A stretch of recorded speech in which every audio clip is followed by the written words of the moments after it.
Hello, I'm Brad Fraser. Let's play some Final Fantasy XIV, shall we? Kitty? He's working? Uh-oh. I don't hear sound. That's not good. Hey, there we go. Okay. All better. Have a kitty cat.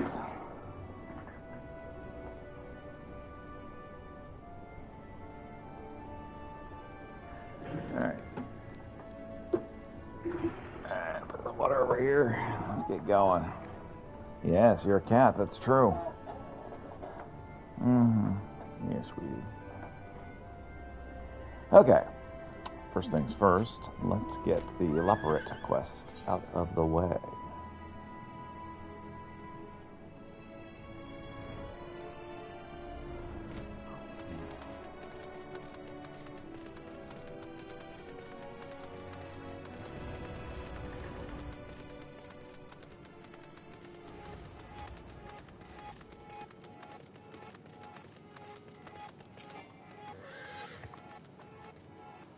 Dreamway is concerned about the fate of one leopard in particular. Peter, you recall that curious character we've seen, for lack of a better term, lurking about Loker's Hold, don't you? Well, you tell they also spend a great deal of time lurking about the Watcher's place. Regular lurking, that one. In any case, it seems the Dreaming Workshop isn't meeting their needs. I should like to ask you how we can be more helpful. Would you join me? Perfect. I've already checked all over nooks and crannies, so with any luck, they'll be lurking by the Worship's palace as we speak. Excellent.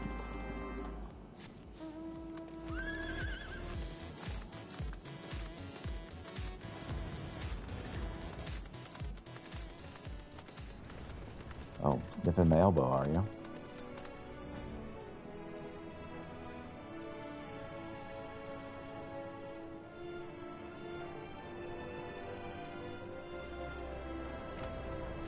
It's up, not down. Up to me, I beg you.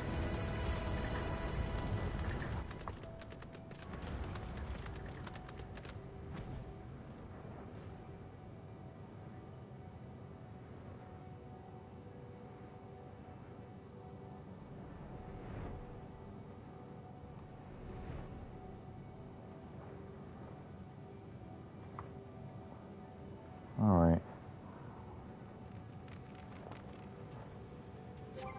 Need to lever up while I was. Could you not eat my arm, please, sir?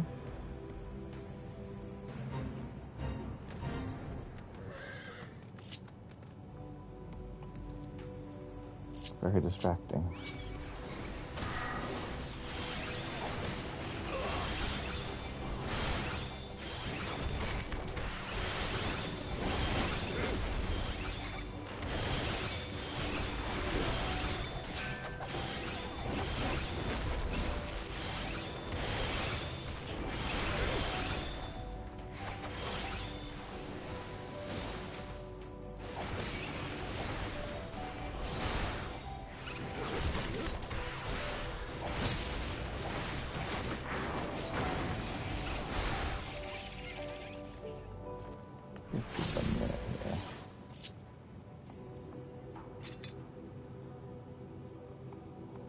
When I heat up, I'm a little very tired.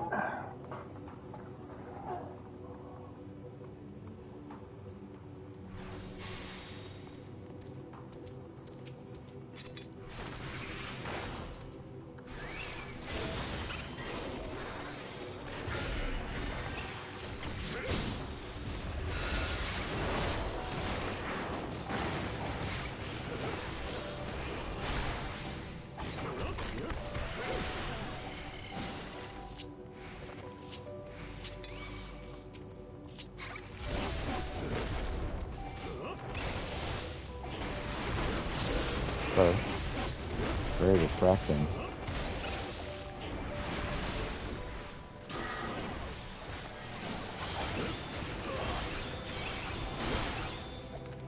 Yeah, big bite out of my pack. I'm trying to play a game. It makes it difficult, you see.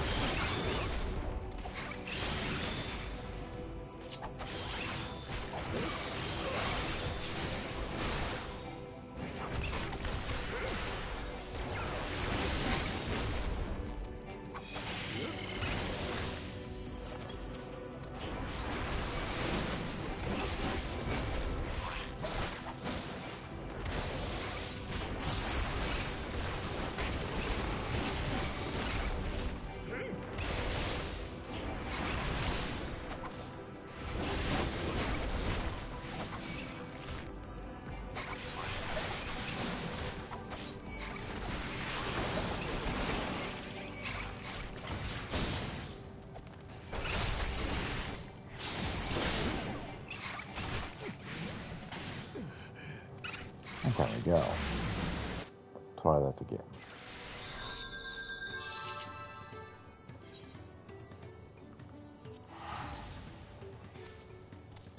Well, there's a person to play cards with. We'll do it later.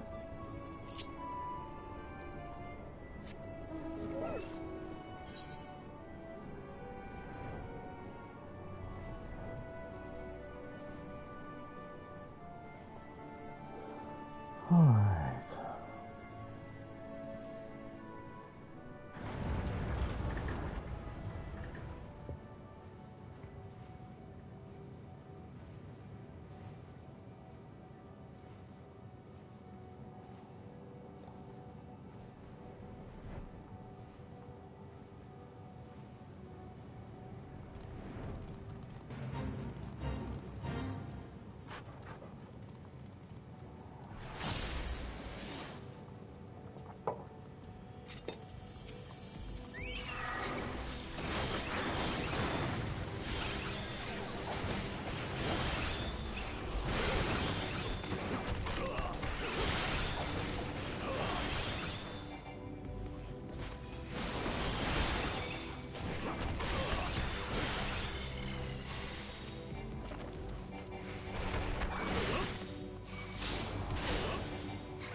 Alright, 28 bicolored gemstones. Very good.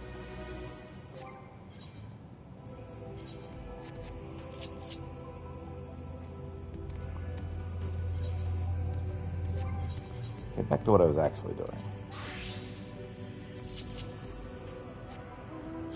Having a culinary conversation.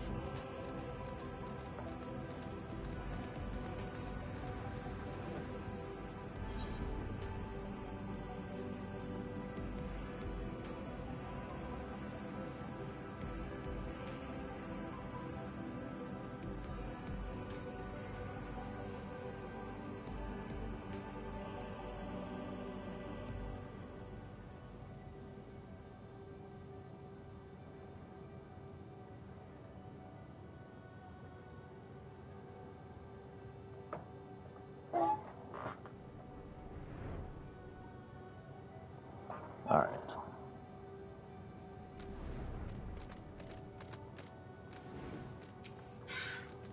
Time to lurk.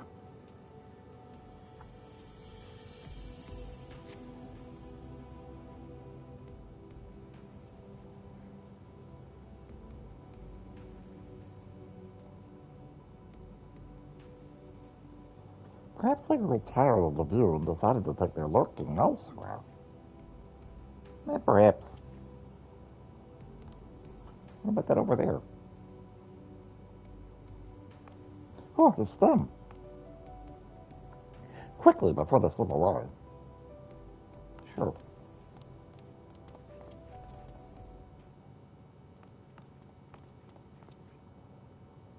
feel my good dreaming way.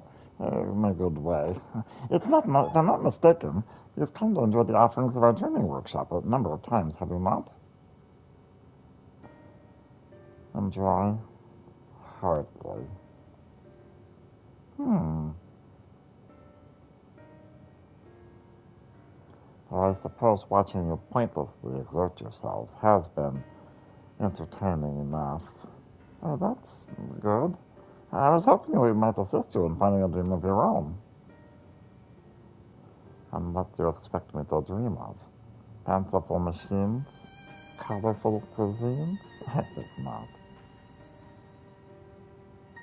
Without the people of Atheros to delight in them, such pursuits are meaningless. One and all. I cannot say I agree. No matter. Your exertions have their place in supporting my petition to living well. When she authorizes my hibernation, I shall dream sweet dreams at last.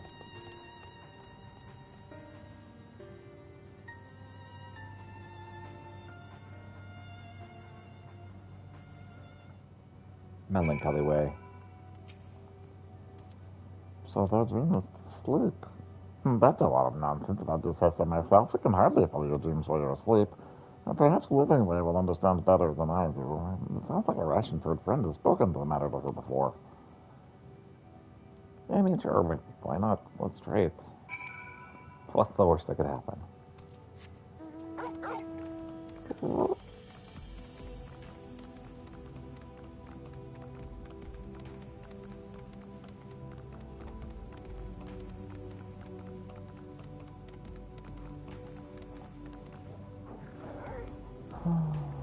Hello, waifu. Kitty's like, no, I don't have opposable thumbs. Here you go. Ah.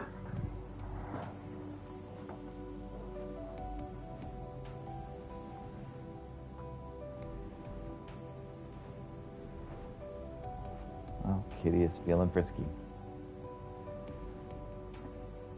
Wow, all the frisk. Vicious assault from the tail is taking place.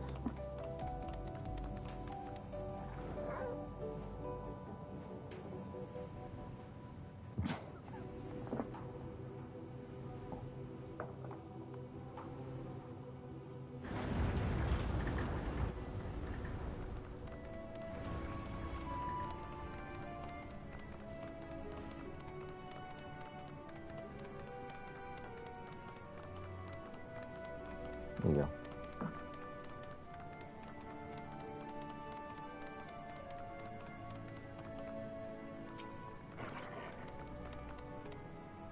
Why is it so difficult to find anyone today? Livingway?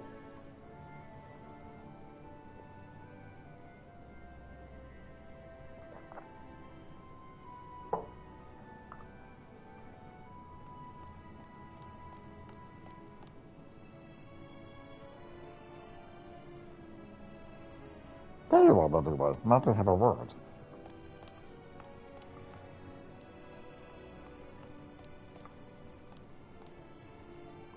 So soon? I thought your project was proceeding apace. Oh, overall, yes, but we're struggling with one way in particular. Are you familiar with the Ashenford Labyrinth? Red eyes, mysterious, absolutely adorable until they open their mouth.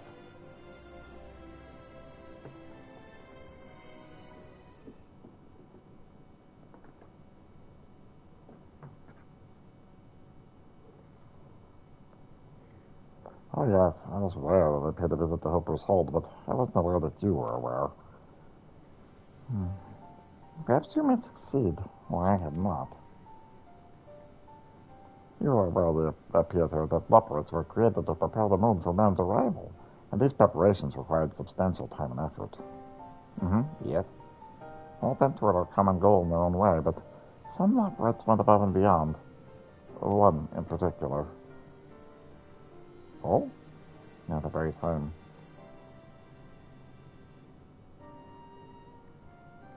The most passionate of waves took the name Counseling Way. The role was to lend a listening ear and provide advice for the people of Atheros, something we anticipated would be sorely needed, given the abrupt displacement we're all to face.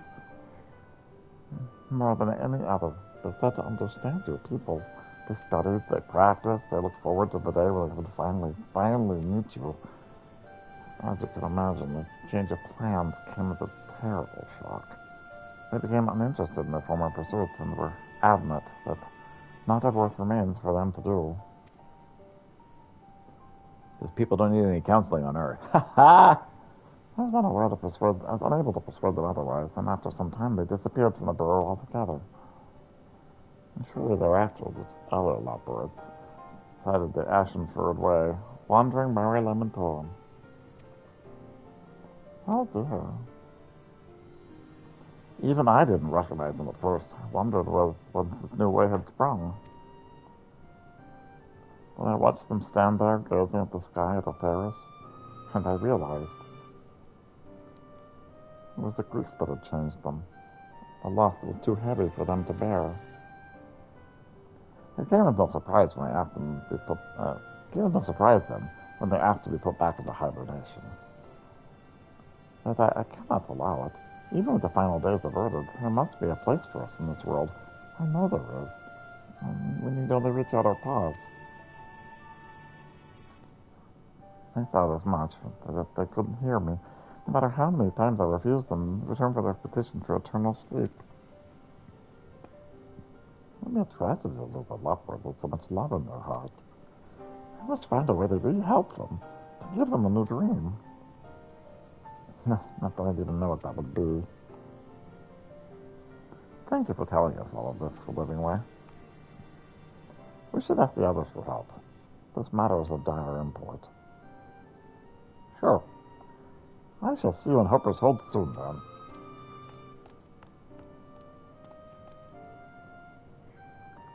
A moment, Peter. If anyone can save counseling, well, it's you. And they can be saved, I must believe that. So please, do everything in your power. On behalf of Loperids kind, I beseech you. Sure, you can count on me.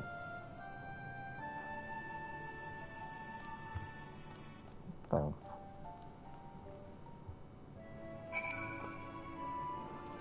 Alright.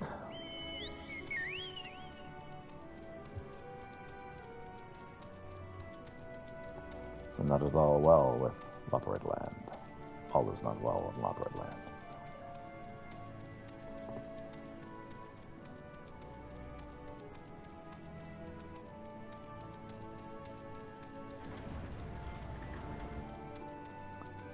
You silly goose.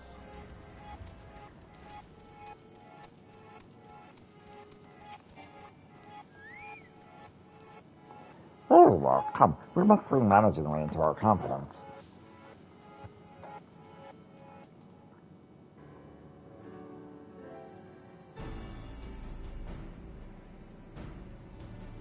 So, what do we do? Well, this counseling Ray has visited the workshop several times, correct? It has no measurable results so far. That they are not the only Loperids been dissatisfied with our offerings. Though a significant portion have gravitated to the dreams on display, many remain uninterested.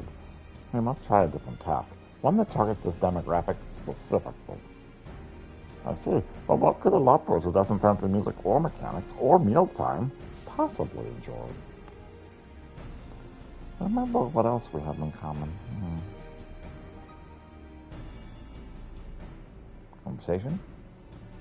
Assuming my mental register is correct, and it usually is, the remaining Weirwood Warriors had roles that would have been involved direct contact with the people of Atheros. In addition to consulting roles, like counseling ways, there were those specializing in guiding the people around their facilities, interpreting and other aspects of hospitality. Well, that means all of them have been especially disappointed to find out that our guests aren't coming. They could hardly carry out their work alone. Alone? What if we didn't wait for them to take an interest in New Dream all by themselves? If we bring everyone together to work toward a common goal, it may remind them what it's like to have a purpose again. Teamwork is key, to be sure, but what sort of project could we give them?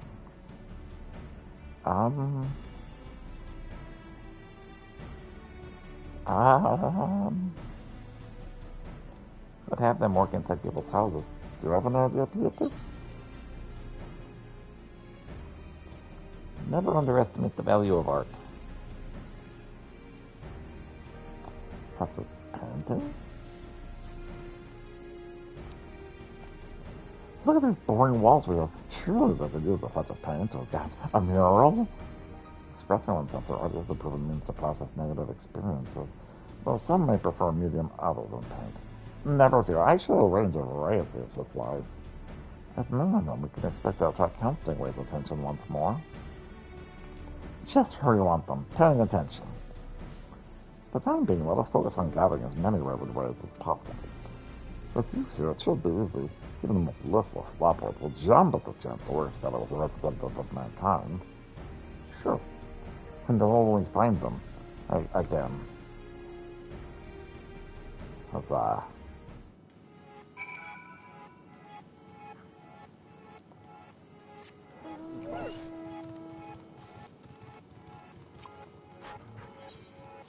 To the Aetherite.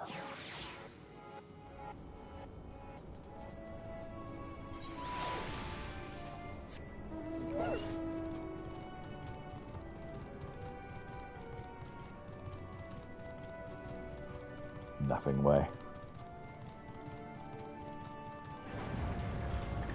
Resident Nihilist.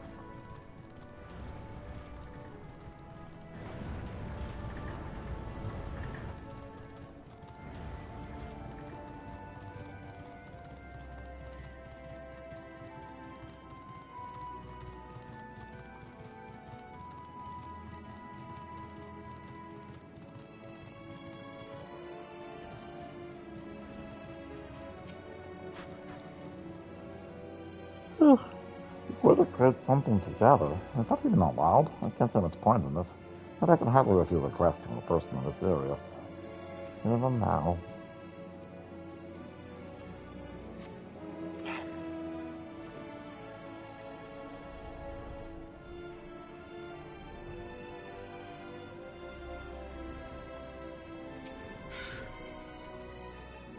Express my feelings through art? That sounds difficult.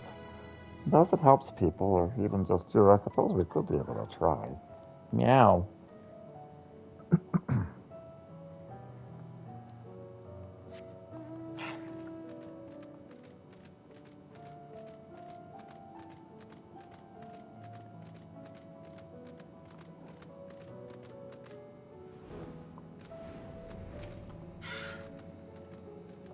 Painting? I don't know much about art, I'm afraid.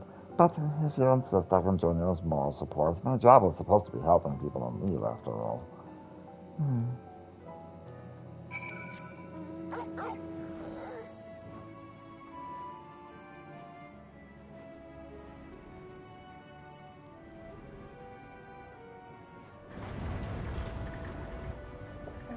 I love you. Have a great day at work.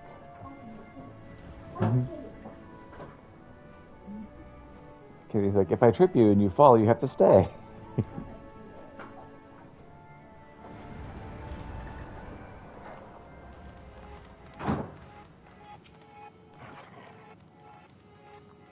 Thanks to your persuasive custody. We have more participants than we know what to do.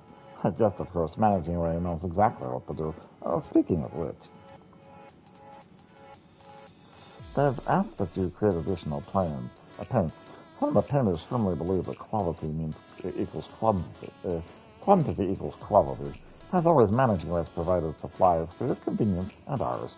More can be had from a dreaming supporter if you need them.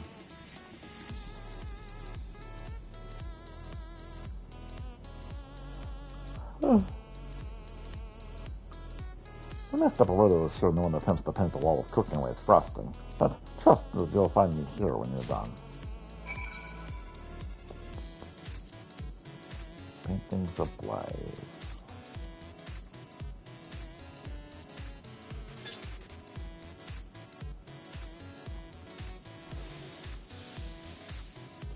We need high quality painting supplies.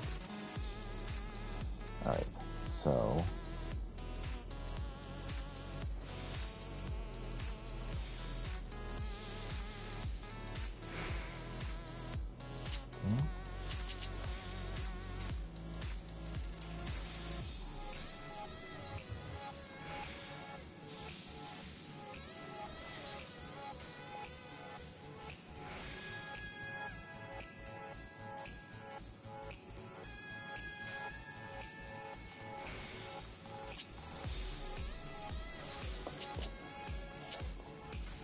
Missed a good one. Okay, we should be fine. Yeah, we're fine.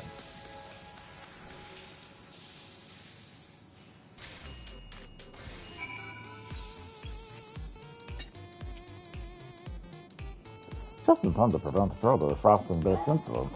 I'll take those off your paws.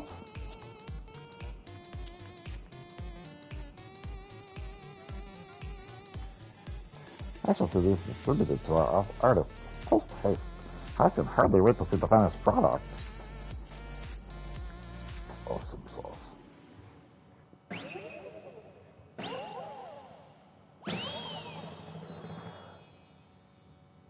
Ooh.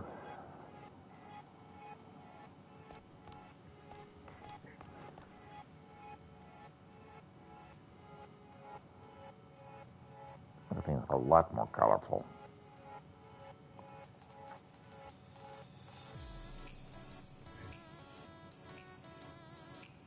It's adorable, actually.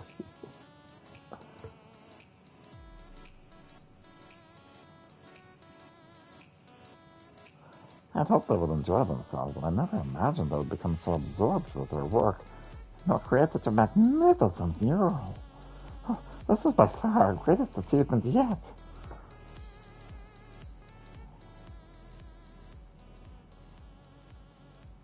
Art, truly you're making my task too easy.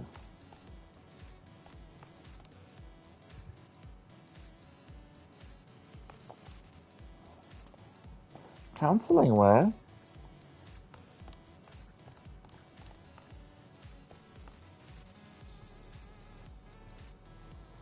Don't call me that. 'Tis a relic of a life I care not to remember.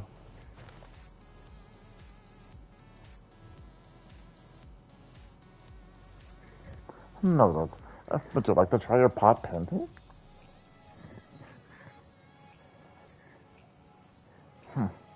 Not particularly.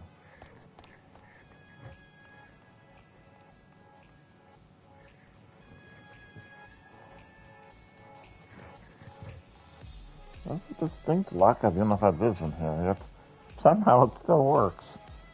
Art is a mystery indeed. I had no idea art could be so liberating. I haven't had this much fun in ages.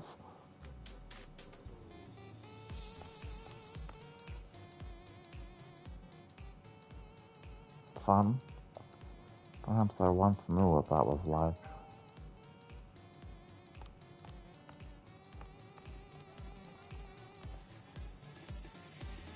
With all the Whoppers we've helped, I'd like to think we've done our part.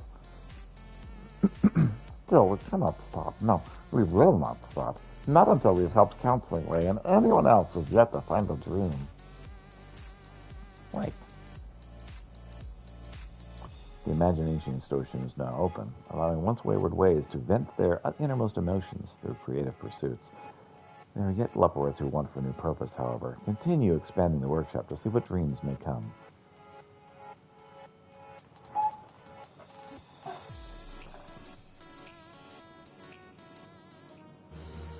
Society quest complete.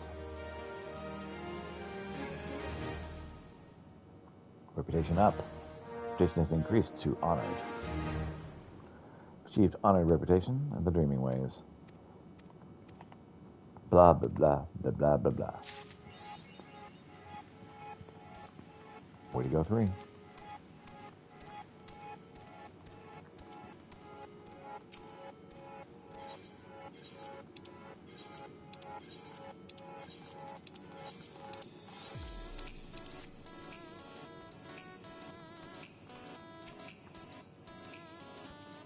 If you'd like some pudding, I suggest you order it now. No one knows when Pudding Way will drop by. Just the thought that Pudding Way is this roving menace consuming all the pudding. There is no more. Alright, well, definitely going to take Battle 1 from Final Fantasy IV. Okay.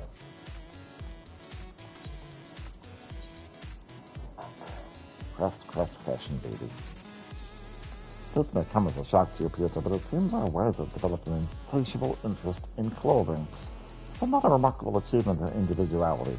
Why, we've always worn identical garb for as long as I can remember. Yet, as we speak, one of our ways is busy gathering a range of materials with which to make fashion. I was hoping you might assist them.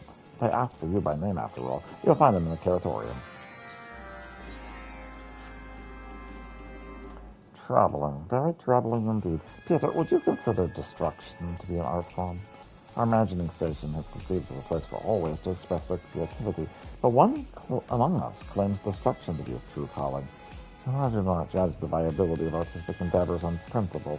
Destroying the artwork of others simply will not do. I decided to exercise a modicum of managerial authority and direct this way's destructive tendency toward a noble goal, to wit, the elimination of menacing fungi. As a self-proclaimed aficionado of obliteration, the way in question has agreed to my terms in exchange for specialized weaponry, which I promise to provide. He should be standing just outside. Best not keep him waiting. Sculptor? Is that what that's going to be? Peter, I'm in desperate need of your assistance. We've recently discovered a genius among our ways. Her indubitable skill in logic-defying innovation have quickly shown her to be a paragon of the elaborate art world. Considering my distress, then, she came to me seeking an assistant. Though our ways possess eagerness and creativity in bounds, none, I fear, I can understand her vision. None, perhaps, except you. Her name is Sparkling Ray, and I've been told to direct you to the striking band of North Maryland Forum, where she waits. I can't claim to understand the methods of a genius, but I beg that you assist her, whatever it is she requires. There it is indeed. All right.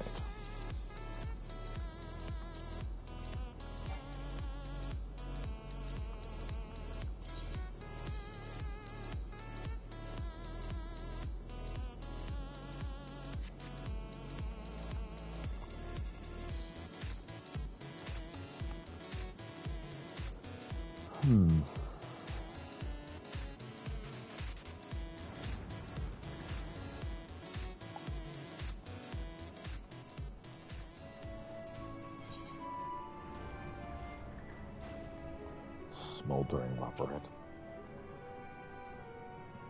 Comrade, long have I waited. We have arms to prepare, Peter. Fungi to finish. Devastation is my dream and ruin my aim. Take these materials, construct for me a device capable of smashing even the most malignant mushroom into jam. Jam upon which we shall feast. Crush as many materials as you like. The doing supporter has more. Beat upon it with your fists until it yields what you desire. So I have done. Then deliver the weapons to me, and your work will be finished. Mine, however, was just begun.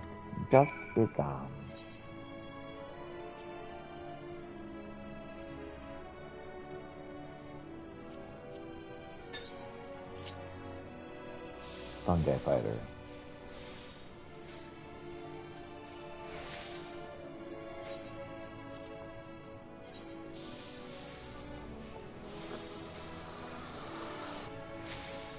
I got some influence of grass destruction.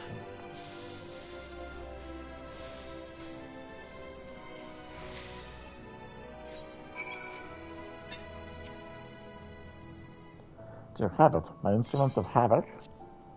Here you go. Yes. You've done me a great service, comrade. The creativity burns within me. A star of rampant smashing. I'll grind that fungi into the finest paper, vaporate it into every spore. For it's not the vengeance nor ambition that I fight. It is for art. Art, I say. The battle has begun.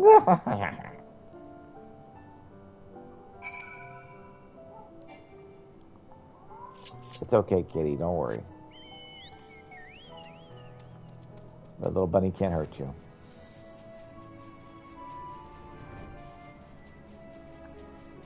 Despite the nasty big pointy teeth.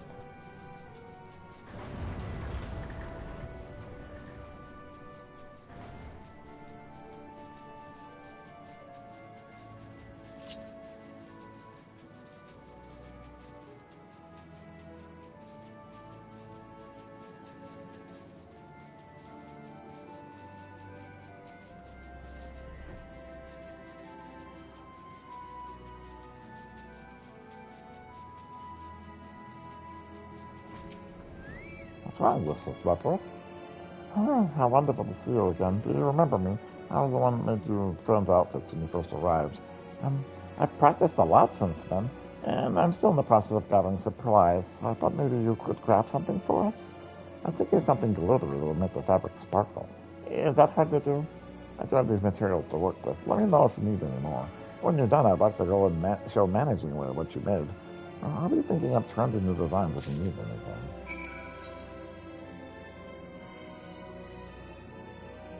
Set of fashionable thingums.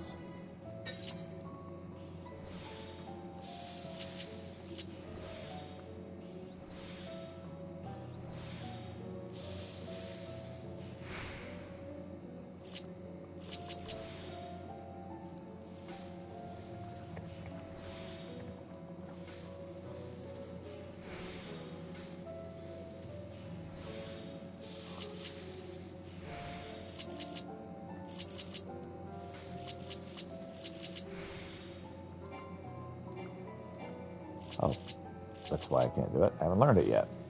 Makes sense.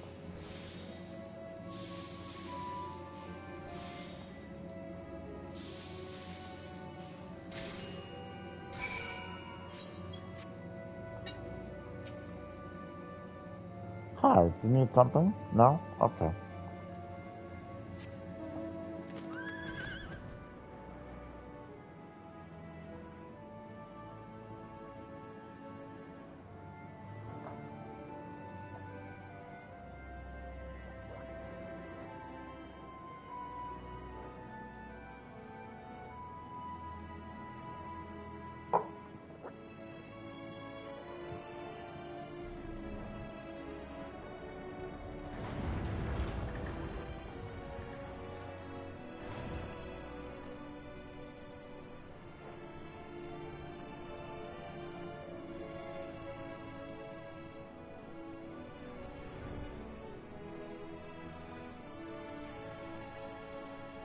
Really forgot to turn these in real quick.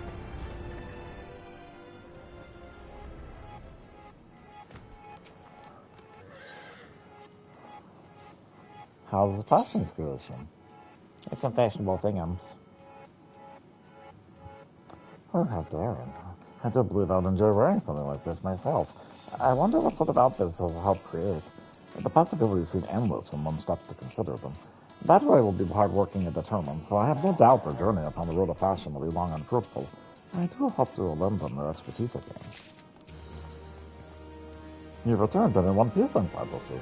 Our aficionado with obliteration seems to be making quick work of the fungi already, while our Way's artwork lives to fight another day. I noticed that Netheris is said to liken creative expression to an explosion of etheric energy. Perhaps I had a struck film took that sentiment a tad too literally. Anyway, so long as his energies are directed toward honorable goals, his unique art form poses no concern. Should he stray, however, I hope I can count on you.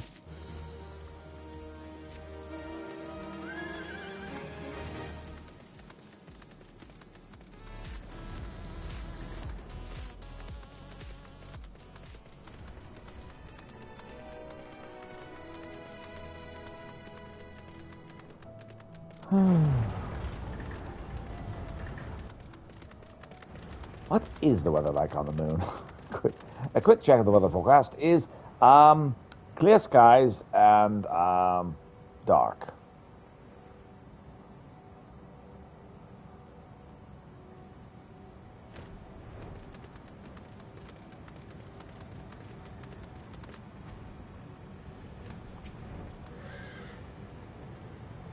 You must be pleased with managing where I said you would come. I mean, it's sparkling way. I hear you're comfortable with handling explosive materials. This is comforting to hear indeed. Here, don't visit me. What now? There's no need to look so alarmed. As far as tanks go, it's rather small, although just as liable to ignite upon impact. Art is pain, Theodore, and pain is inspiration. So throw it at me. Go on. Throw it all of your might.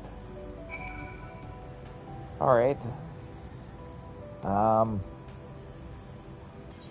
Come on, strike me. There's some kerosene. And once more, I've not seen it yet. Let not fear it sear my eyes. Not felt it sear my eyes. Come hit me, Peter, one more time. The art of greatness. Throw. I have it. A spark of inspiration. With this broken form I shall create you.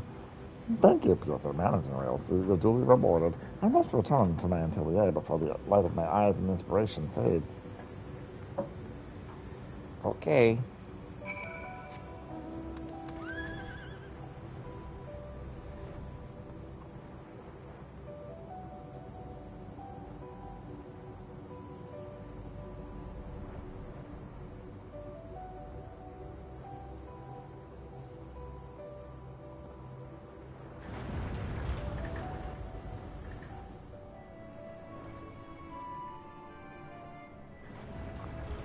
Well, I got leopard artists. They're kind of weird, but it'll work, I suppose. I believe I heard an explosion. I just sparked me away was satisfied with your assistance. Oh yeah, you did great. Well, you do often hear of artists suffering for their crafts, so I imagine the skill of geniuses must exceed all the supposition. I do hope she manages to finish her art before the art finishes her, as it were. I shall check upon her later to see if she requires any further assistance. In the meantime, please accept this as thanks for supporting the proliferation and success of Lazarus fine art.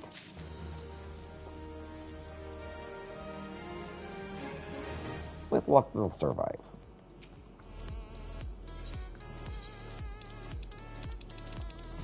Alright. And so next...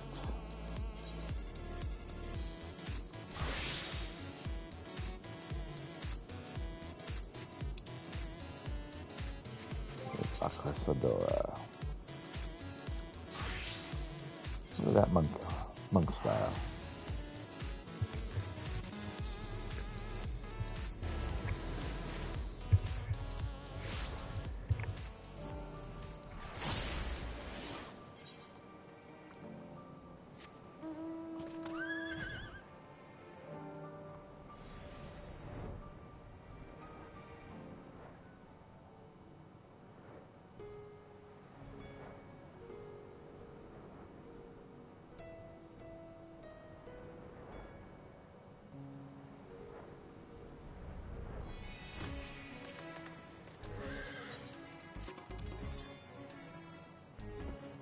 Ah, nice to see you, Peter.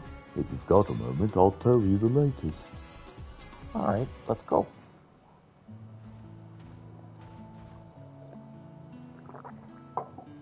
Hello. Thanks to the cool and easy stables, our hippos have been getting all sorts of luxurious sunshine. All the little pups can be tempted away from their splashing. Oh, all in all, our growing family's bursting with energy. Good thing, too, seeing that our services are in even higher demand. Folks have even started coming around and petitioning for employment, if you can believe that. We've always liked keeping our business to ourselves, so the thought of welcoming in strangers felt dreadfully queer at first. But helping others is what riders do, so we got some new faces on the team. Besides, as swamped in requests as we are, we'd be lost without the extra help. Help, I say. I appreciate the enthusiastic chorus, Ogle, but what have you got on your head?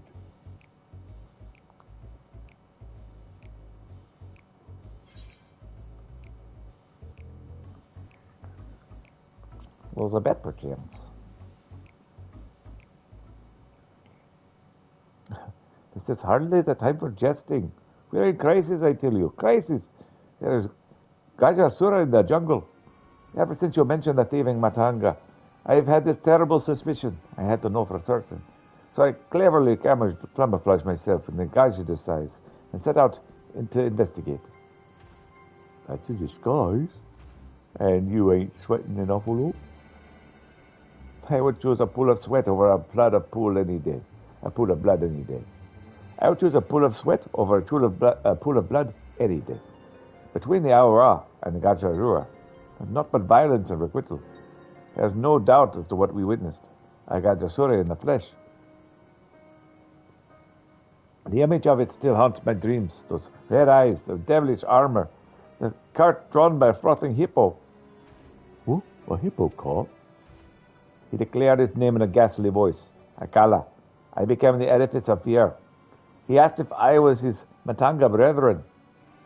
At that moment, all I could envision was my own death and dismemberment from that beastly creature. Before I knew what had happened, I heard my own voice cry out. No, I am but a passing Manasuya.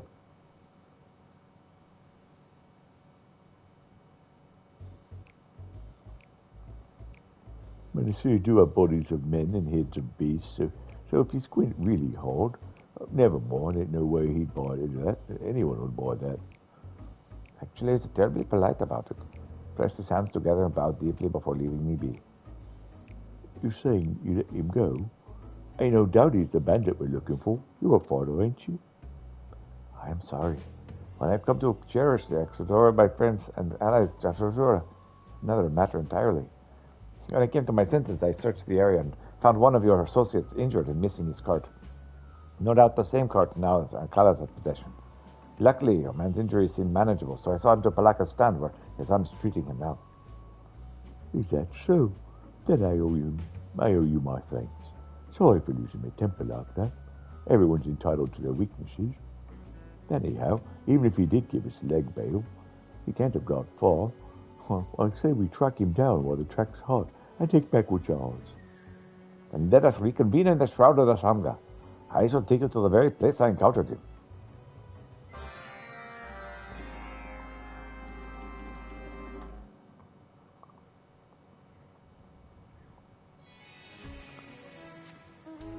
Being forced to do Latin accents has made me realize how Latin my Indian accent was.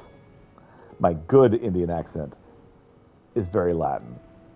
There's several bad Indian accents that I do as well. It's like we start at the Latin accent, which isn't terribly good, and they only get worse from there.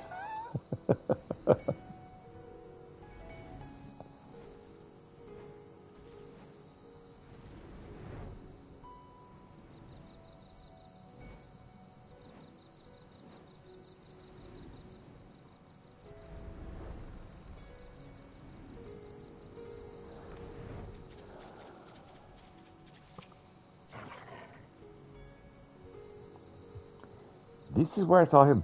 From here, he rode off in that stolen hippo cart, but I cannot for the life of me remember what direction he went. I'm so paralyzed by fear that north could have been south, or east and west. That phobia get the better of me like this. How could I call myself an adventurer? This ain't no use crying over spilled chai. You were caught by surprise and end of story. We should stay grounded and focused on what we do know.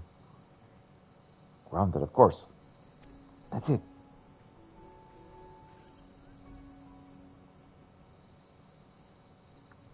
Grandmother would often say that the trail to prey begins at the hunter's feet. And look here, on the ground beneath our feet, wheel tracks, departing in a southwesternly fashion. I say we divide our efforts to procure the Jatasura Tukuri. I shall accompany Tirna and your guard by Piotr. You survey the area for hidden villainy. I'm counting on you. Sure.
check this suspicious disturbance as well.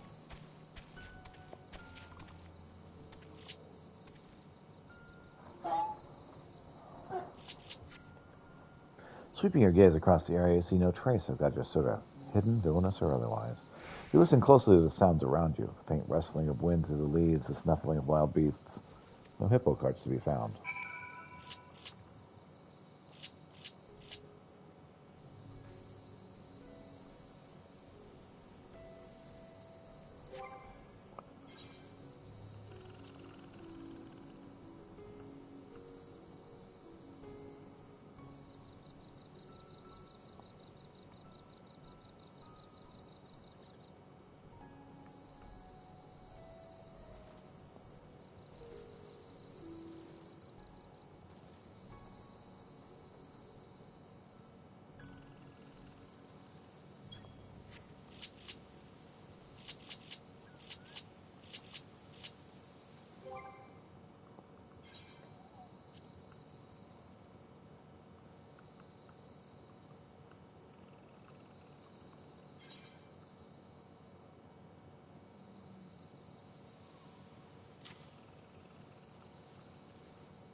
Get blood back here.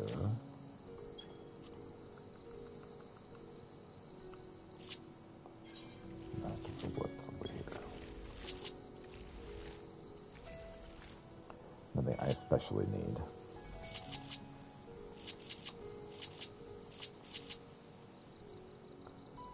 All right.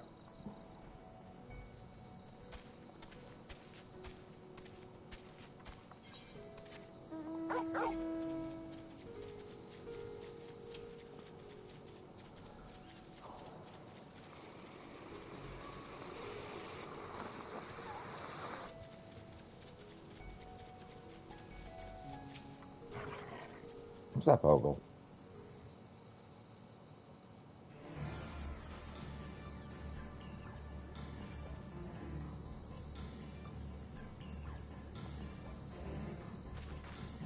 Definitely hippo cart.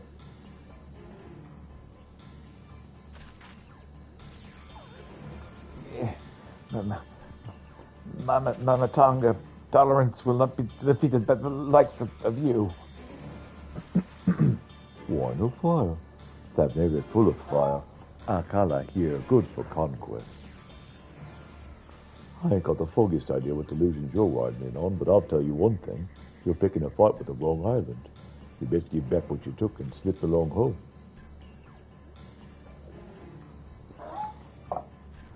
No, not leave till conquest Abner. Small Gasura hide, shame to trot. No place for Akala and battle brothers. Travel far to prove strength, protect brothers. Conquest Abner, home of brothers.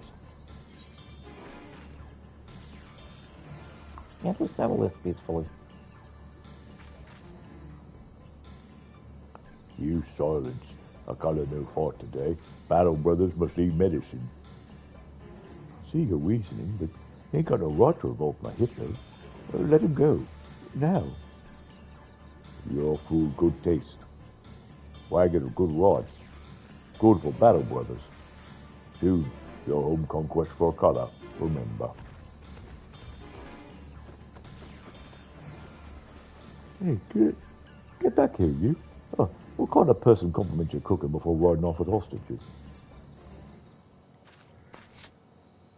Gone. If hippo carts were not so fast, we could have given chase. He said something about being small, but he didn't seem much different from us Axadora. Oh, the Gasura, seriously massive or something? Well, but twice the size of your average Akasadora. Even said that their leader, the great regent, is indeed so grand as to gaze upon their full stature as to break your neck looking upward. In comparison, Akala seems quite modestly sized. Or his compatriots similar. I mean, sure. see only slightly bigger than.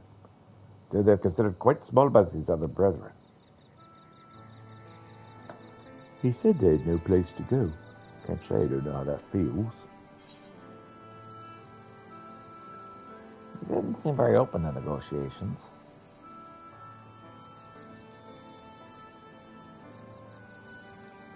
I know, but keeping his brothers safe came before anything, didn't it? Ought to damn him for that.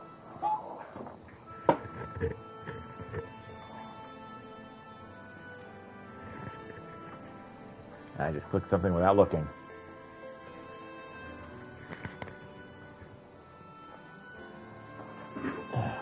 On the Azim step is the right voice for this character, thank God. The very notion that Dressura would be capable of such nuanced emotions is, pardon me for saying so, preposterous.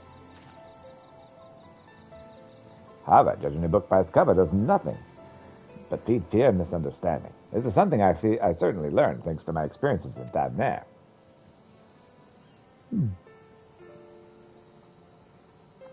Gotta judge others by their actions. Of course, so far, Carla's mostly injured my associate, stolen my property, and kidnapped my hippo, but still.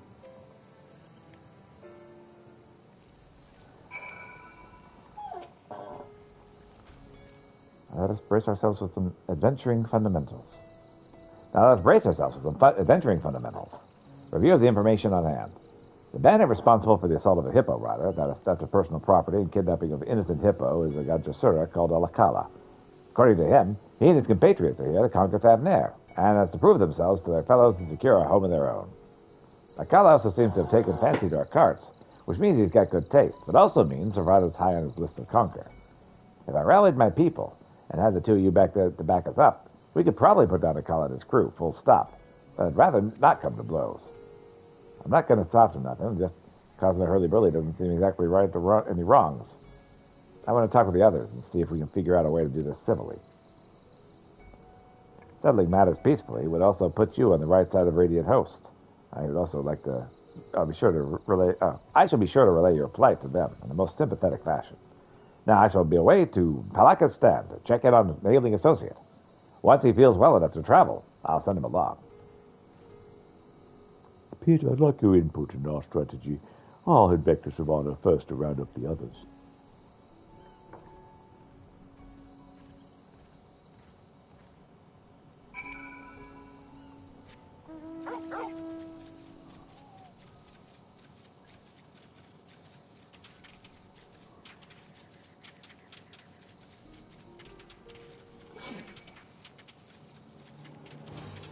Odd can. What an odd can.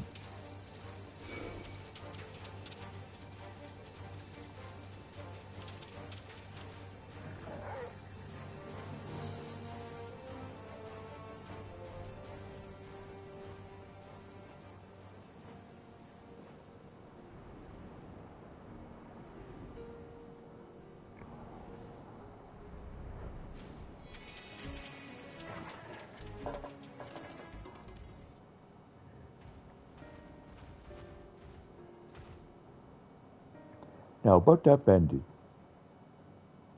You see, once upon a time, there was a bandit. I didn't like him. He's one of us. Well, one of those people who look like us. Not only does he biff an innocent courier, he vanishes with our hippo. When I'm through turning that scamp into paste, still wish he would turmeric. Normally, I've had you to pestle with pleasure, Kaiser, but things ain't so simple. After all, in another lifetime, us and Nakala could have been brothers. I agree with the boss. Don't feel right pushing around someone who's been through the same we have. Still, knowing that bastard swindled his way to our sweet hippo's heart is bringing us to tears faster than Goro and his damned onions. Since when do all hippos trust the likes of Gajasura anyway? Well, with so many jobs taking us hither and yon, our hippos have gotten used to all sorts of different folk. Even Nakala's just one in the crowd. Makes you think. If you can learn to ride a cart, anyone can. Anyone and everyone, I should say. And why not? We gather people here like you, Ogle, and, adventurers. And when a job comes in, we send them out on their own hippo carts. Having a crew of strong arms hanging around the place gives us an advantage, just in case a caller ever decides to pay us a visit. But then they Don't have all the brothers, neither. Say we got some alchemists. We could send them anywhere in the island and take care of injuries.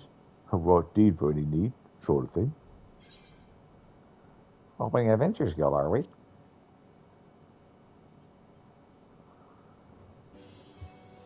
And why not? Stop by, have a drink, hear what work's available. I think I'm onto something here, if I do say so myself. Sounds like a great plan. And if I can get a Link Pearl collection going with Akakana, well, then it'd be even better. We could give each other a moment-to-moment update. Maru, we got a kitchen. How hard could a mayhem be? Yeah, give me a mayhem, Maru. Come on, do it. Maheni. You got it, boss. I'll get a Maheni running in a twinkling of a hippo's eye. Success. I don't think we're going to be able to do any more jobs because I think we've done all of the ones we're able to do today.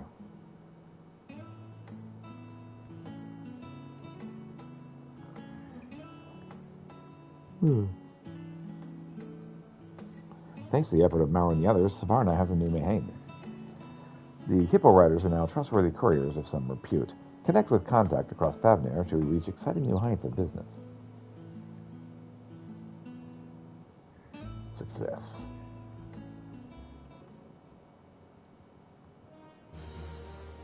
Society quest complete. Reputation up. Reputation is now honored. On reputation among the Hippo Riders. And here are all of these things. Tons and tons of things. And yeah, we've run out of jobs we can accept for the day. So, let's see. Mend.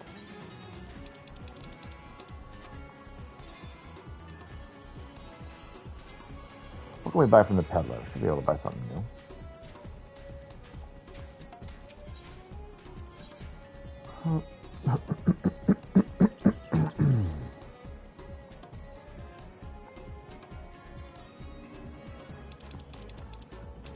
Nothing especially useful. Okay, so. Hi, how are you, Durick? Welcome. Playing some Dawntrail. It's exciting, a week after premiere.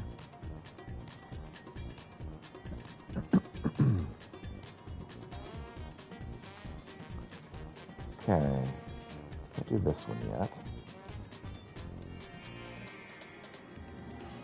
We're in Breda at Limsa.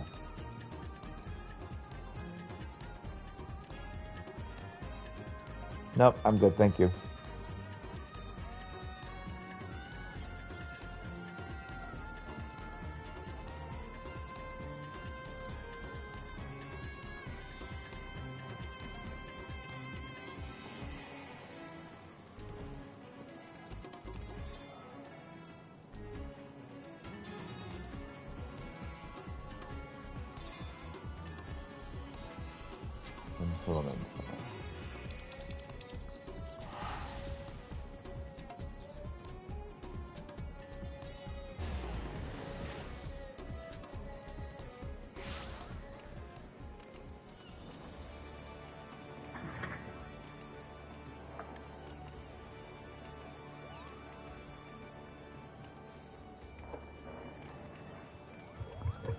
Okay.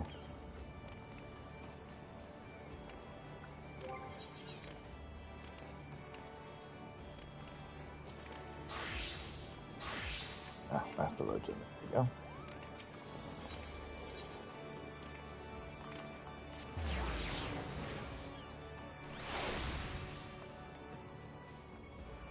All right. Let's see what they're going to have us do here.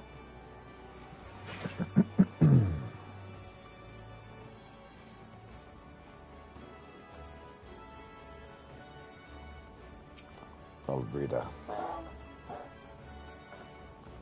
I am Bob Breda. And if you were planning to sell your human services to me and my crew, don't. My ship ain't setting sail for a short while. I'm actually looking for something that was borrowed. Looking for a Turali woman named Laxona Kara. Aye, she made the crossing with us. Trying to retrieve some sort of treasure, as I recall. I told her Hawker's Alley is the best bet for latest chatter, and so you may find her wandering thereabouts. Keep an eye out for a Huron lass in a red tunic carrying a spear on her back. She can't have gone too far.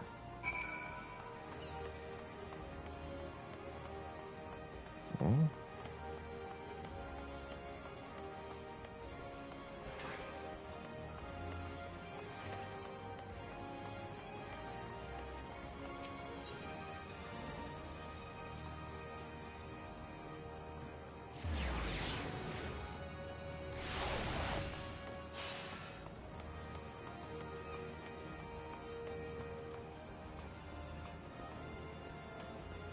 Oh, there we go. Lushkana. Hey there, Lushkana. What's up?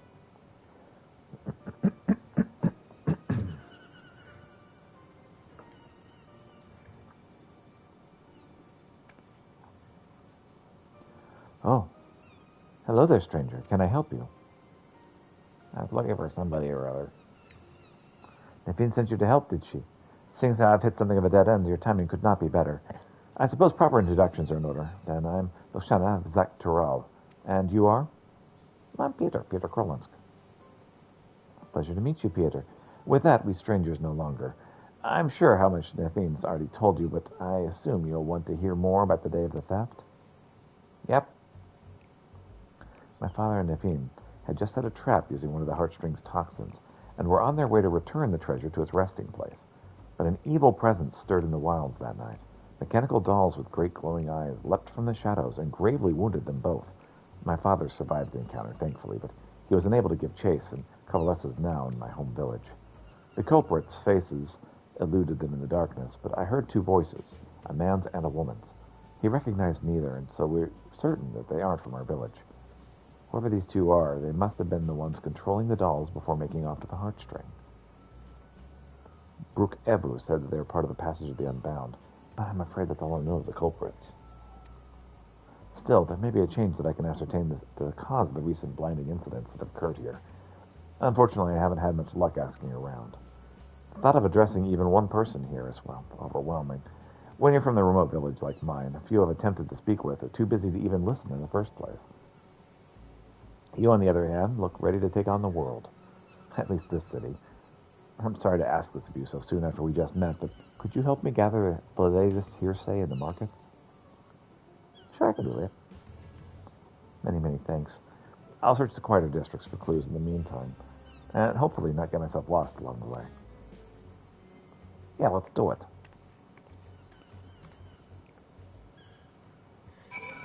All right.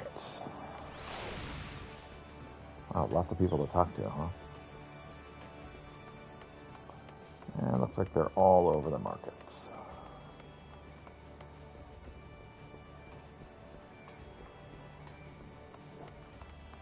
What's up, Zorberk? The recent chaos in the markets, I'm told the Yellow Jackets have been thoroughly investigating the matter in cooperation with the Adventurers Guild. If you're in a hurry, there's a Yellow Jacket making her rounds by way of the Fisherman's Guild. She's a good one to ask. That's probably what we need to do next, but we have to talk to all these other people first.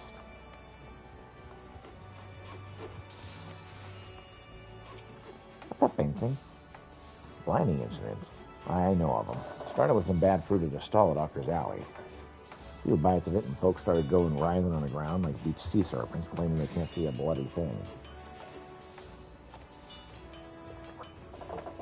I don't blame them for raising hell with the shopkeep neither. Poor sods couldn't move an elm until the treatment came. They could see properly.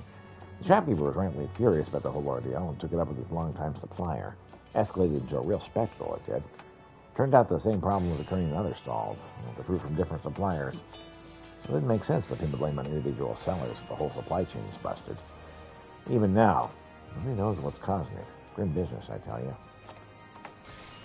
Doesn't seem like a problem.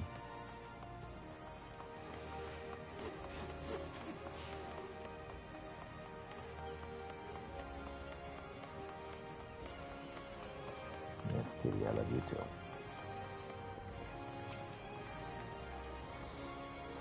Why, yes. I know about the blinding incident. I experienced it firsthand. I was rather peckish, so I purchased some fruit from a local stall and took a few bites on my way home, and before I knew it, my vision went dark. I stood there, shaking and crying, terrified of what would happen if the darkness never faded. I thought I was alone till I heard a woman nearby howling with laughter. Fortunately, I didn't suffer for long. A passing adventurer cured my sight with Isuna, and I went about the rest of my day as though nothing had happened, but I haven't been able to look at fruit the same way since. Investigation of Hawker's Alley has been successful. He sense there's more to be found, so he got the Yellow Jacket on patrol. We have further details of the blinding incidents. Right, they were down by the fishing docks. Again, as soon as the guy's like, oh, you should go talk to the Yellow Jacket by the fishing docks, I'm like, okay, that's what I need to talk to you next. I just gotta get there.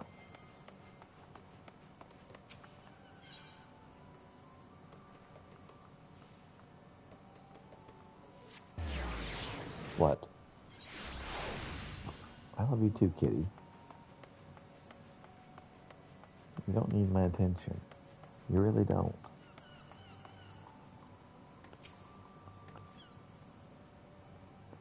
Oh, 12 be good. You're Peter Krolinsk, aren't you? The Peter Krolinsk? Oh, it's an honor to meet the realm's vaunted hero up close. Is there aught I can assist you with? I heard all sorts of my rounds, but if it's information you're after, you've come to the right person. Yeah, I'm trying to find out who's blinding people. Oh, yes, the serial blindings. Oh, they're causing a terrible ruckus around here. You know, the woman in red came this way a few moments ago to ask about the very same. I take it you two are acquainted? Yep. Oh, I thought so. As I told her, another incident was reported yesterday morning. The victim brought fruit from a local vendor, took a few bites, and then temporarily lost all vision. Same as the rest. The vendor in question was last seen in the south of Octant, and so I'm headed there next to follow their trail. You're welcome to join me if that'll help your investigation. Sure, let's do it.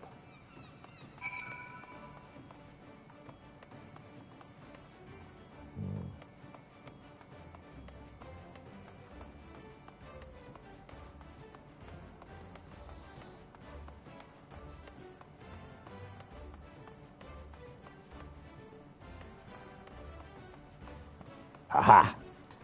I guessed the right direction.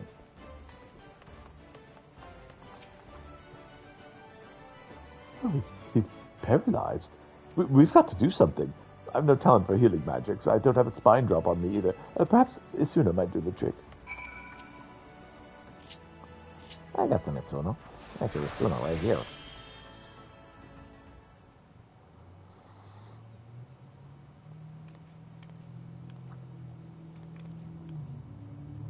I'm healed. I'm healed. Oh, think the 12. And you lot, of course.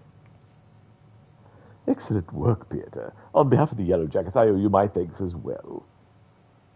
Now, I hate to ruin the mood, but I need to report this to my superiors. Could you tell us what happened and transpired here before we found you, sir? It was awful. Just awful, I tell you. I was walking home after another arduous day at work, minding my own business, when a Lalafella merchant suddenly called out to me. You, my good man, look exhausted, he said. Why not soothe your weary spirit and fill your empty belly with one of my realm's sweetest apples? You've earned it. Nay, you deserve it. It was a tempting sales pitch. I wasn't keen to gamble on potentially cursed fruit. Sensing my apprehension, he proudly declared his merchandise safe to eat.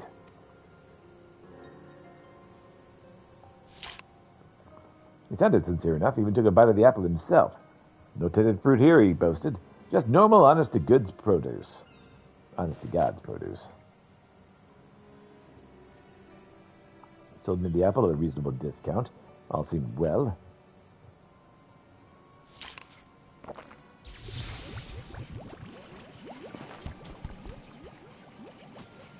That is until I took my first bite, and the numbness spread through my body like wildfire. I collapsed to the ground, struggling to speak a single word. The vendor and his fruit had suddenly betrayed me, yet I know not how. As I fell, a woman's shrill laughter echoed just a few yalms away, and the vendors soon followed. I never saw the woman for myself, what with the whole not being able to move business, but between her laughing fits, she made mention of a heartstring or some such. Oh, you poor dear. And this woman you mentioned. You're positive she spoke the word heartstring? Mm-hmm. As surely as the wind blows. For mercy, neither she nor her vendor friend tried to steal my belongings. But they have certainly stolen my dignity. How those conniving charlatans get what's coming to them? This is dangerous fruit we're dealing with. First blindness, now paralysis. First things first, I should escort this man home. If you have a mind to pursue the perpetrators further, then have a care out there, all right? Yep, see you later.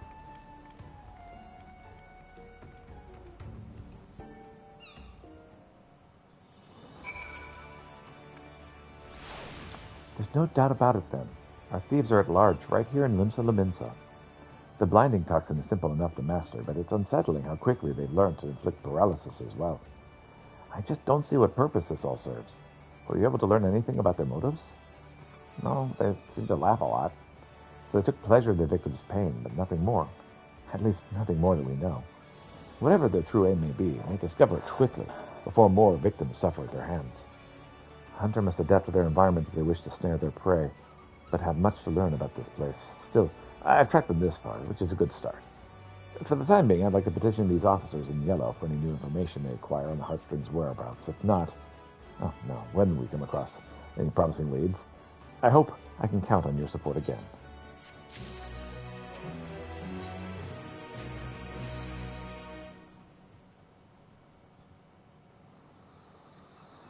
Say, Peter, can you spare a moment? Sure, why not? I'll try to start on a positive note then. The good news is that there have been no further incidents involving poisoned fruit. I should be happy about that, but it's not exactly conducive to tracking down our thieves. Despite my best attempts, my investigation's at a standstill. That is a problem. Peter. I bring news of the Coral Tower. A Lalafellin man, matching the description of that fruit vendor, was seen leaving the city with a Huron woman. It seems they were making for Alaport. We've increased patrols of late, so if I had to guess, the culprits are finding it harder to operate within the city. It seems we forced them to withdraw for the time being. Alaport, you say? That's on this island, isn't it? Oh, yes, that's right. It's possible to go on foot, but the ferry by the Fisherman's Guild can take you straight there. We, the Yellow Jackets, must continue to keep an eye on things here. It's reassuring to know an adventurer of Pieter's caliber is on this case. If you plan to pursue the suspects, Alaport is your best bet. Sure. That said, I should get back to work. It's an honor to meet you and your friend Pieter. Safe travels to you both, and give those crooks a good thrashing for me.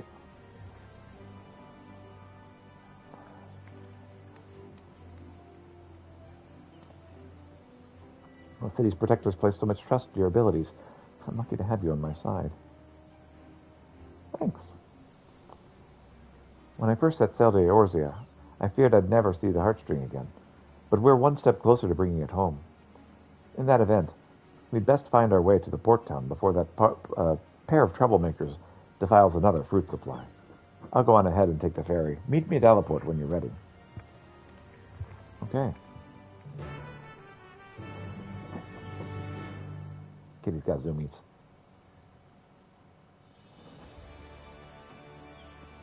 All right.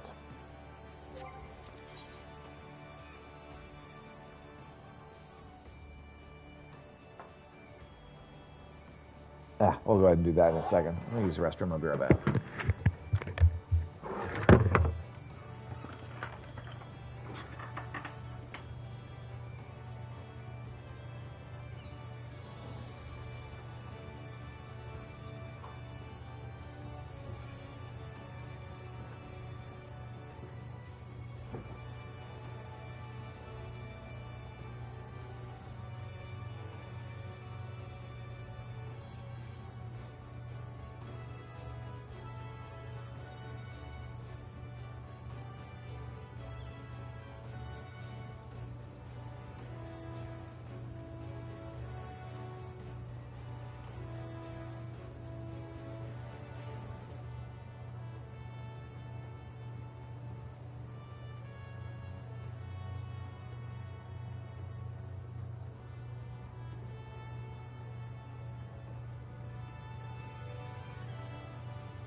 All right, let's continue.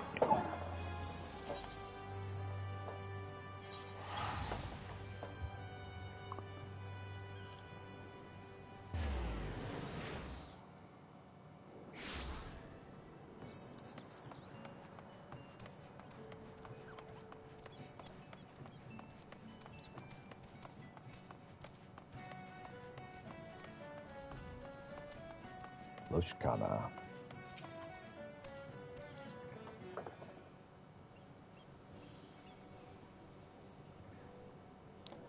Oh, there you are, Peter.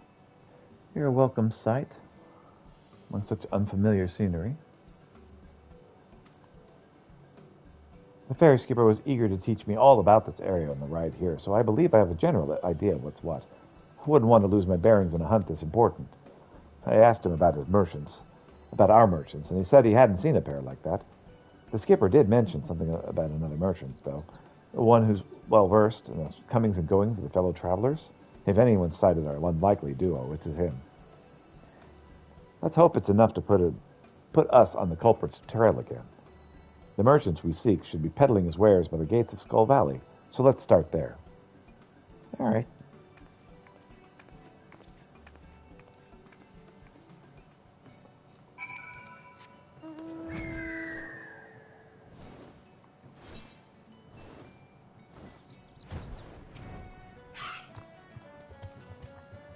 Yeah, can I help you? Well, I'm just talking about peddlers. Peddling stuff that makes people go blind and stuff. A Lalafell and a Hure traveling together. I spied them. Though I'd never seen them before, they certainly made an impression. They sold potions and elixirs for a pair of fresh-faced adventurers, and cheap, from what I could tell. If those merchants really are our culprits, then those potions are most likely tainted with toxins. Toxins, you say? That doesn't bode well. The adventurers who bought them, a marauder named Wilson and a conjurer named Zarek, already left for their next job. Said they were escorting one of the local farmers over to Swiftperch. They're good lads, the two of them. They've been making life easier for the small folk here ever since we arrived, and I hate to see something happen to them. Someone need to warn them about those potions real quick. Well, leave that to us. Swiftperch is on the southeast of here. Let's find them before the potion takes hold.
It's in your guard, Peter. We're being watched.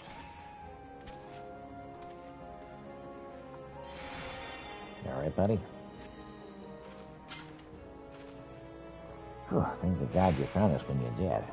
Those potion sellers must have swindled us. One draught of elixir was all it took for Zarek to be the most furious fit of hiccups I've ever seen. Poor bastard couldn't cast a single spell.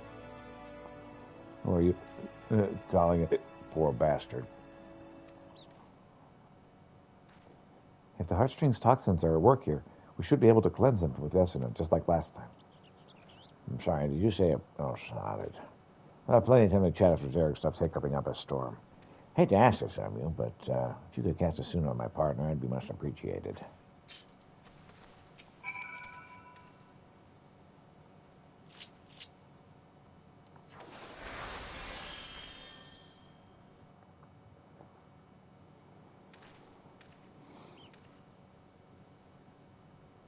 I can speak again. Oh, you have my thanks. Bloody hells. First we waste our hard-earned coin on poison potions, and now there's killer mammoths on the loose. Oh, what is the world coming to? Two things are probably related. Who goes there? Show yourself. Oh my. Our spear-wielding friend is sharp of eye.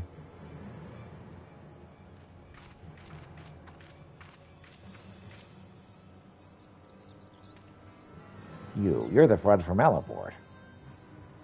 Why, yes, and watching your scrawny compatriots suffer was the highlight of our day, I admit. The poison was meant to silence him, but hiccups? It was comedy at its finest. Perhaps the elixir reacted with the venom. Regardless, we've had our fill of fun with the results, so I shan't complain. Venom, you must be the thieving cowards from the Passage of the Unbound. Oh, my sweet fairy apple, you know us? I suppose that means we're famous. I can't believe it. Oh, who am I kidding? Yes, I can. Indeed, I am the Passage of the Unbound's alchemist extraordinaire. The illustrious Elariet. And I'm so very, very pleased to make your acquaintance. Gonna go at your service, Elariet's helping hand and master of mammoths. Garb is ever so familiar to me, dear. Oh, don't tell me. You hail from that little village of Tural, don't you? My goodness, you've come a long way. How was the voyage? Enjoying the sights? Enough. You've got a lot of explaining to do, starting with the reason you took the heartstring. Is this part of your organization's grand scheme? Well, the apple bites back. It's true my unbound compatriots harbor lofty ambitions, yes, but I have no interest in overthrowing nations. I merely crave the mires of chaos they promised me. I aim to bring more laughter into this dreary world, one mischief, and a few handy poisons at a time. Kanakawa and I are having oodles of fun, expanding our repertoire of toxic treats. Yet there's no greater kill than our thrills, than a healer who can whisk our hard work away, unless, of course, I'm master of toxin, even he can't cure. Ooh, I do love a challenge. I hate to leave you, my dears, but our work here is done, and we have a busy schedule ahead of us. Mammoths to mend, venomous misdeeds to master. Ta-ta for now. No, wait, damn you.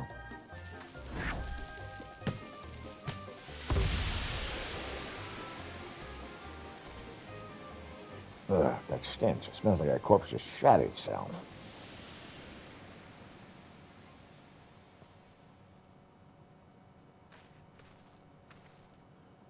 Oh, this odor, it's too much to bear. Take me home from the Twelfthwood Asylum. The air is clearer there. Oh, don't you dare get out on me, Zarek. You still got a job to do. Mustn't keep our client waiting any longer, but we're in your debt. Thank you again for everything, Miss, Luxhasa, and this here's Pieter. Take care of each other out there.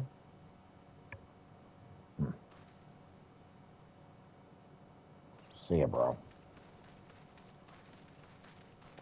Make sure you wear your sublagar.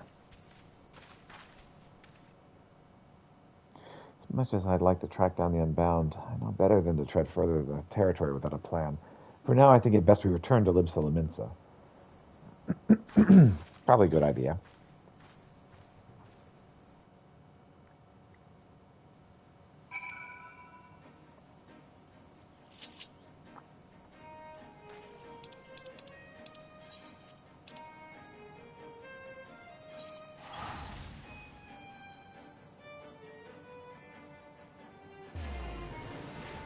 That's quite the outfit she was wearing.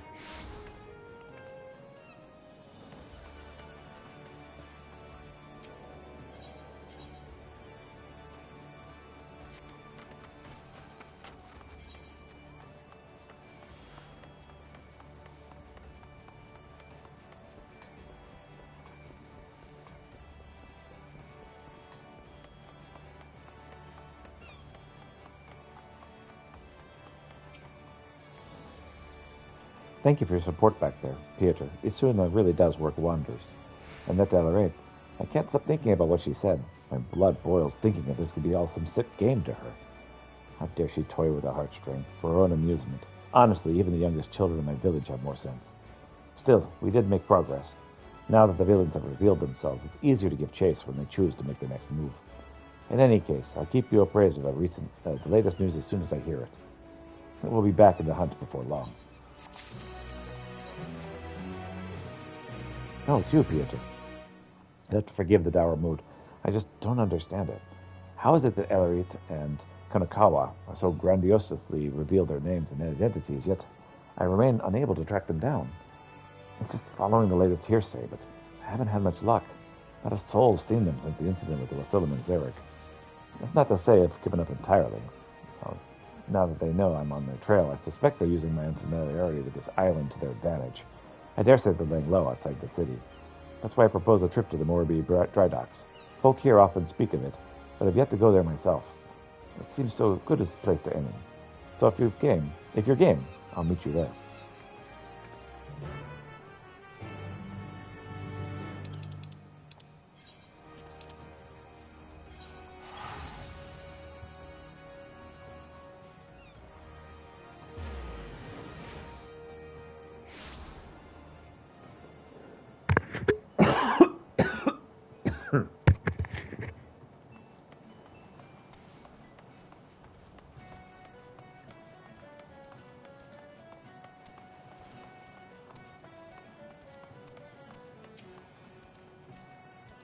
Ah, there you are, Piotr. While I was waiting for you, this fellow came asking for help. Sorry to trouble you, but the little brother's gone missing, and if you could use a hand finding him. He said he wanted to see the ships I made, so I started showing him around, but the next thing I knew, he was gone. That's probably got himself lost. Oh, that poor dear. I know we still have the heartstrings to consider, but I'd like to search for this man's brother, if that's all right with you. Sure, we can do that. Much appreciated. I'm sure we'll find him all the faster with your help. You had me thanks. My brother wouldn't say boo to a goose. I doubt he'd leave the docks on his own. He's got a mop of red hair like mine, so you'll know him when you see him. We'll keep an eye out. I know you're itching to search for him as well, but could I ask you to wait here in case he comes back? We'll split up and try to cover more ground. Good luck.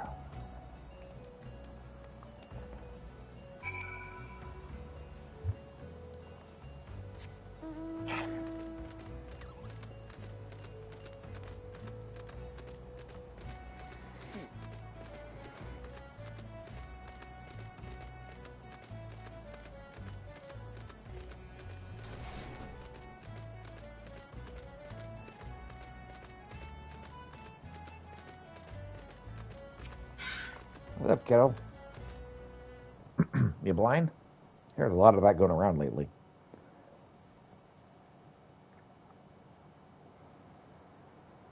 I'm scared. Where are you? Hey, I'm Piotr Krolitsk. Your brother sent me looking for you. Huh? You gonna take me back to my brother? Sure am. Oh, you found the little one, Piotr. I'm so glad that he is safe. Just wanted to see the ships my brother was working on. I thought I could see him better higher up, and then I lost my way. It's easy to do here. So I always keep my map open. Sounds like you had quite the adventure.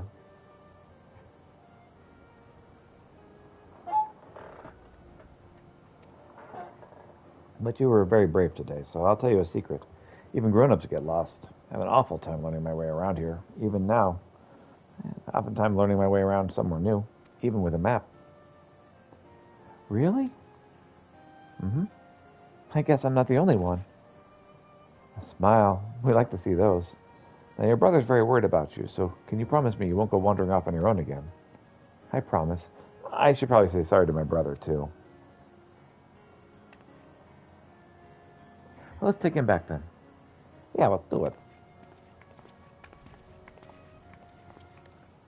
Zoom goes the kitty.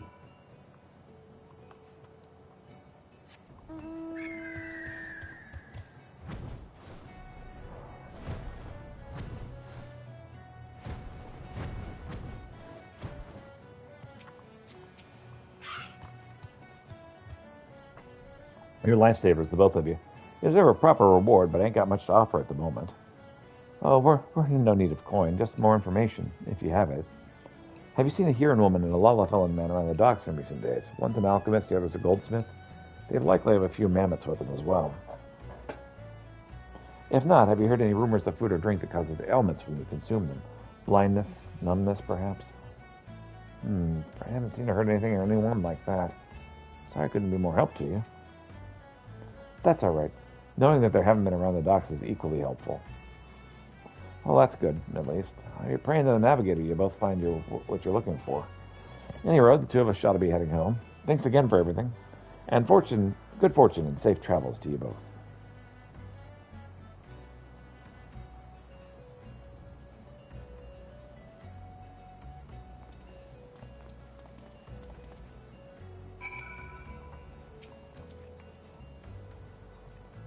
Still no word of the Unbound. But at least we could help those brothers. Children often let their curiosity guide them, which means they naturally wander off on their own adventures. I don't blame the men for worrying as much as you did.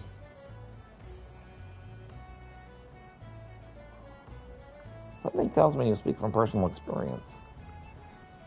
I do, in fact. I'm the oldest sibling of my family. I can't tell you how many times I've had to search for my brothers and sisters when they were growing up. Now that I think on it, I barely even told you about my family, or any village, or anything, really. I'd be happy to share a few stories if you'd like. The ocean view here is beautiful, so I might as well enjoy the scenery and relax a little bit. Sure.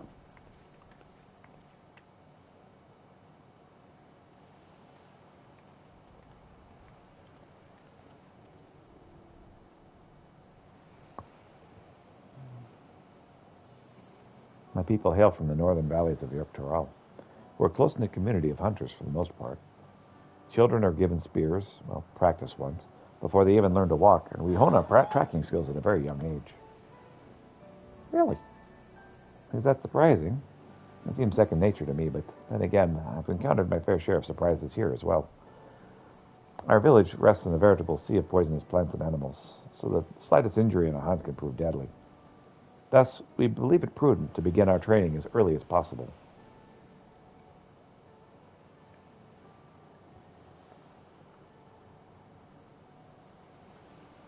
Yet no matter how skilled we may become, accidents are inevitable, and the heartstring proves vital to our survival. Not only does it produce poison, it cleanses it as well. In the right hands, it can dispel some of the deadliest natural toxins known to man. It even purifies the beasts that we hunt. In fact, our diet consists of highly venomous creatures, ones that would normally kill a grown adult if ingested. The heartstring allows us to lead a quiet, peaceful life in lands where otherwise we dare not tread. It always has. I suppose that's why I've never imagined anyone like Elariet would take that away from us. When I left, our village food stores were well stocked, but I cannot bear the thought of my younger brothers and sisters going hungry. I must return the heartstring as soon as I can, for their sakes. I wish to bring back their smiles and make them feel safe again, just as we did for that young boy. In any case, thank you for listening. Thinking of home puts me in good spirits. As long as I remember who and what I'm here for, I'll be all right. I know it. But I kept you long enough. I think it's time we made our way back to Limsa, don't you? Sure. What's going on, kitty? Feeling zooms?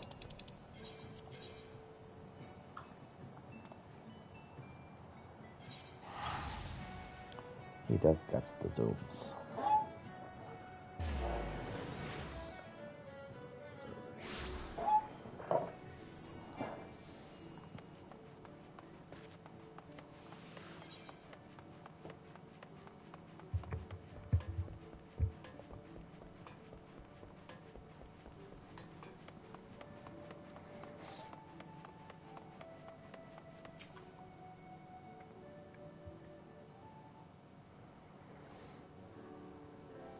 That's much needed reprieve, but we'll need to plan for our next destination, and soon.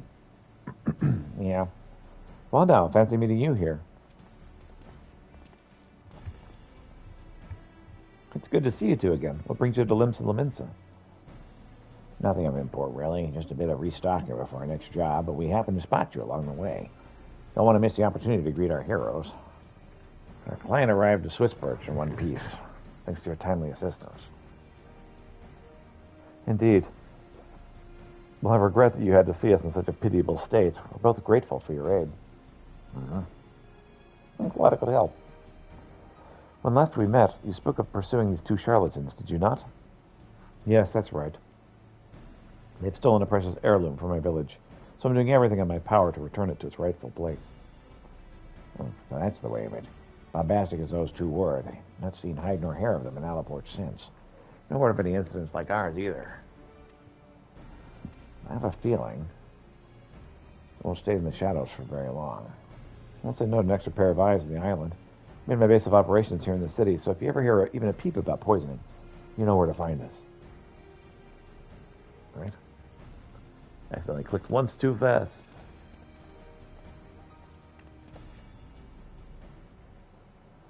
Well, I mean, I haven't found any leads on LR8, but I'm glad we had a chance to chat. And with Wasim and Jering on our side, things are looking up. For now, I'll keep in touch with our newfound allies. Should I hear any news from our culprits, I'll be sure to let you know.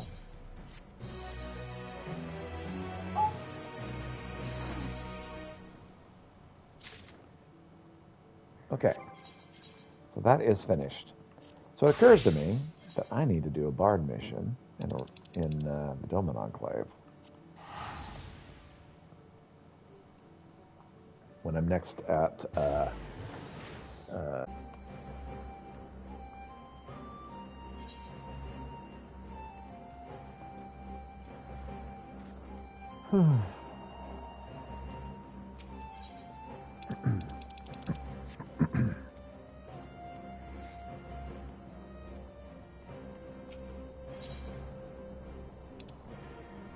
$40,000. Okay, we're back up.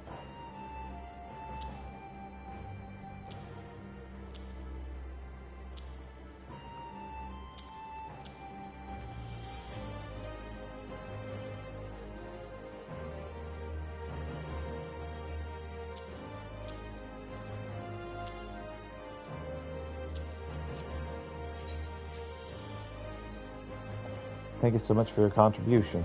We pray you will favor us with your generosity in the future as well.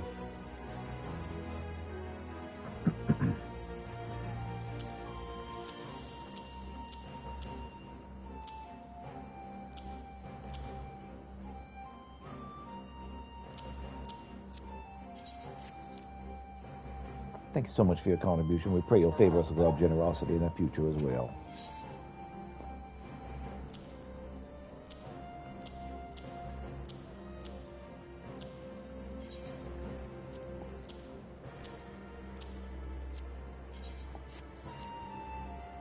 Thanks so much for your contribution. We pray you'll favor us with your generosity in the future as well.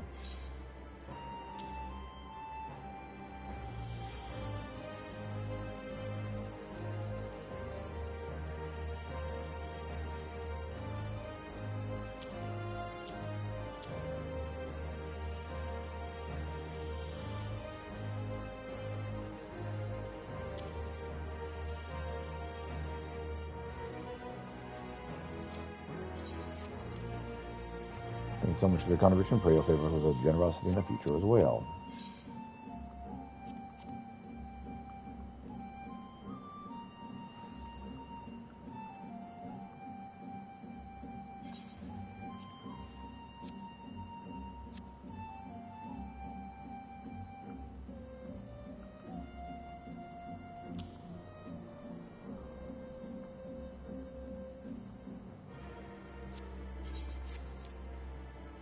Thanks so much for your contribution. We'll pray you.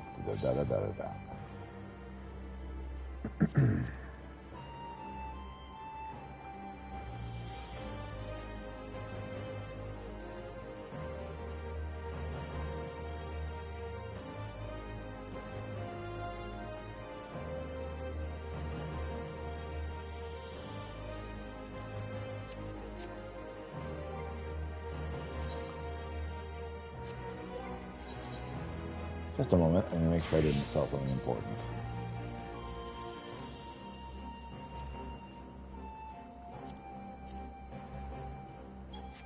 The citrus leaves I needed to not sell.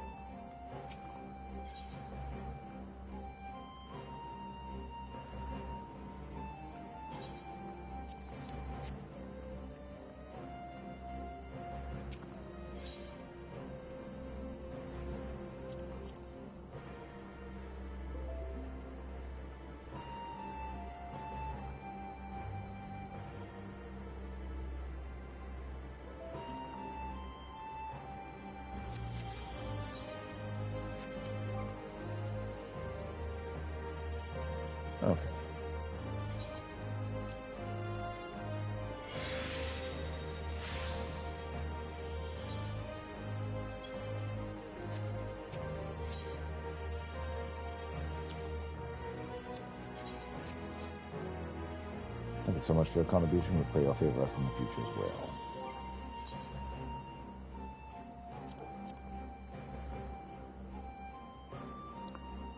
Okay.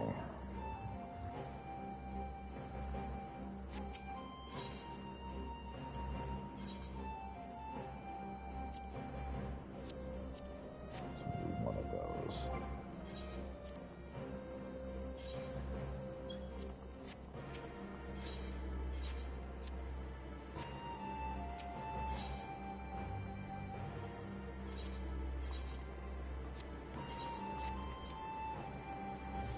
Thanks for the contribution. All right.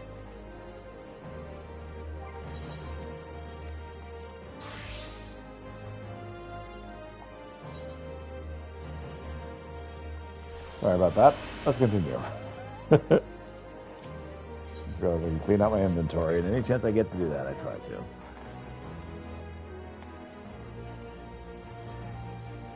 Okay, computer, why were you making lots of notifications? That's useless. That's also useless. Why were you... whatever. As ever, your timing's impeccable. We have but moments ago completed preparations for the funeral. I'll inform Lord Hean of your arrival.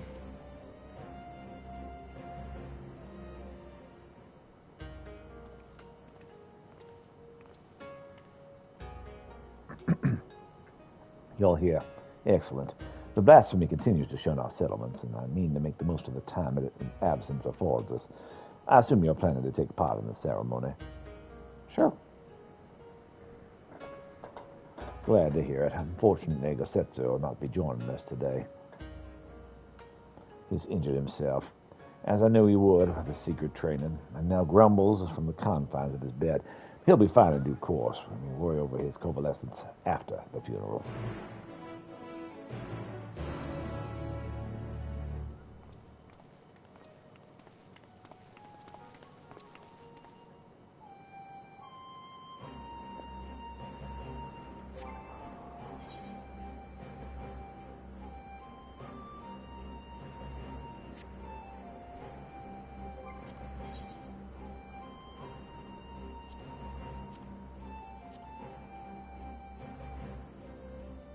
Okay.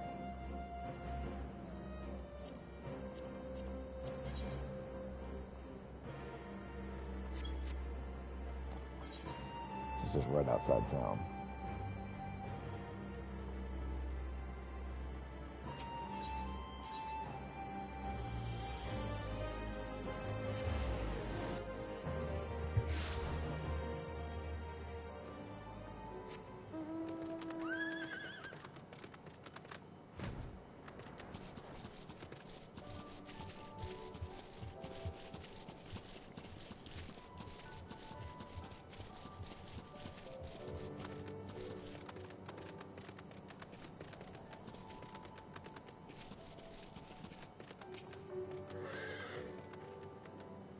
The villagers should be arriving ere long. Then we may begin. Let's go.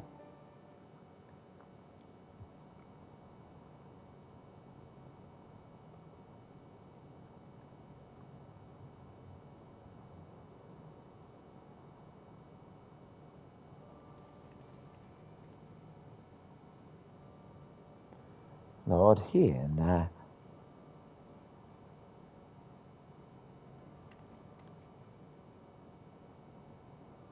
I apologize, my lord, for my past transgressions. I yearn to believe my daughter was a common reborn. But you're right, she is a monster.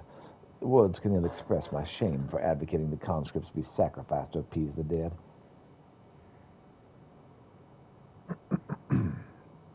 Nay, this ceremony shall serve far better. And so, as a humble citizen of Doma, I offer my deepest gratitude and beg for your forgiveness. I would make an offering on behalf of my husband and son, as well as my dear sweet Minako. I throw myself on your mercy, Lord Hean. Allow them a place within the mausoleum, that their spirits may know peace.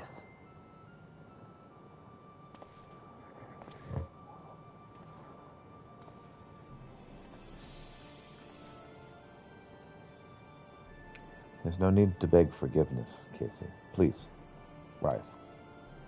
Please rise.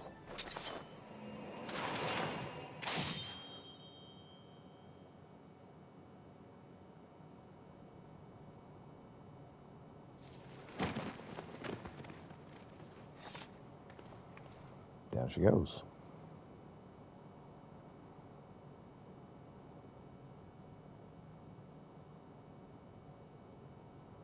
She will come for you.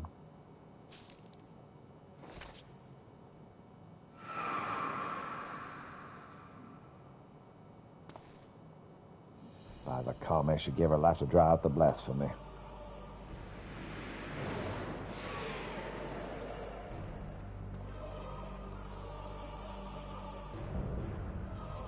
Blasphemy is a Nami. Okay.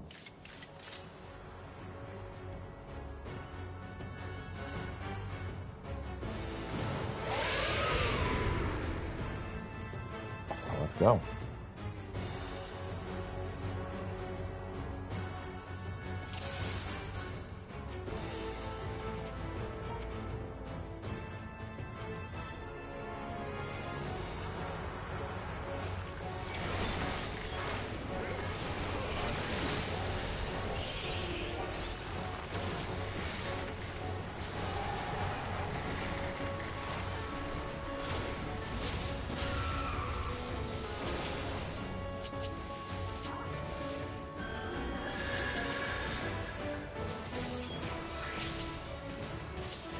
Charge will break our focus.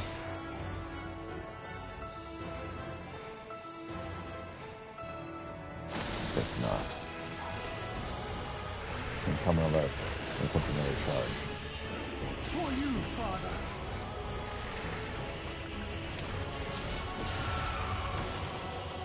Yeah, I'm gonna rely on you to keep me alive, bud.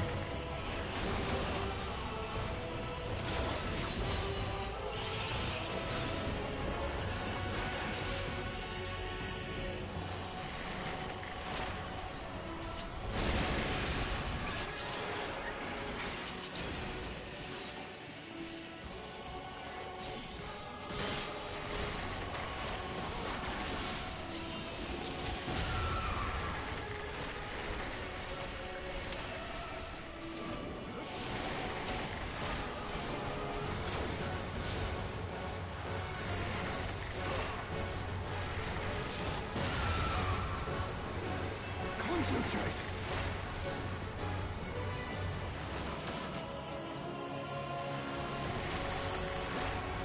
This indeed will not be bested.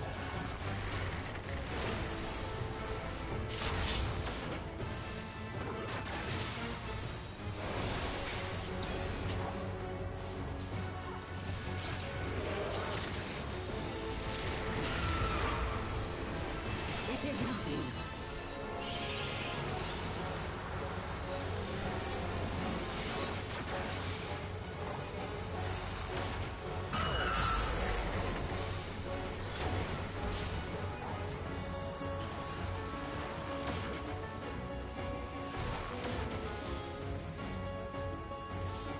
The weave of a shinobi's power.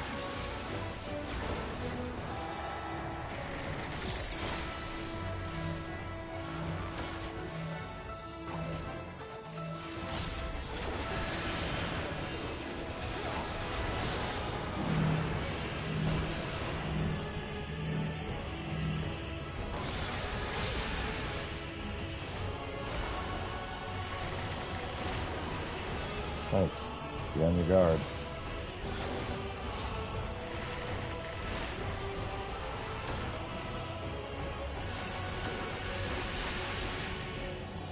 Can't move.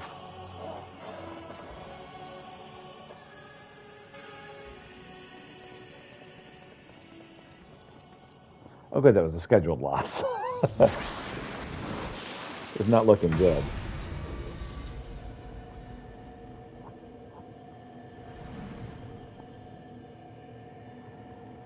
Apologies for the untimely arrival, my lord.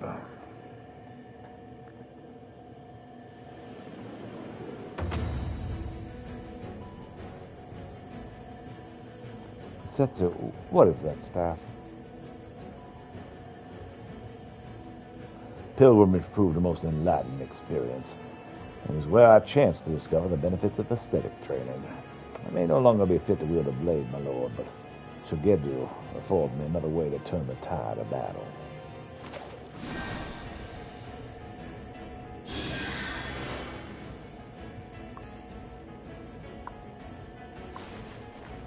That was sorely needed help.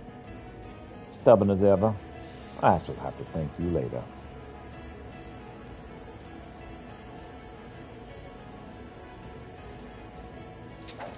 Let's put an end to this.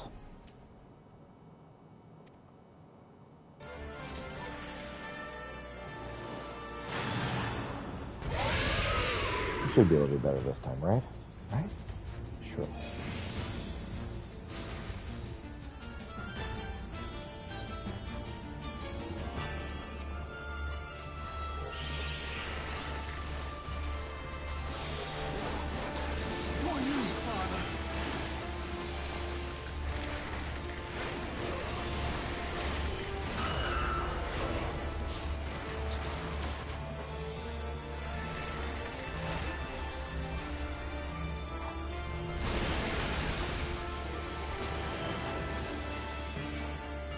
You have my thanks.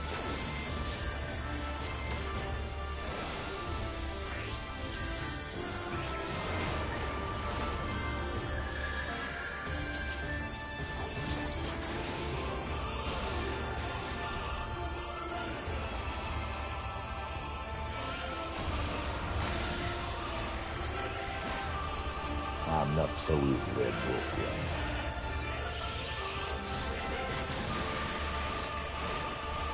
And this, quickly, to me.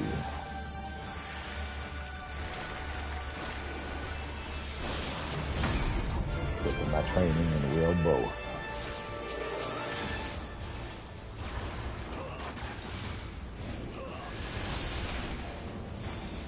Well done, Kasetsu.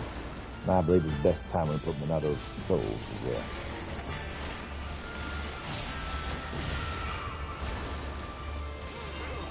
We have a shinobi power.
Yeah, bro. I can't heal myself.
Got it.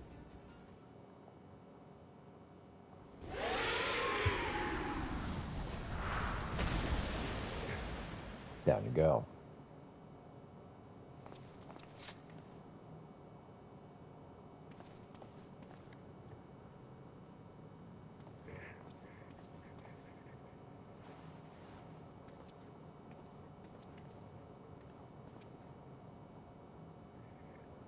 A deceiver to the bitter end, but she's still the daughter of Doma. We will have a proper burial ritual, and her family's belongings enshrined with the others.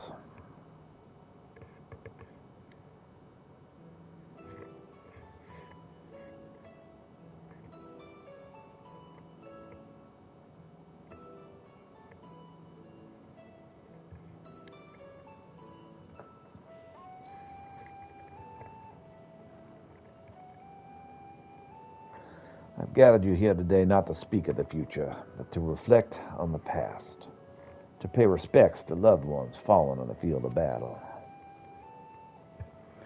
In honor of their sacrifices, these sons and daughters of Doma shall be given a place here at the Swallow's Compass. They no longer walk with us in life, they walk with us in spirit. Pray, never forget the bravery, but the memories of their legacy give you comfort and strength.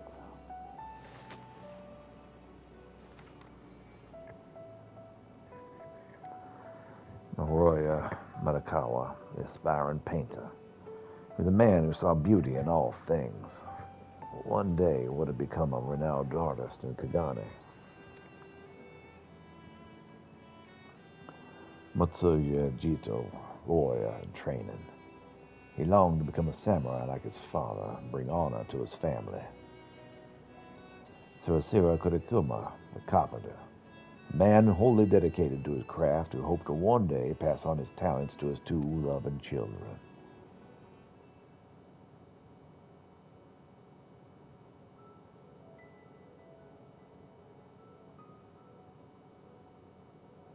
And lastly, Minato Shikogaki and her mother-in-law Casey. Theirs was once a happiness to be envied. Minato's parents were murdered by Imperial soldiers, and after being rescued by the Confederacy, Minato was given into the Cairn village of Isaria.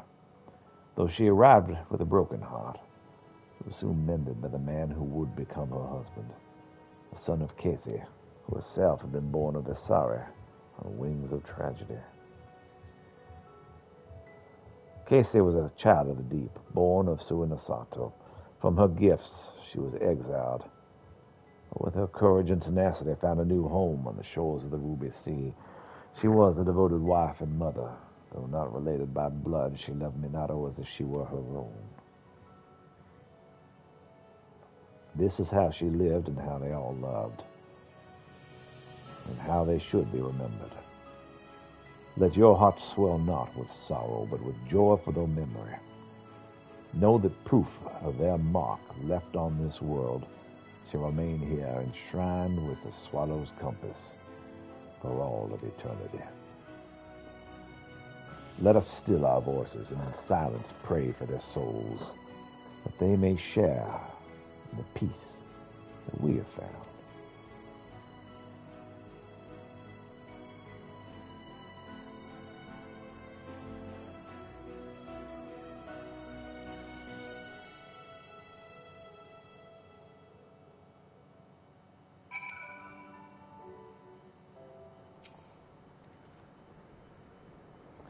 Well, I certainly wasn't expecting battle with a blasphemy as a prelude to the ceremony. At least now we may breathe easy, at least for a short time. The villagers have all returned home, and I believe it's time we did the same.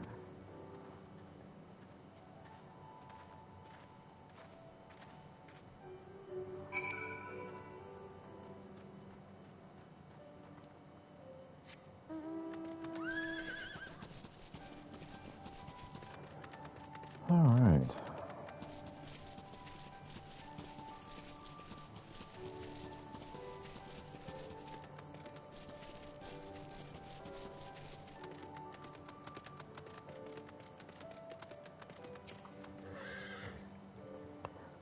All the free to travel in and out of the Enclave, you seek passage. I do.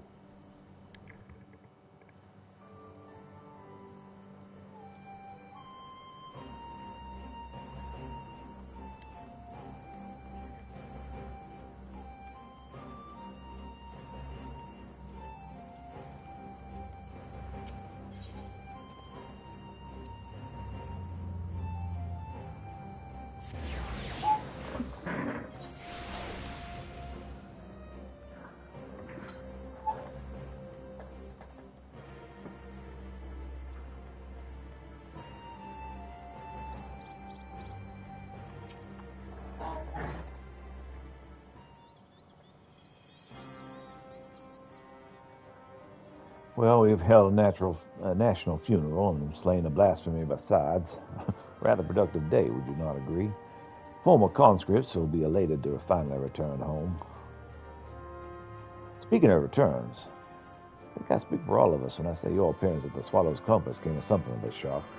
What of your injuries from training? Quite painful for some time, I assure you. Despite my best efforts to reclaim my former skills, my back and my hips vigorously protested. I planned to sleep that I may be well rested for the morrow's hunt. But a voice called out to me. I was needed. So I grabbed my cane and ran as quickly as my alien body would allow. The cane suits you, Ketsetsu, but your mastery of healing magic is a sight to behold. Almost as surprising as your resurrection following the fall of Doma Castle. I'm still but a novice and neither trained as I need. 'Tis my hope that I'll be able to refine my ascetic arts during my next pilgrimage. So you're leaving there? Worry not, Lord Ian. Should you find yourself in dire straits once more, I shall fly to your side. Not as a samurai, perhaps, but I nonetheless give my enemies cause to tremble. And with that, I take my leave. As the sun rises on Doma.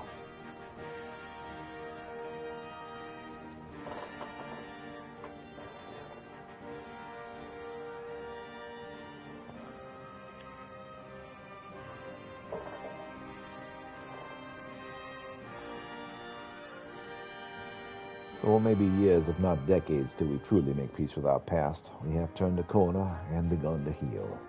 We may look to the future, unburdened by grief ignored and sadness denied.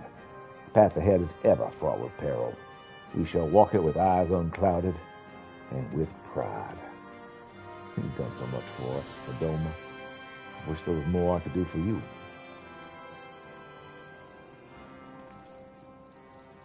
Sure. If I might ask one last favor before you leave, please inform our representative at Razat Han the blasphemy has been vanquished and that the people of Doma are safe. With any luck, our experiences here prove useful to other nations that yet grapple with these beasts. Sure, I'll let them know.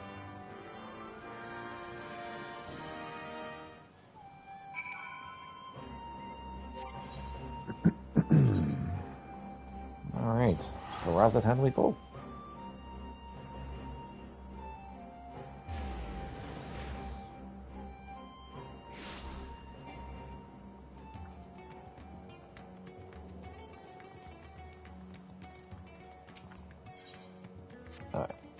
Just checking. While we're here, we'll check this as well.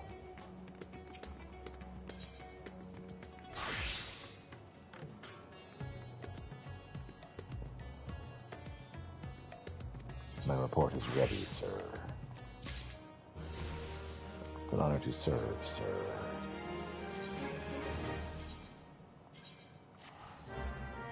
Excellency's adventures are my specialty.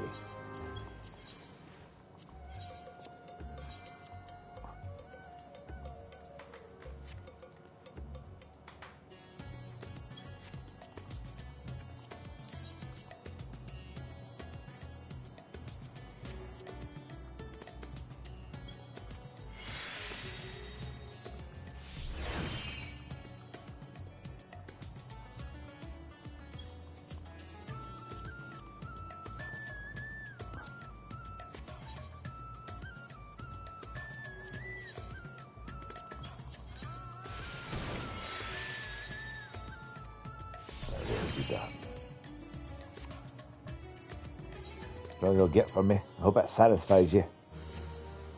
That's what you asked for, yes? Well, then take it.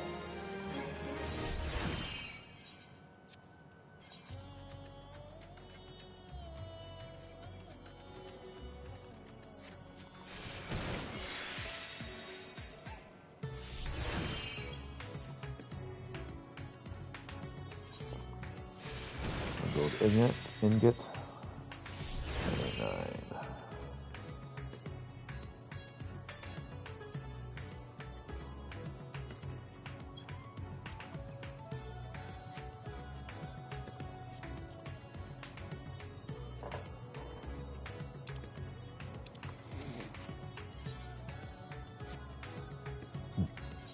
There's enough to satisfy you. Just thought it'd be worth my while.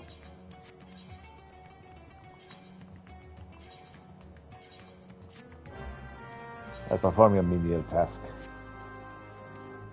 Hopefully next morning you'll have a more meaningful task for me. Is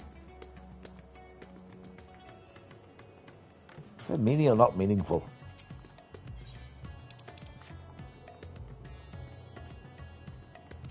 It's putting words in my mouth.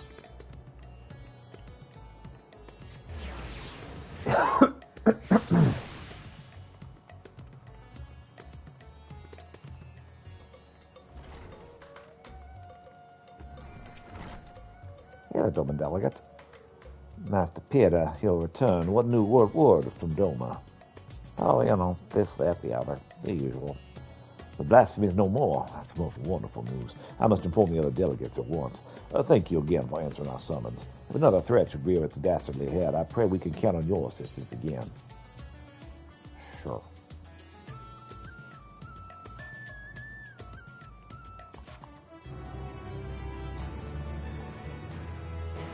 Anti-job specific gear for level 90 range, physical range DPS.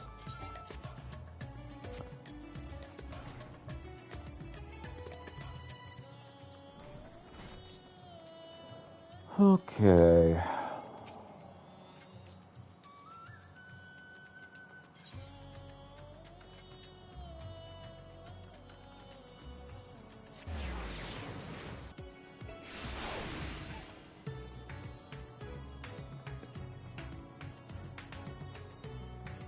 What else needs doing after Azatan?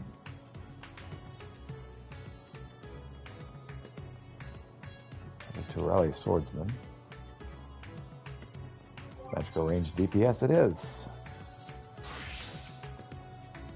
How about a little pixelmancy? That should be fun.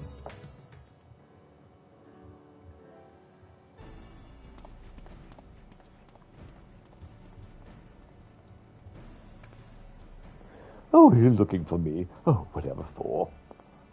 Apparently I'm here to help you with some task or other. Oh, Peter, you say my mother sent you. I think she's already explained the details, such as how we know next to nothing of the treasure or its capabilities. We have only the legend passed down through our forebears to go on. They speak of Turel the Droll of an owl who once terrorized the forest, whose soul is sealed within the perch of the apex. The tales have only become more vague as we miss the time obscure the treasure's origin. Even our village eldists remember naught but an ominous warning uttered by those who once wielded its magics. The master of the apex shall be showered with good fortune, yet leave only sorrow in their wake. It's clear, despite owing their safety to the apex's power, our forebears viewed it as something to be feared. It must be truly immense. And now, on to the matter of the thief. Even during our brief acquaintance, he made plain his desire to bring change to Razadhan. Naturally, I've started my search here, and have been seeking anyone who's expressed dissatisfaction with the status quo. Sure enough, I soon heard stories of a recent arrival, a self-styled savior of Razadhan who proclaims he'll lead the city to greatness, and calls himself the Justicar. He's apparently taken on the burden of personally exterminating the beasts which infest their mare's wilds. Made a great show of claiming he alone is equal to the task. Well, he certainly draws a crowd in his boasting, and only watch with morbid curiosity as he sets off from the jungles alone. I realize this could have nothing to do with the problem, but Even the smallest need must be pursued. I've heard he often gives his speeches in the region's smaller settlements. So, shall we go see this Justicar for ourselves? Sure, why not? It's decided. I hear Yulmad would make a great place to start. Hopefully there we can find our next crumb of a clue.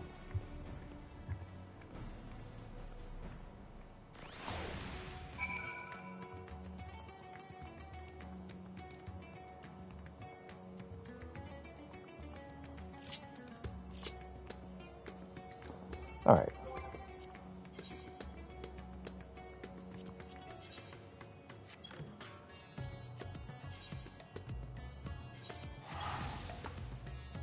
All right, your mold.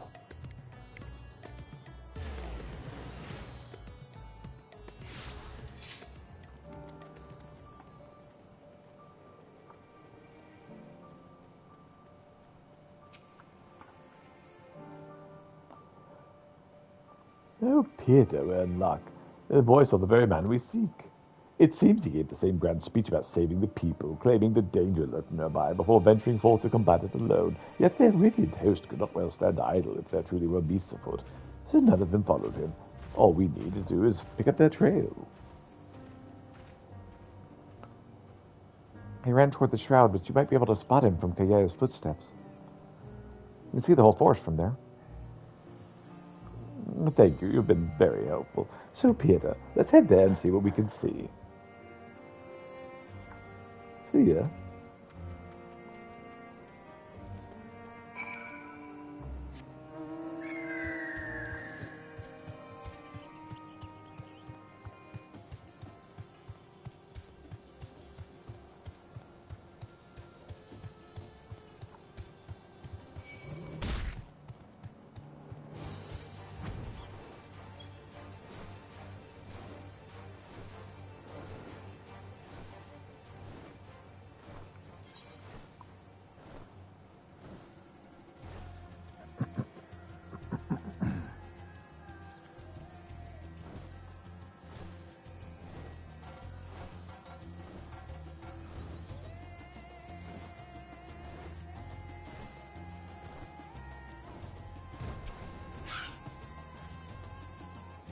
Now then, let us begin our search. Since I've never actually seen the Justicar, I suggest we find the Radiant Host soldier first. They do all wear similar armor, after all. Search your surroundings for the radiance and move the camera as well as zoom in and out.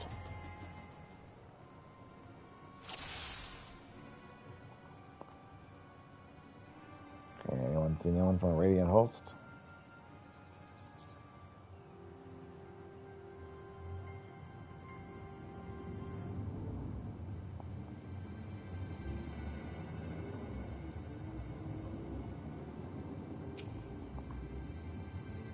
It must be him, but what happened? Oh, we better get down there quickly.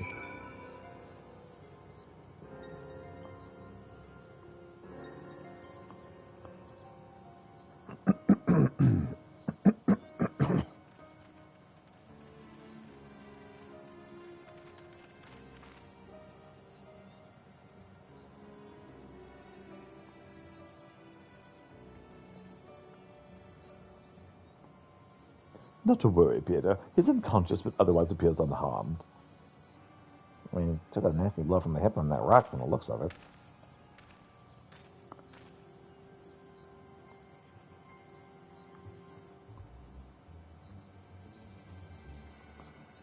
Attacked by one of those leaping mushrooms and rocks.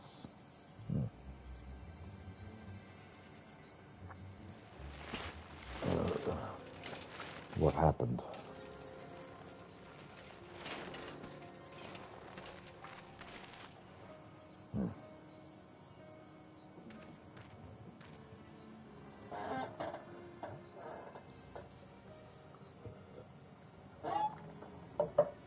We heard you came here in pursuit of a Justicar. Do you remember anything? Yes, I eventually found him. He was confronting a fiend that now lies dead.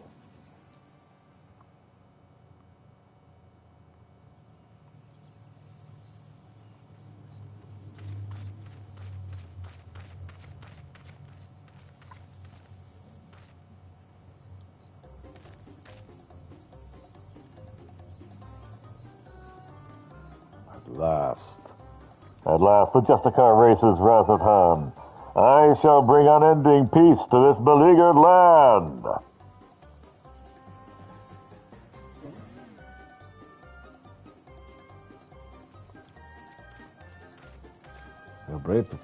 You are brave to follow in my path. Few indeed possess the mettle of even to consider the terrors which threaten our home, let alone stand against them. Yet courageous though you may be, you're far too weak to fell a beast so mighty. Quit this place with your life while you're yet able.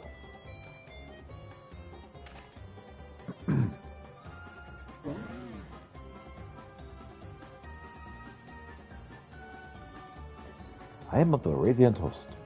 If I ran from such meager prey, I would become the laughingstock. How bold, to look death in the eye without even flinching. I doubt not your conviction to defend Razatan, and yet I believe it pales before mine. Really?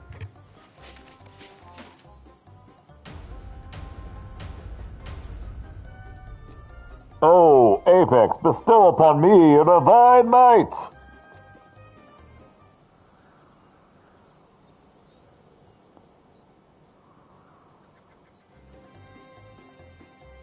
Do you not heed my call? I require your power more than ever. Is something supposed to happen? Why, am I yet unworthy?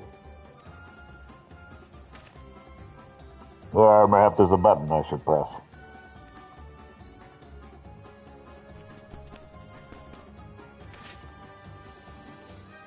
This is not what I expected.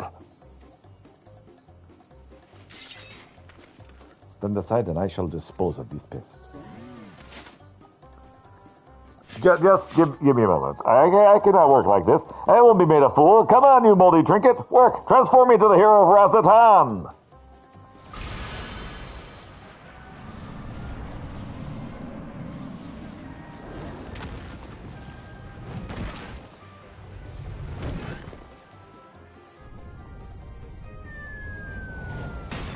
Bonk.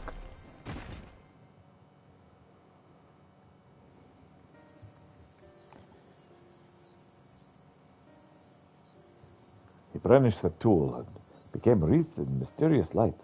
Then boulders started raining from the sky. Down they came, one after another. That's when I must have been struck unconscious.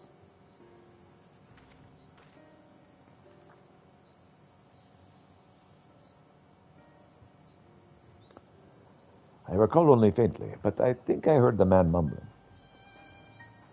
Quite excitedly, as if he had come from sudden revelation, as if he was overtaken by madness.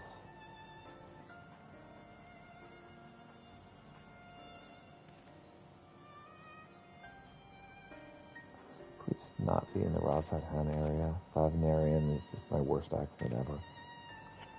He seemed to got away unscathed. Either way, it's an incredible stroke of luck, or whatever he was beseeching is actually answered. As I suspected, this Justicar is the self-same thief who stole the perch of the Apex. Sure. No doubt he's long since departed from here. First I'll escort this fellow back to the Almaz and keep a close eye on him. Head wounds can be dreadful after effects.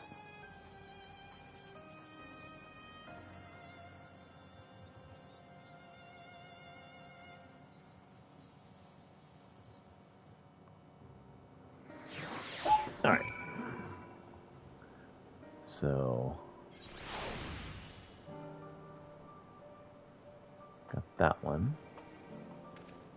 And those. Let's see.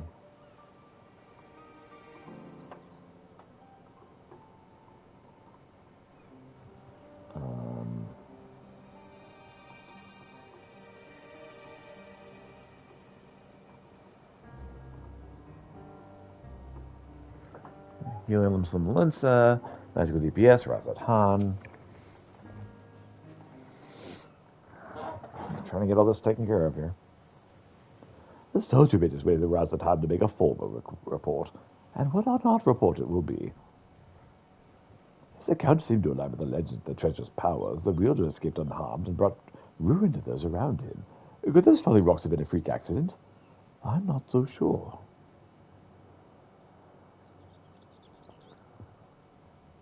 You won't believe it, he came back.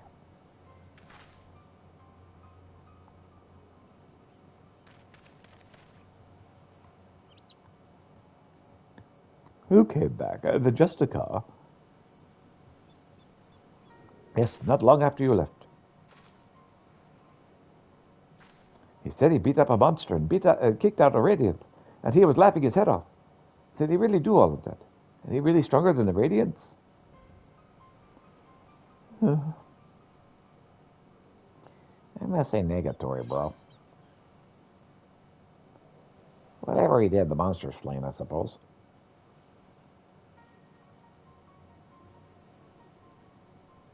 And my mate can't stop talking about him. He wants to be just like the Justicar. His mom and dad aren't happy about that, though. I'd advise you and your friend to look for a different role model. We thank you for telling us what happened, just the same.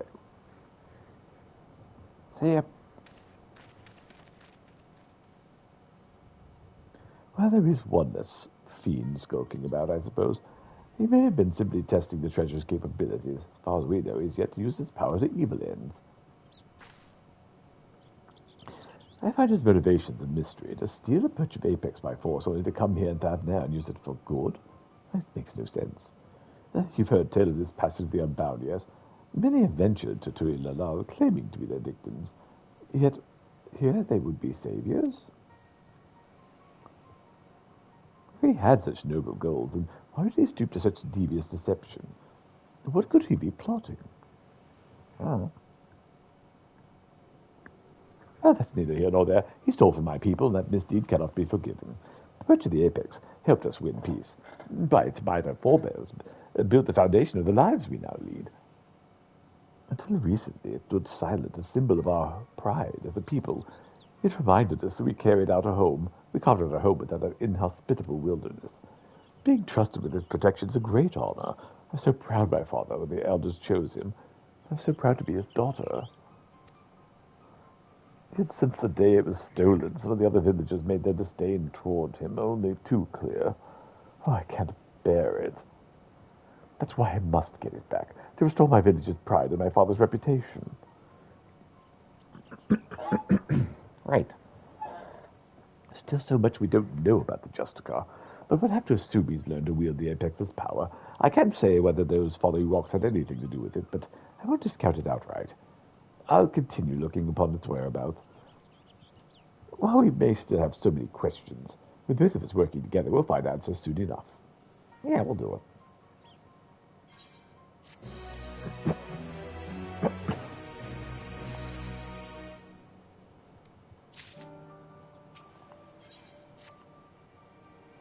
Albeit, I'm afraid there have been some developments that are less than encouraging. News of the Justicar's actions have spread throughout the city, and with each retelling his deeds have become more valorous. The younger citizens in particular seem to view him as something of an idol. That is very concerning. Despite the creatures he hunts posing no real danger, he'd paint them as mighty beasts in need of felling. Of course, the Radiant hosts are far too busy to trouble themselves culling every pest that casts a sideways glance at the city gates. Yet the Justicar's twisted circumstances to his advantage. He proclaims to anyone who listens that the Radiant hosts shirk with terror before these beasts, that he's the only one that can eradicate them. You might expect such claims to be dismissed as wild ramblings. It seems no few people have fallen for this ploy. The whispers of his exploits amongst the youth have practically grown into a clamor. Yet we mustn't be discouraged. His increasing fame only makes it easier for us to sniff out his trail. And we're better to start than Razatan. I'll see you there, Peter. Okay.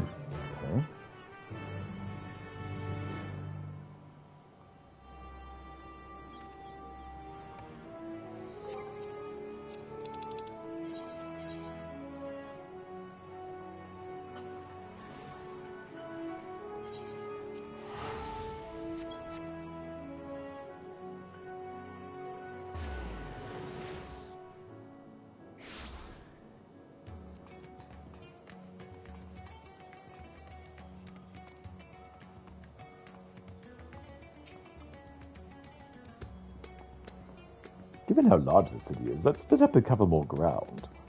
I already have a destination in mind, the High Crucible.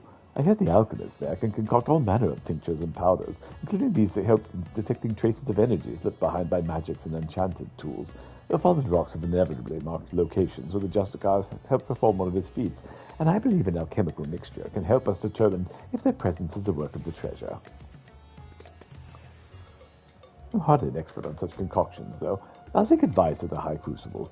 While I'm doing that, I would ask that you go to the Hall of Radiant Host and see if there are any new information on the Justicar's whereabouts. Does that plan sound agreeable to you?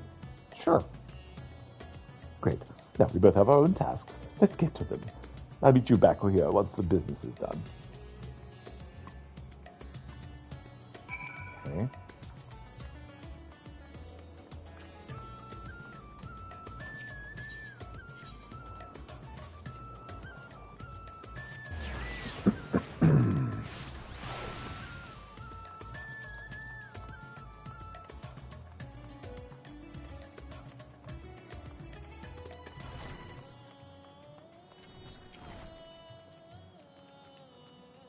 Here to talk to you about the mission. I'm tired of hearing about this Justicar. His popularity among the citizens' younglings is quickly becoming a cause for concern. Yet, as try as we might to refute his claims to the Radiant Host are allowing monstrous beasts to run amok unchecked. You know how young men are impressionable and difficult to change once set. We initially disregarded him as boastful eccentric, but his alarming sway over the populace can no longer be ignored. We are at present considering whether to open formal investigations into his activities. You and this ally of yours have done well in their search thus far. You even have a working theory to falling stones. Quite impressive. Several of our number have encountered him during the patrols, only to lose sight of him under fall of rocks. Such incidents have become all too frequent. Many of our rank demand we act. For now, I am afraid this is all the help I can offer. Please share what you have told your companion, and together we may unmask his justice.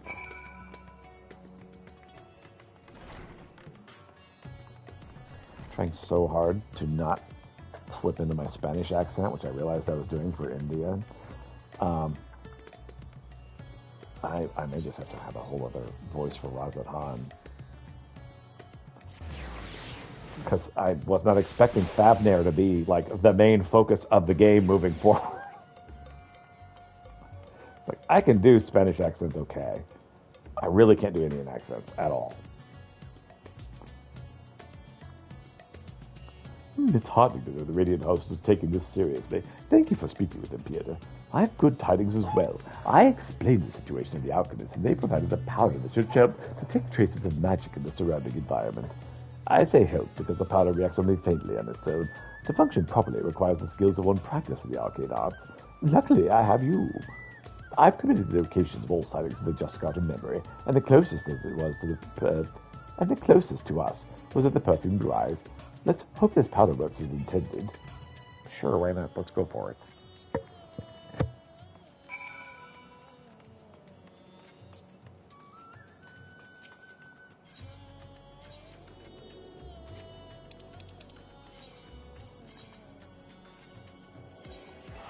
Alright, phone.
Oh, there it is.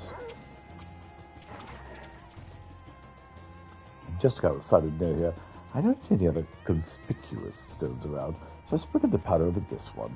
Now concentrate your focus, or their eye, or whatever is the locus of your power, and see if you can detect any unnatural forces. All right.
So, were you able to detect anything? Oh, yeah. Lots of things, actually. Oh, I knew you could do it. So because there's no crystals in the rock, and the energy you detected must be the remnant of some kind of spell. Is that right? I mean, there were crystals in the rock. All rock has crystals, but they're really small. And taking the story of the Radiant we rescued previously into account, we can conclude that Justicar uses the treasure to call these stones down from the sky. Yep.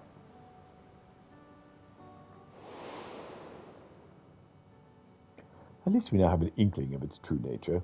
Even so, not every question has been answered.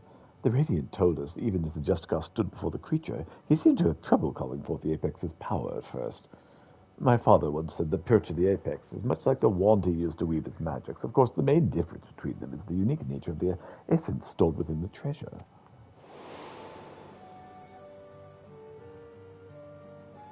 I know little of such arcane instruments, but you must be quite familiar with them. How do you use yours? I channel ether into it.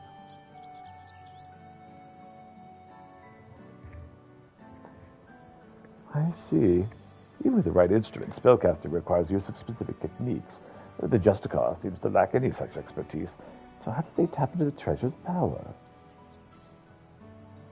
Suppose the perch of the Apex possesses some unique method of activation. When I spoke to the representatives of the other tribes about their treasures, no one mentioned special techniques being required. Not that the relics should have any much in common to begin with.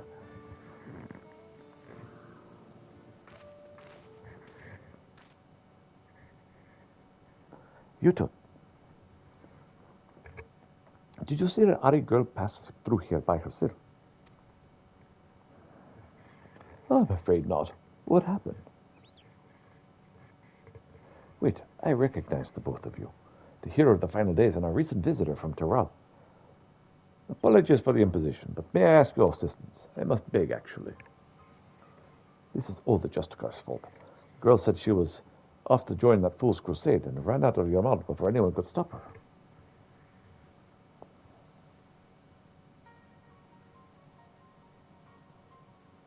Her mother begged us to find her, but she's following the Justicar. She could be anywhere. You see, she's been sighted at locations scattered all over Thavnir.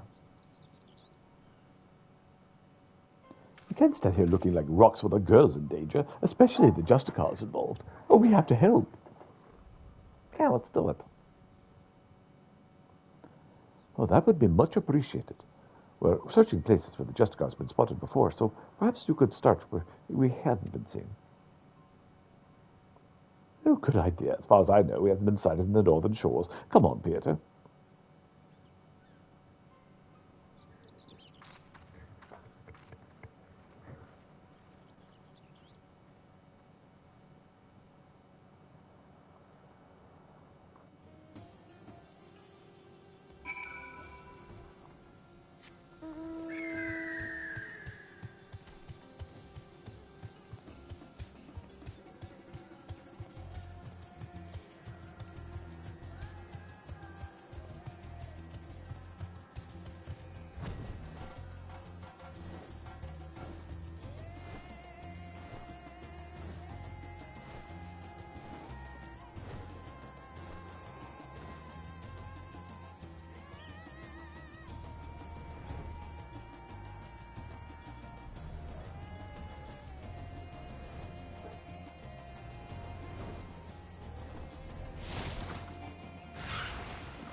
Almost took me down.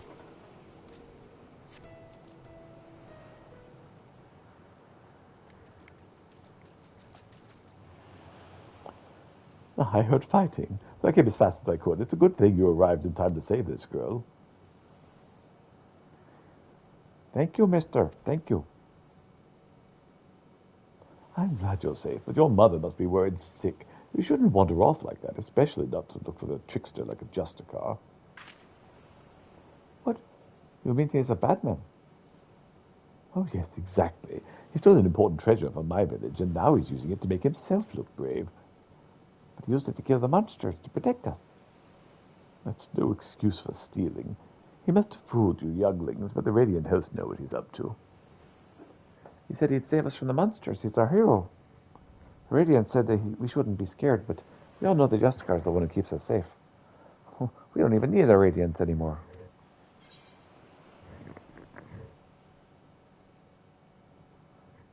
Well, no hero can save the world alone.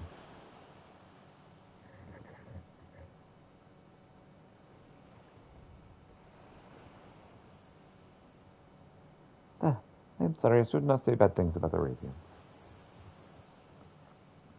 They protected everyone in the final days, I guess. I forget how much they care about us. It's a lovely sunset. I'm sorry, too. I should not have spoken to you like that after all you've been through. You said that Justicar's a thief and a trickster. I hope that's not true, that he is my hero. Well, I'd best escort her back to Yalmad. I'll meet you there, Peter. Mm-hmm. Mm-hmm.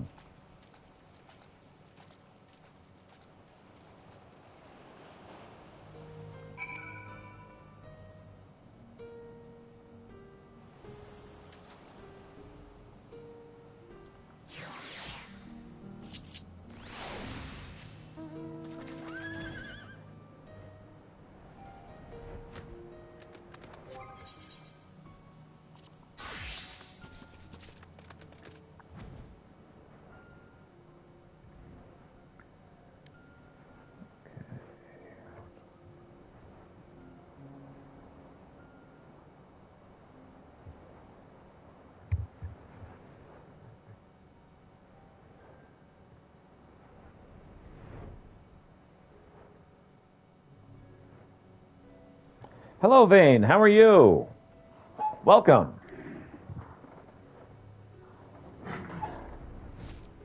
We're getting some of these little side quests done for Dawntrail today. How's your day going?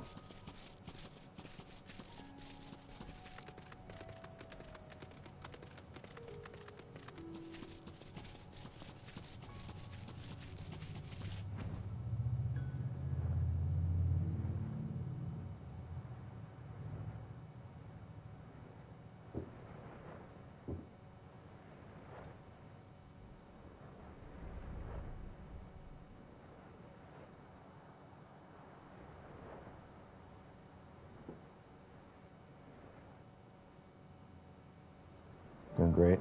You two recommended, landed me here. All right, cool. Well, stay as long as you like. Didn't know YouTube recommended Twitch. It's awesome. Oh, welcome. Stay as long as you like.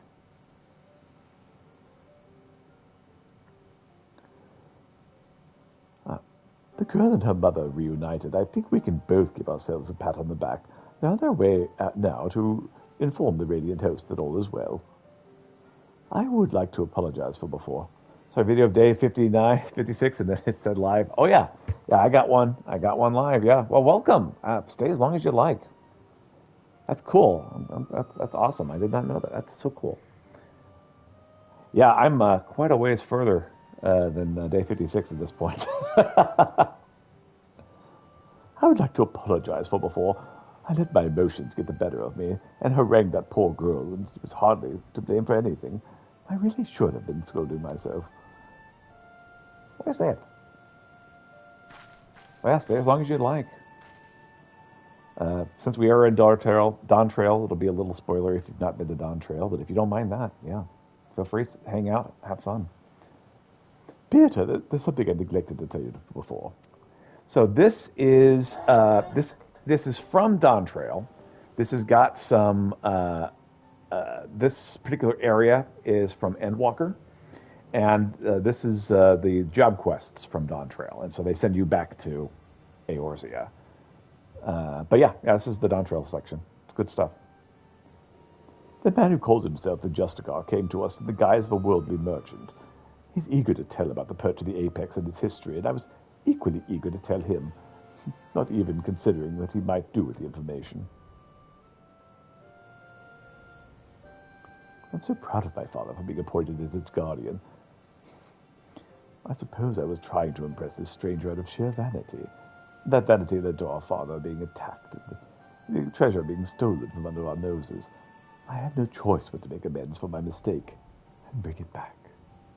Yet some are convinced that the Justicar acts only to serve the greater good. I couldn't accept that he might not be rotten as I thought, and lashed out at the wrong person. From now on, I can't let my emotions cloud my judgment. I must remain calm and look at the facts for what they are. And the facts say that the Justicar has done no harm for the people of Favnir. Even so, the organization he serves, the Passage of the Unbound, it's evil. To its very core, if his actions at my village are not villainy, I don't know what is. The situation is fraught with contradictions. I still don't know what to think. What about you, Peter? Oh. There's still too many unanswered questions for me to make a comment at this point. I agree. He speaks of justice and heroism with great bluster, yet there's something we're missing.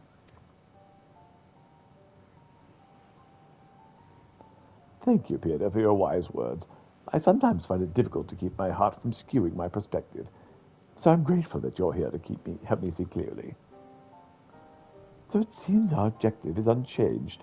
We track down the man who stole my people's sacred treasure. Whatever his intentions may be, unraveling them comes secondary to finding the man himself. I'll continue to pour my every effort into the search, so stop by from time to time, and I may have something new to share with you. Cool.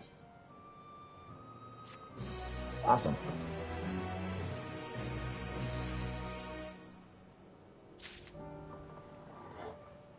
All right. Well, it's time for me to take a quick break. I'll be right back.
Sorry about that. I have something going on with my finger. I'm trying to figure it out.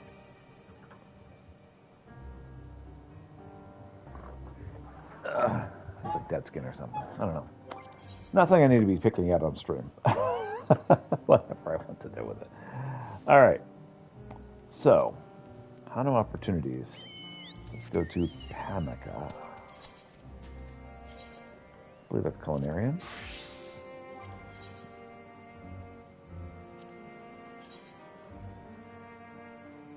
No. That would be Weaver in all likelihood.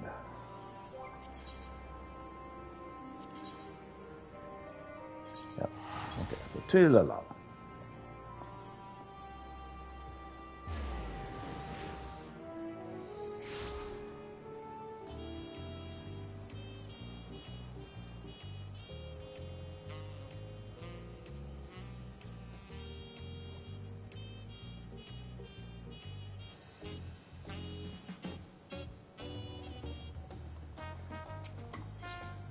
Okay.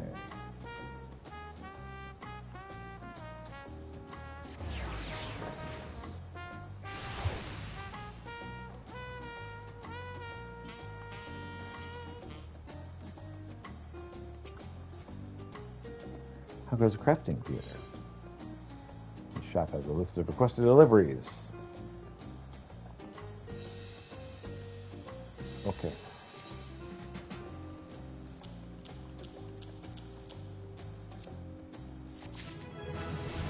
My word, I knew you were an accomplished weaver with your craftsmanship surpassed my every expectation. The finished product will be a sight to behold. Making your first successful delivery, you've begun to earn Pamica's trust. Deliver the items Pamica needs and deliver them often to bind Pamica's tables. Deliver them often to bind Zomelweni's tales into captivating tomes.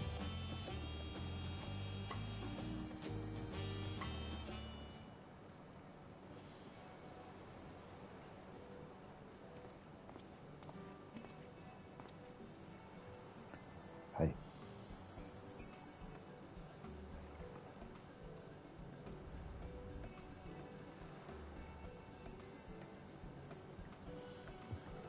Now then, whenever you're ready, Zomelweni, you may begin. I think I'll start with a famous tale that's been passed on across generations of Hano Hano. It's a tale of their beloved god, and the crop would enrich their very way of life.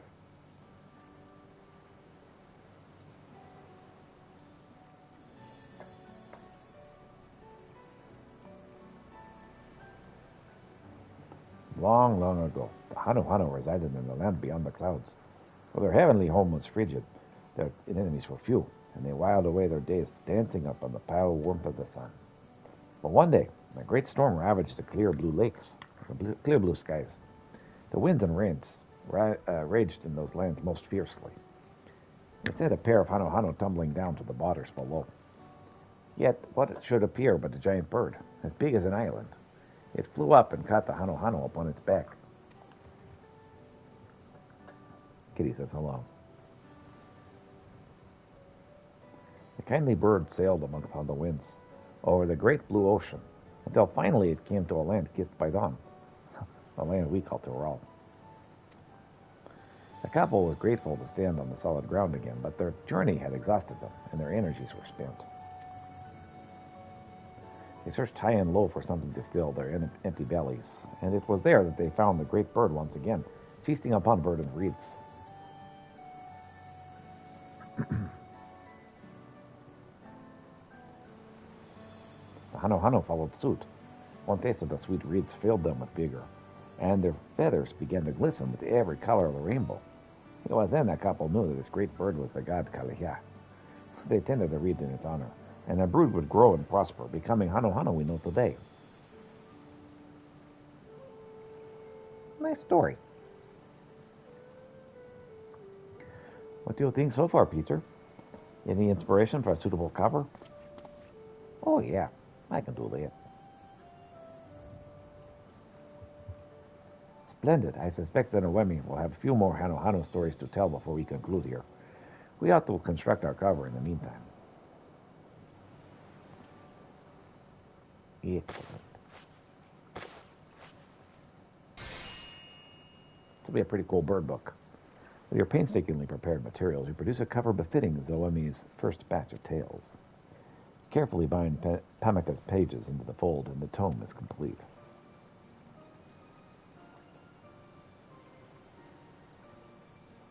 That doesn't look like something that a weaver would do. It's a real book. I may not be able to read yet, but looking at it fills me with joy. Books are remarkable things indeed. Stories told with a speech alone will disappear with their tellers, but what is written is promised to survive. And that's my own romanticism showing through. More importantly, I greatly enjoyed your storytelling, Zoemi.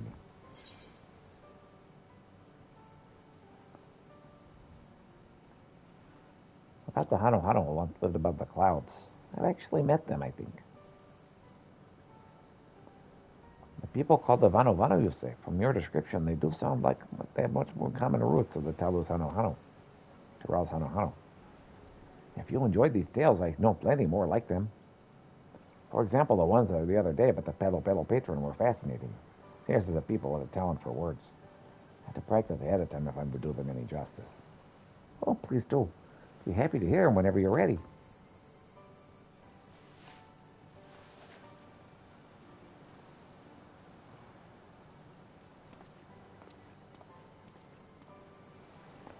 And so ends your first job.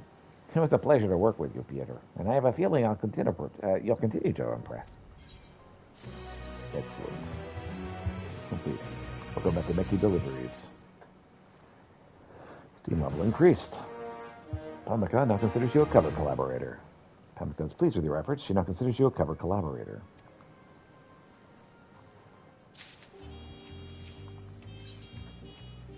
Pamika is prepared for another parliamentary yawn. Greetings, Peter. If you're ready to proceed with the next cover, I have an idea I'd like to share. Then Mawene said he had Pelo Pelo tales to tell us next week, correct? In which case, I thought using materials sourced from the Pelo Pelo's ancestral home of Ukapacha might give us a cover, an authentic look. A book about many given people would look at home amongst them. So I think. Sure. Then it's settled. I trust you'll know just what the local merchants we need. Oh, yeah. It's accepted one of Mickey Deliveries. To Mickey Deliveries. Hello, cover components to Pamika.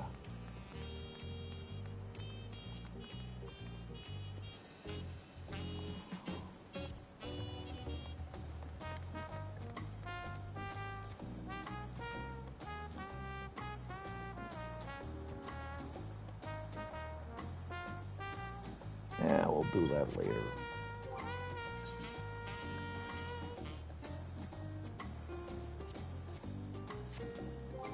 I'm gonna turn in some juice.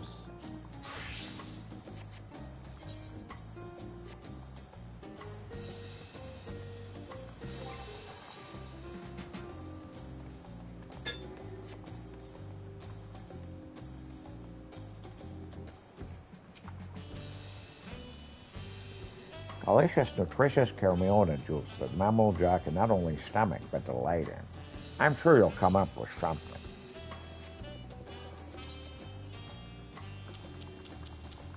You bet I will. This consistency, this aroma, why, it's so sweet. I'm tempted to take a sip right away. Making a very successful delivery, you've begun to earn Hero Jaw's trust. Deliver the items Hero Jaw needs and deliver them often to improve the aspects of Cheryl Jaw's juice craft.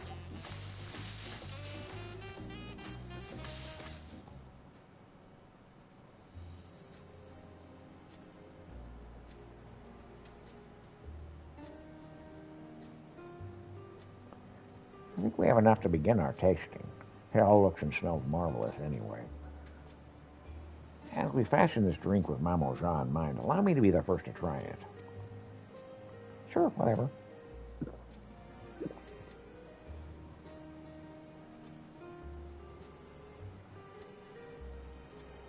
Exquisite. Thick with Chermoya's signature sweetness and aroma, yet utterly smooth in texture. No one would ever guess the juice comes from a fruit so wholly unappetizing in appearance.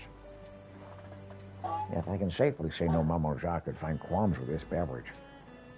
I myself would happily drink it daily. And with its nutritional benefits, peeling scales may become a thing of the past. Please, Peter, you simply must tell me how you made this. It's not that hard, actually.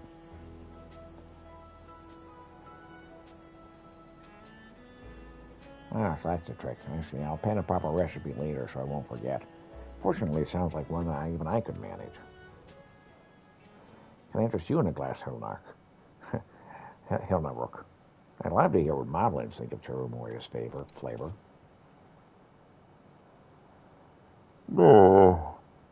Busy task is waiting, Juicy Keep. Halnurak has no time for taste sipping.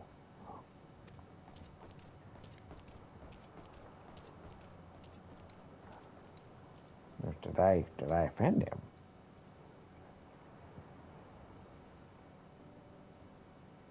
Makes me want juice. Pay me no mind, Peter. Sometimes I get caught up thinking, well, I just wonder how I might have done better. I know I shouldn't pester him about it. The juice you made is just lovely. In any case, I say your prototype masses muster. Our menu has its first new item. I have to peel a lot of Tremoria, but I'll keep the happiness of my newly moisturized skin at the forefront of my mind. I consider the sort of juice I'd like to make next, but perhaps you could familiarize yourself with local agriculture in the meantime. If you ever find yourself in need of a refreshing beverage, you know where to look. Okay. Quest complete. Delivered the requested items. Steam level increased. Your jaw now considers you a Mammals-Jaw moisturizer. Next request will be available, however, upon reaching level 93 as Alchemist or Culinarian. Not quite there yet.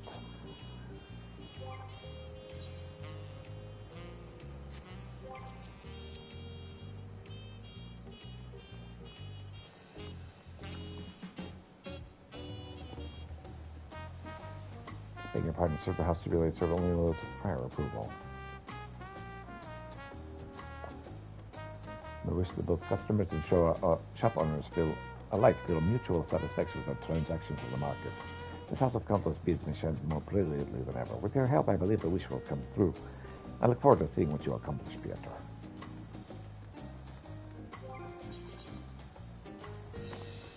No script exchange yet, huh?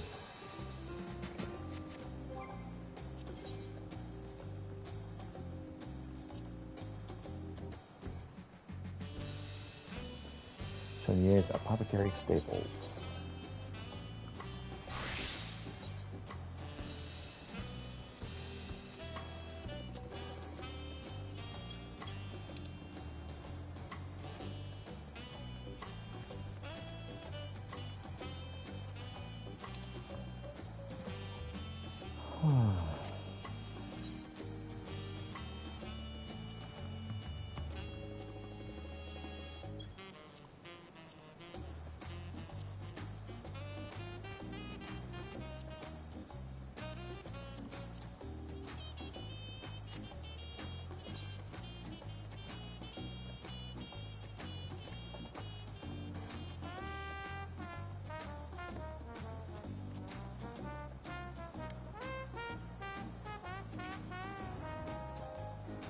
To find the staples that require Uropacha, either the Maca or the Springstone suffice.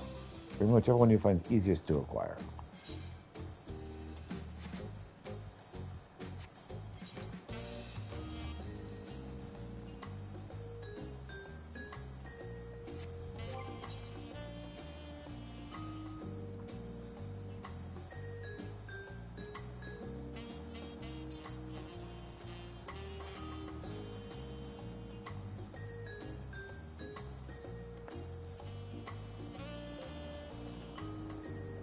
Blue's Coffee Grounds by Botanist. Okay, Kiblu's Coffee Grounds. That's where I need to go next. Next time I'm over there.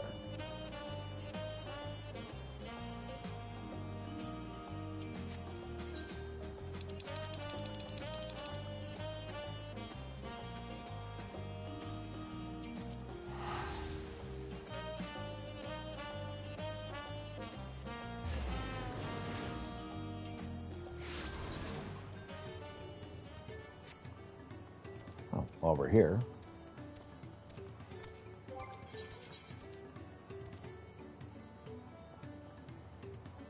Let's see. We're going to level up next. So, Wopley. Take him a triple triad. It's becoming popular amongst the colleagues lately as a way to engage with folks from across the salt. Sure, let's do it.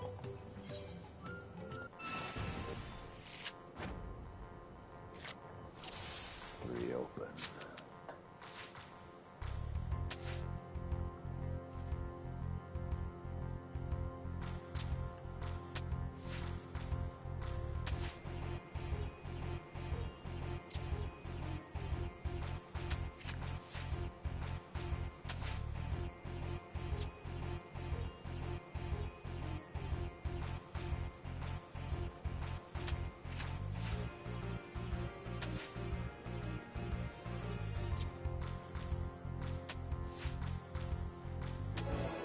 Blueberries.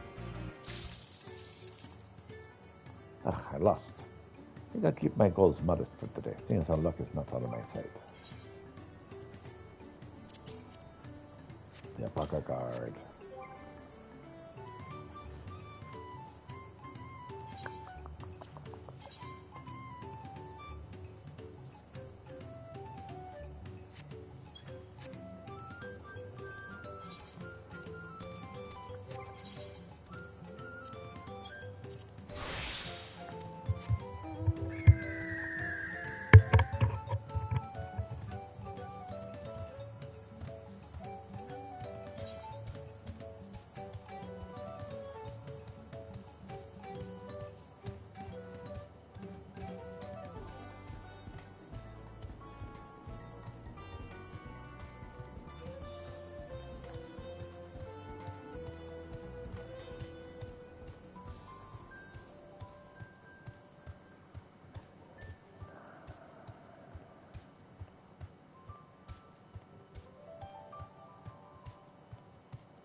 I'll grab the stuff I don't need first.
believe I have all of my apothecary staples needed.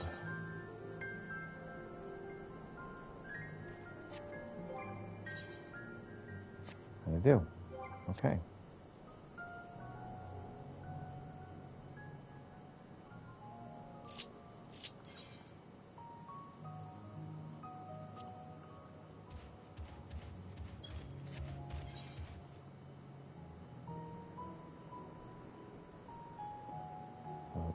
Urfacha.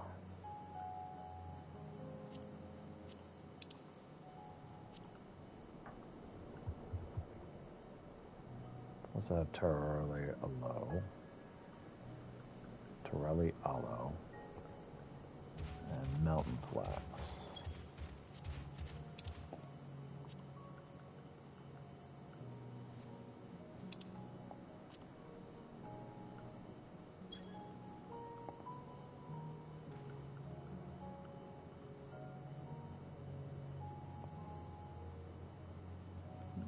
So Cha and Larto.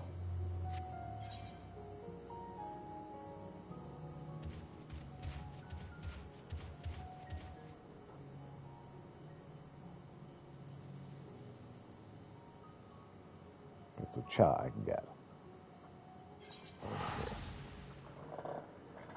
Some of that mountain, no, the aloe first. We'll worry about the other stuff later.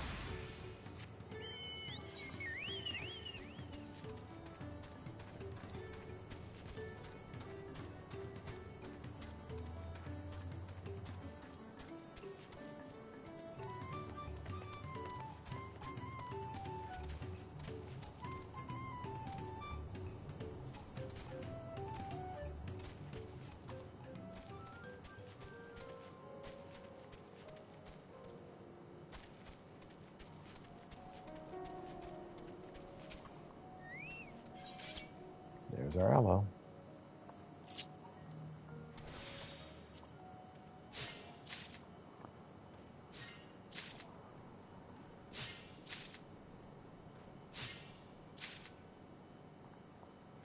Just gonna grab some more aloe because I'm guessing this is going to be in high demand since it's the new game.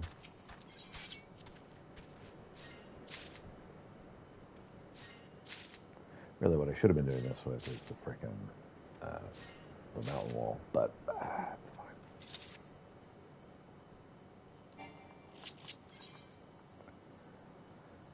All right. Head back to Tuilalal, turn in the apothecary staples. See what our next mission's going to be.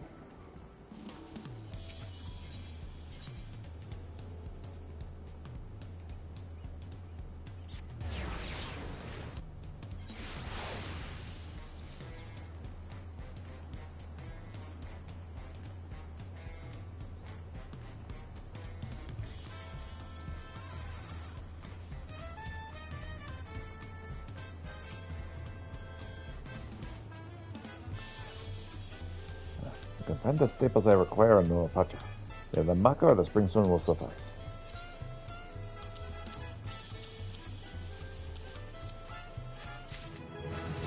That's quicker than I expected. Let's see. Oh my, this delivery is better than I could have imagined. Almost too good, in fact. My customers might come to take such quality for granted. Thank you for your kind work and your hard work. It's always comforting to see my shelves stocked. And for a successful delivery, you've earned Shayu's trust. Deliver the items Shayune needs and deliver them often to improve the prospect of Shayune's apothecary.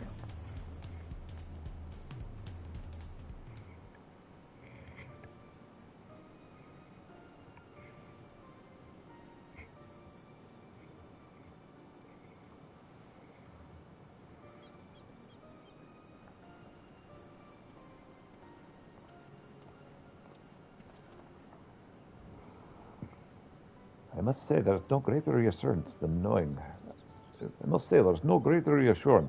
have wares to sell.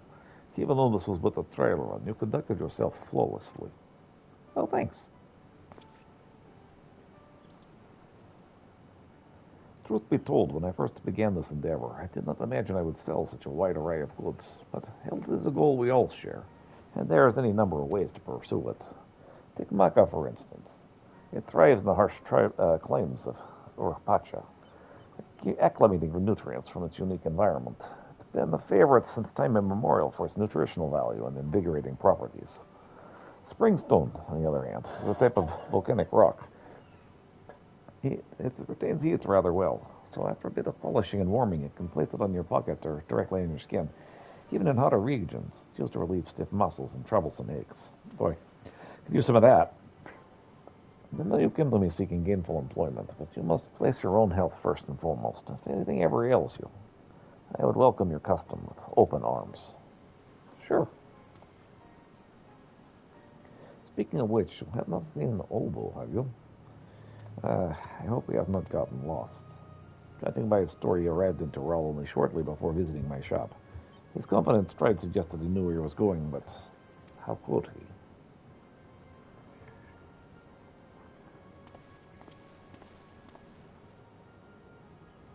I am returned, Master Shune. I hope my deliveries meet with your satisfaction. Well, I suppose there's no need to worry. Yes, these are good. They'll certainly sell. Forgive my imposition, but have you been to Tyrrell before, or did you hire someone to guide you? On the other, this is my first time in Tyrrell. I have no money for a guide. Yet this city is home to a great many people. If you ask around for information, you can piece together any puzzle in time. That is, of course, if you have the patience to do so. I mean, you've reached a decision regarding my employment? Indeed. You did well today.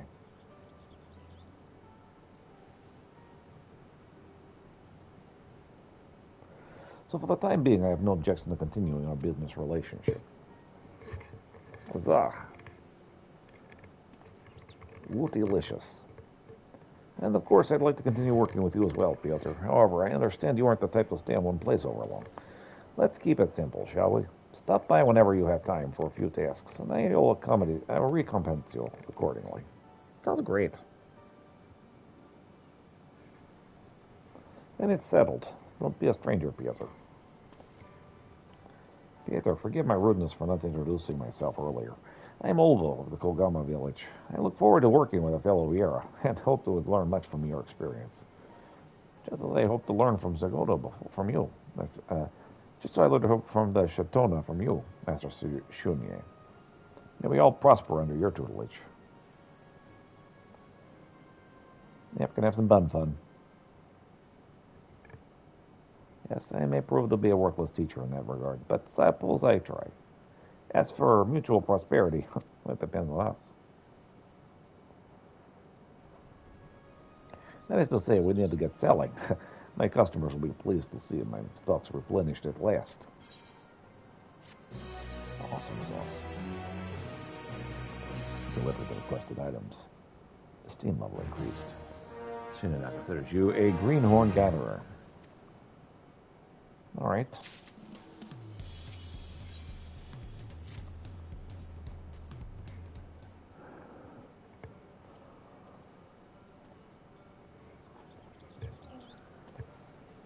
Good day, Piotr. I'm here for more work. I could certainly use the help.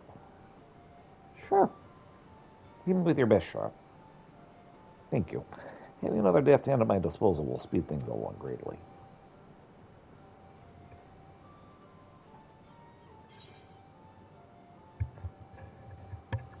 Has Ovo adjusted to life and Toil alone?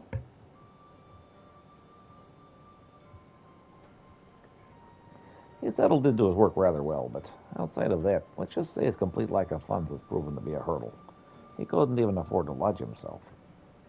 He assured me he has no qualms sleeping under the stars, but I can't very well have my employees camping in the wilds like common vagabonds. In the end, I invited him to live with me. I don't always think ahead, but to explain in other respects, he's quite thorough. He's neat and organized, and he's never once been late. He's ever quick to ask questions about something when something confounds him. I suppose it's a natural consequence of his upbringing. He said he never liked for mentors growing up. Much different life than the one I had. Many of my people spend much of their time alone, and the result of many of us developing habits more lax than it's not. myself included. Even so, I find his scrupulous attitude refreshing. Yeah, I kind of had to be alone too. Is there work to be done? Well, just so, Oval. If you're finished taking stock, I would ask that you accompany Pietro to get a few more things to sell. Of course. Working with someone more experienced than myself is always a pleasure. Sure thing, come along. Good, good. Today will be very similar to last time. I want you to bring me more of my popular products, namely those that benefit the soil. Firstly, cutting from a fragrant tree is said to purify the body of toxins. Secondly, a type of amethyst is treasured in Dawntrail for its purported ability to calm troubled spirits. While usage of these items differs slightly depending on the customer's cultural practices, they're generally thought of toward evil humors accumulated in the mind, body, and soul. Fascinating. Wood and stones. I thought they ought to be the realm of medicine and alchemy.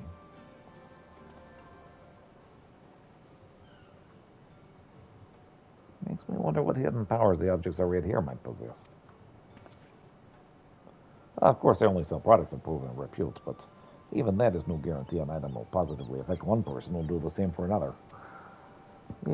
Some even purchase goods based solely on the fact that they are pleasing to the eye. Salves take many forms, as I've learned. That explains the sheer variety. You'll travel the continent in search of new goods.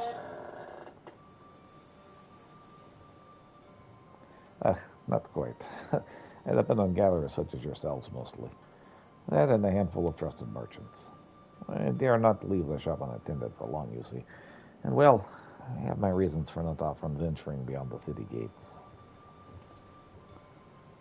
Well, enough of that, yeah? Let's get to it. There's work to be done. I'll find what I need in the northern region of Kazumauka. As always, the higher the quality of the delivery, the better your reward will be. I'd like to test my hand in collecting both. Peter, I hardly suspect you require any practice, so I'll trust you to decide which test better suits your skills. Sure.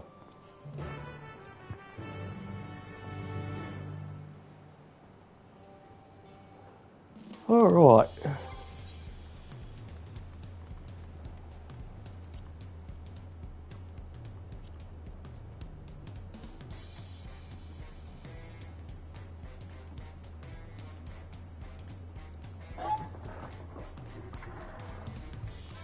Hanu by botanists.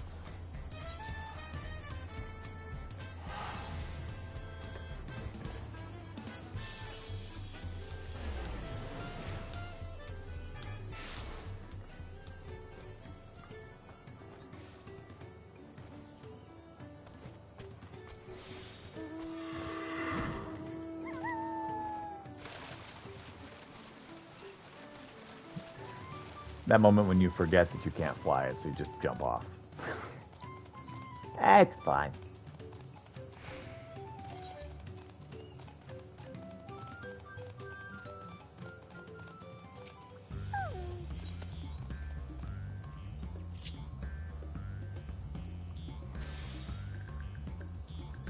And grab some Saba logs.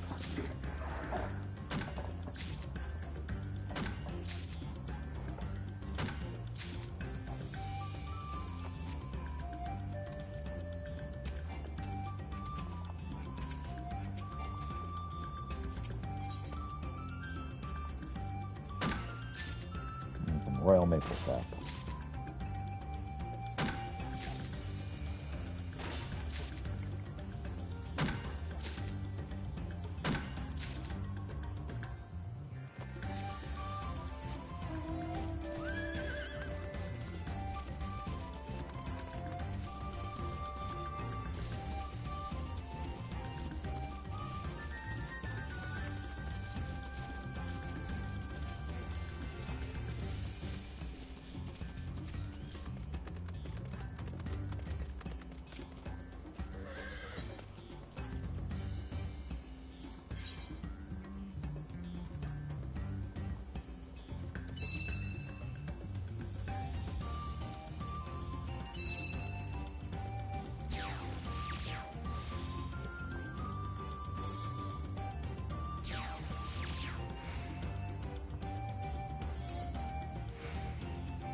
I realized too late that I was doing the wrong thing.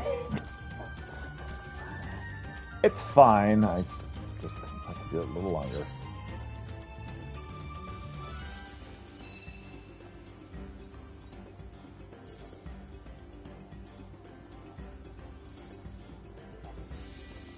Once I hit green, I should stop. Begin collecting. So I got 2 of the supplements.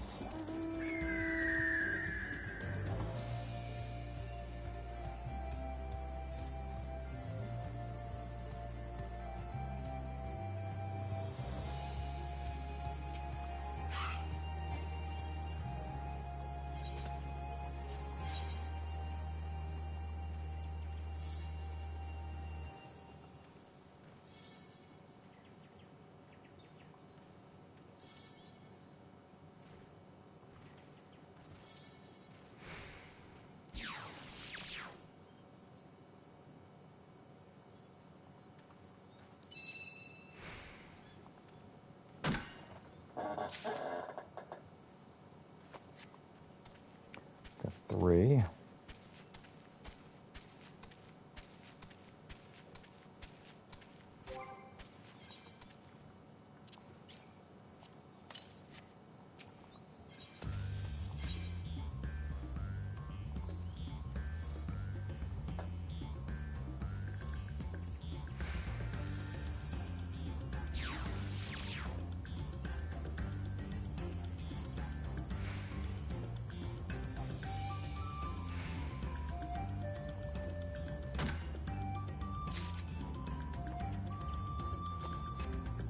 I'm up to 4, right? Yep.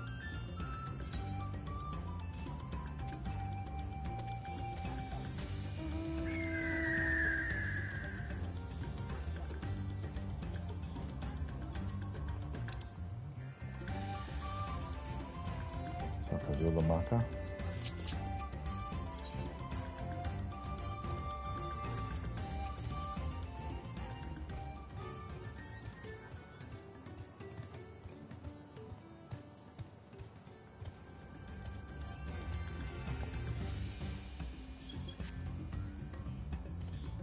I got chamomile somewhere around here.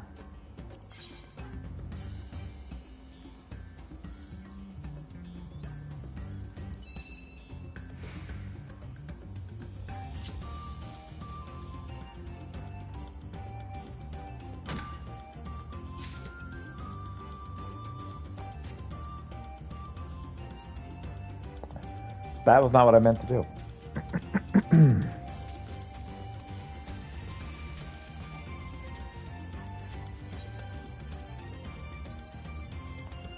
One more. I managed not to do something stupid this time.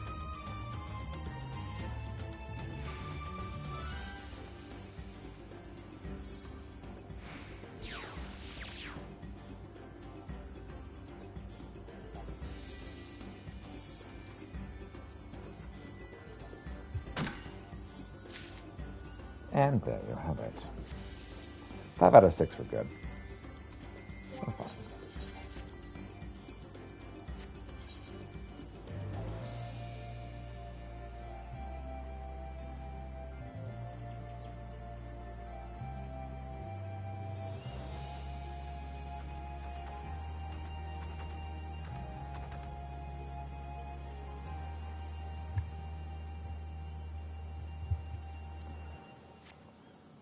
All right, well, since we're here,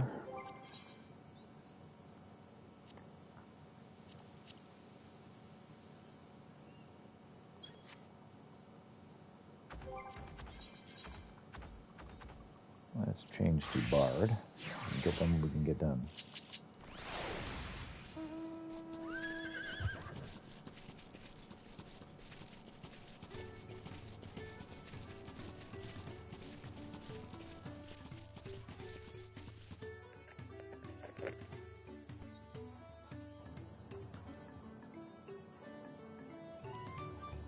It got like super quiet for some reason.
Alright, I'm going to go ahead and finish this job because it looks like I'm going to be able to do what I'm wanting to do just right now.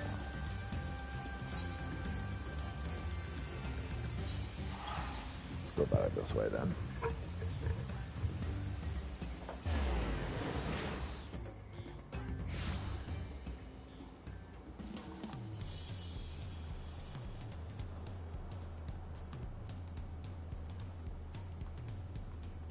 Fast travel. Just fast travel. I make it harder than it has to be.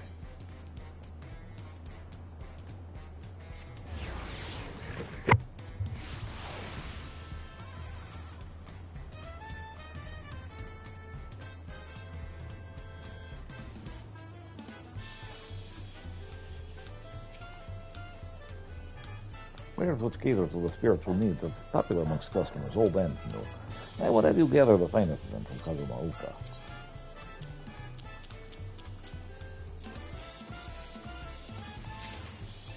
You left me speechless once again. I'm almost afraid to examine your delivery for fear of tarnishing its beauty. I still have to maintain a delicate touch.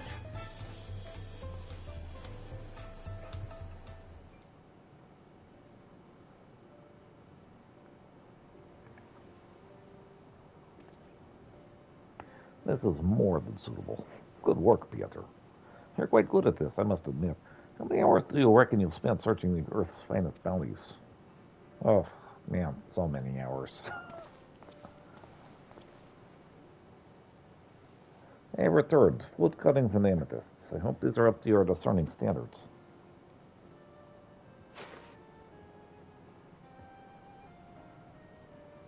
Well, back elbow. Let's have a look.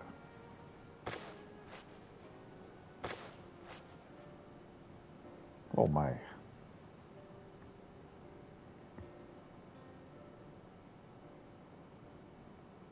Well, I can certainly sell the wood cuttings as they are, but these amethysts are almost flawless.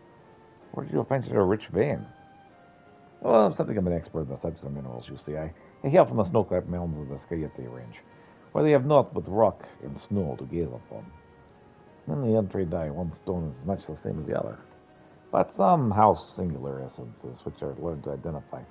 My people believe that they are the souls of our forebears, returned to their ancestral home, and we carry them in our person as a form of protection.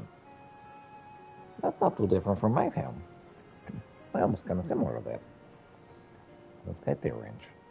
I've never been, but your words paint a picture well enough. Few of my own continent have traveled so far, to say nothing of travelers from Tyrol. Do you have a map, Piotr? I believe it would do Shana well if we consulted it. Sure.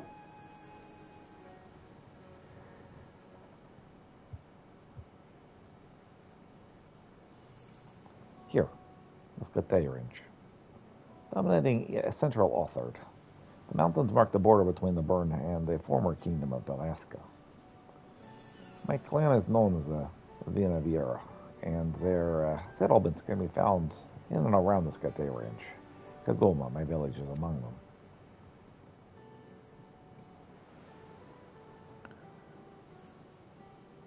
As is common with other Viera clans, the women oversee day-to-day life in Kagoma, while the men dwell outside as gates as protectors.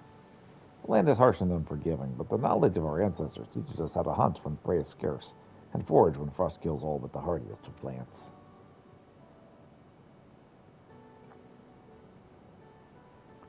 In this way we lived until the Garlean Empire rose up like a light upon the earth. Although we were never threatened by them directly, the nations we called neighbors fell one by one in their ambition. Our elders decided to cut off all contact with the outside world, but as time went on, more and more came to realize that such extreme measures were untenable.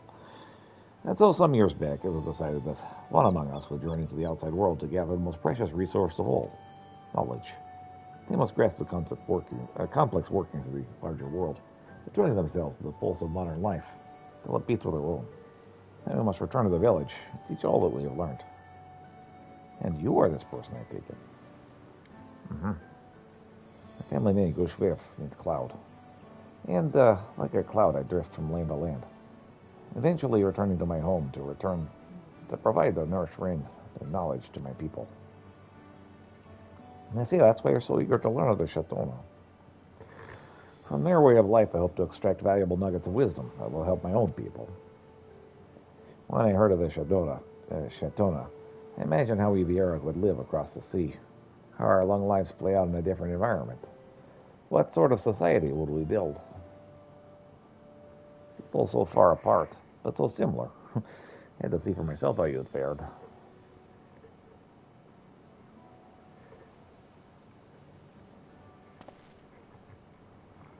I apologize for speaking so long. Thank you for lending me your map, Pietro.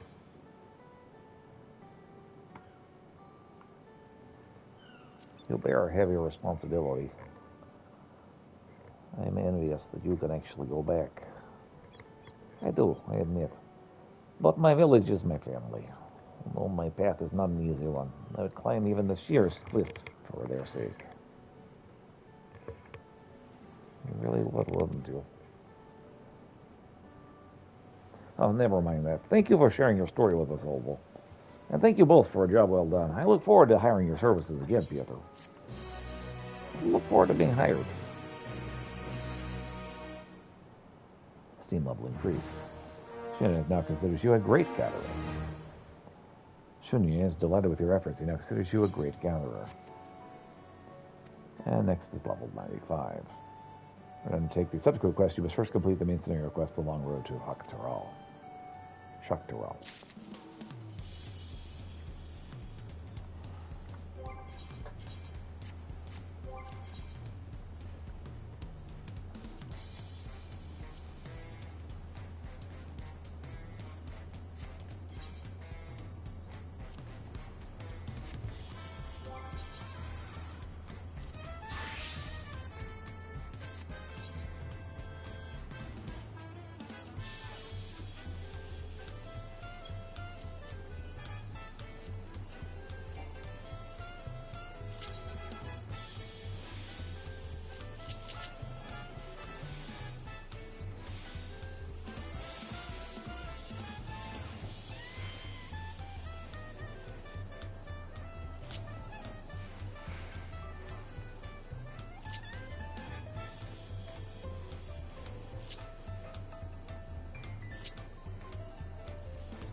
Some snow cloud and plot. Yeah.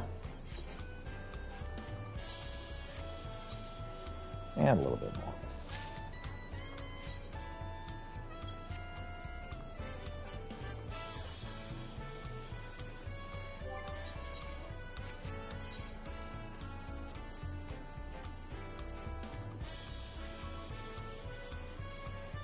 I have 2 stone cotton cloth. I need 4 more. I also need sailor lumber and hammerhead crocodile leather.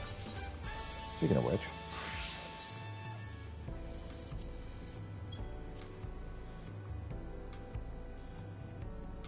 ginseng lumber. I also got saber lumber.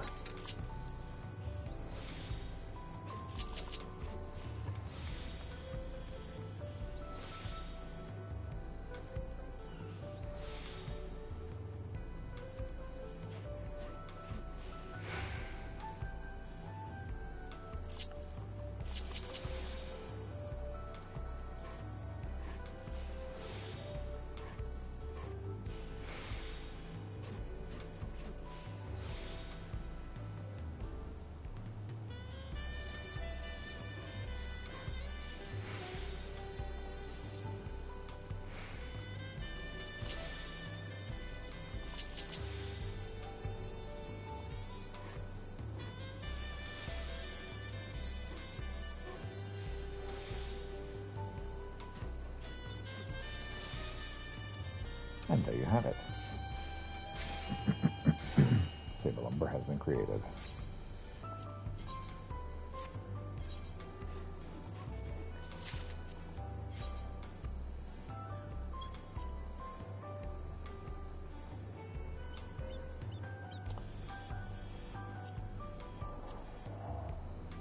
So 4 more of those as well. We also have hammerhead crocodile leather.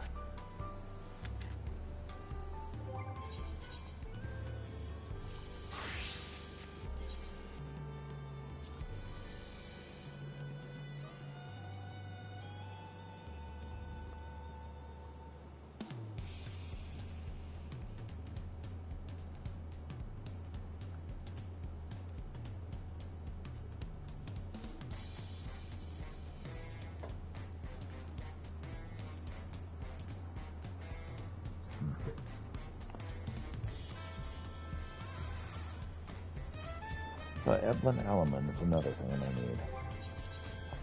But not just yet.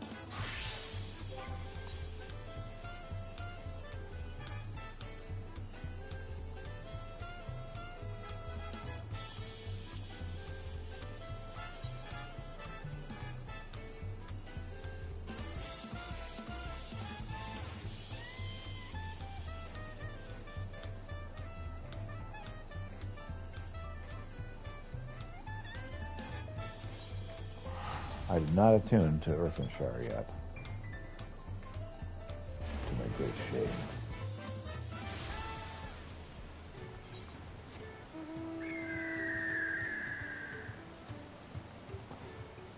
Well,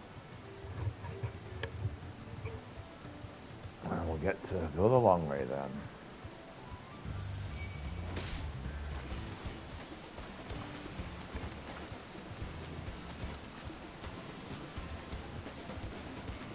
I'm going to get to Earthenshire, attune, grab some coffee.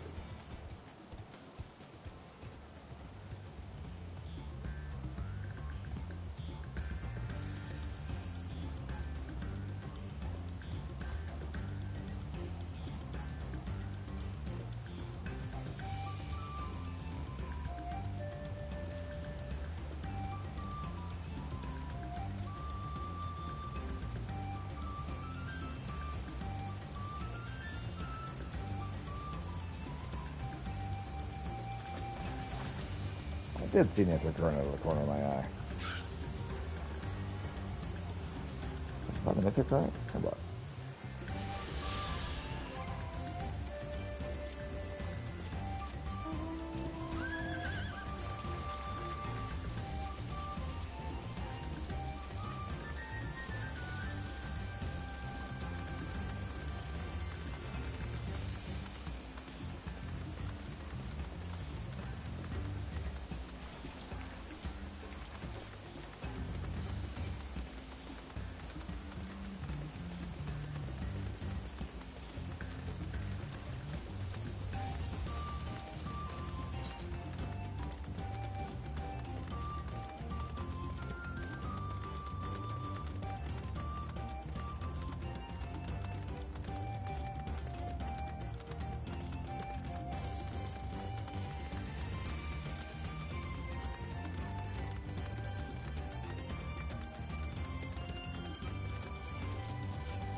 I can't believe I spent all this time here and didn't attune to the crystal. Ah, well. All right, coffee time. Be right back.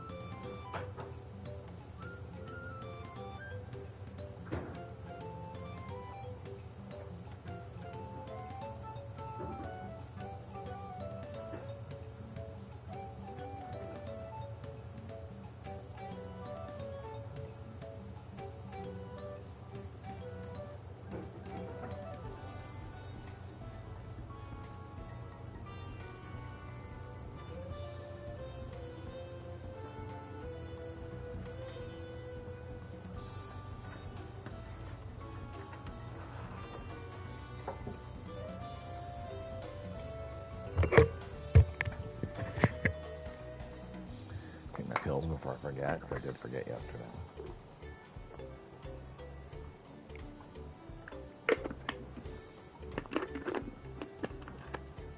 Alright. Well, my adventure's over. Let's continue with Adventures of Peter.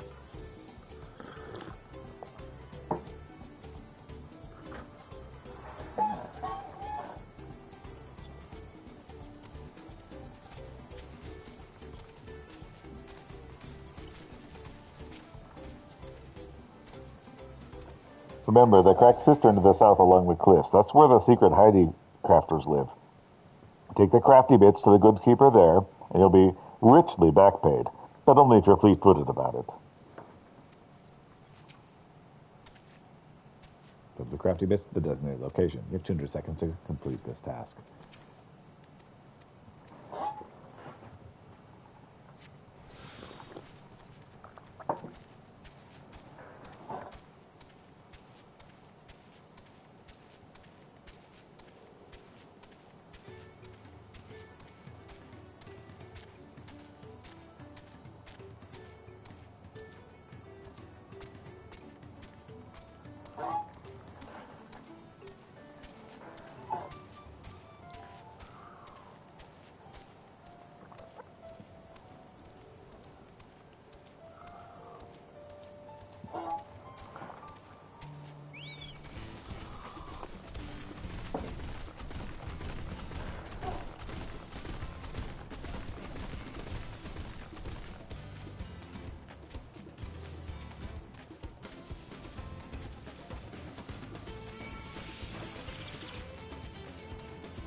Can't fight you guys right now. I'm too busy delivering.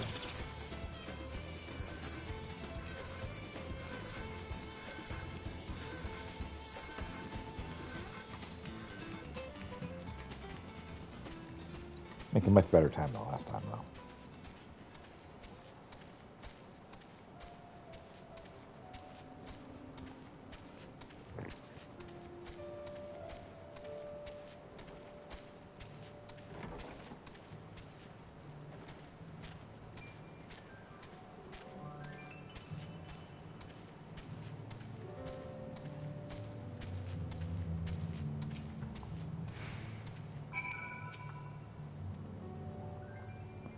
That's from Doldrick, is it? Thanks for carrying it over. She'd do it herself, but, you know, politics. Us lot used to work for Earthenshire, you'll see. Appreciated the Moblin's patronage, sure enough, but we couldn't hack them piffing and ploughing down our necks all the time. We needed our freedom. So we canceled our contracts and moved out here, where we can finally work for ourselves, by ourselves. Of course, not every mobby is too happy with us taking to the hills. Most of them deem us terrible ingrates, I'm sure, but others, lovers of the arts like Doldrick, still think we're worth patronizing, so she keeps us a coin of materials in the quiet, and we share in our creations. Speaking of which, you're headed back to Earthenshire. Can you give her this? Our finest masterpiece, yes, if I do say so myself. My way of saying thank you.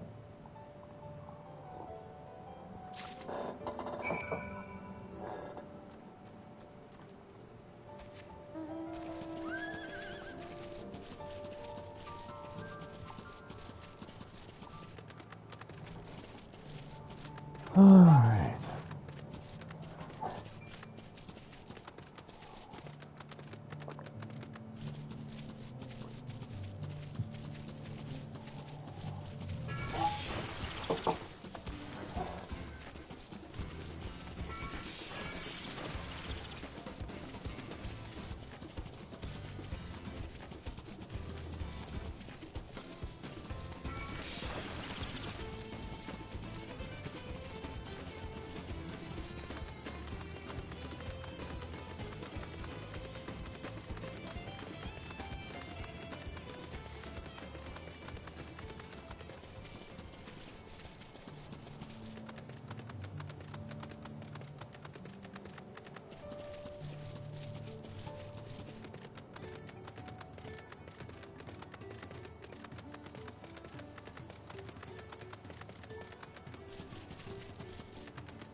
Did you do as Doldrick asked? I did. Here, an avant-garde painting just for you. This is for Doldrick. Ah, such deftness of touch, such mingle-melding of light and shade. Truly, crack-sistered craft hands are correct in their think he feels that they can produce masterpieces without us.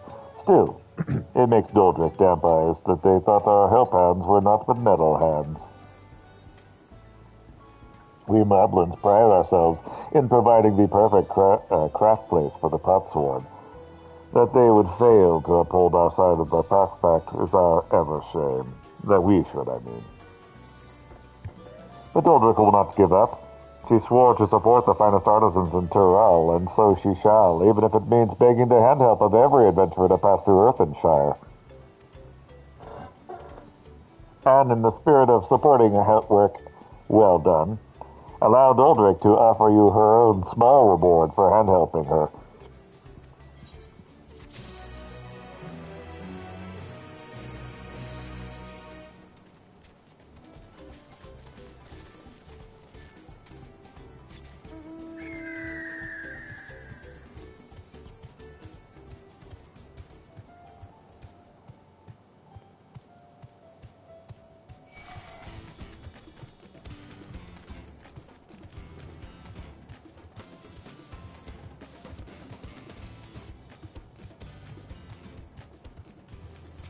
Hey there, Lost Artisan, what's up?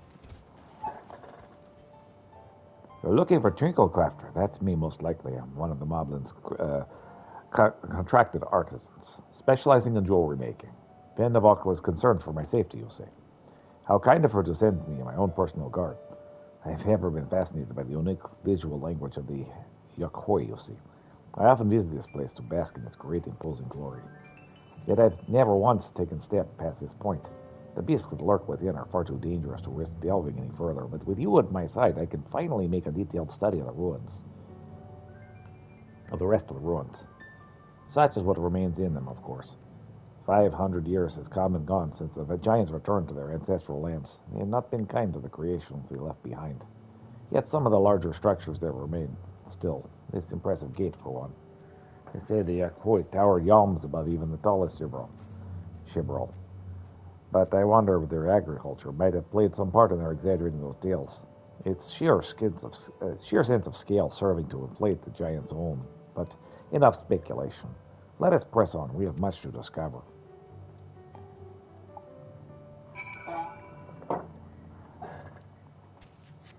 Sure thing, bro. Let's go.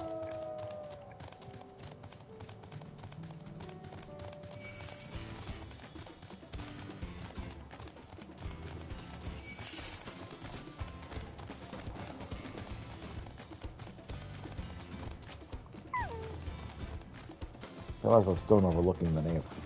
Fascinating, isn't it? A simple combination of geometric shapes naturally draws one's eyes to the center, all the while maintaining a delicate balance. As the sun traverses the sky, so too would the shadows of the towers above paint pictures of the ground below.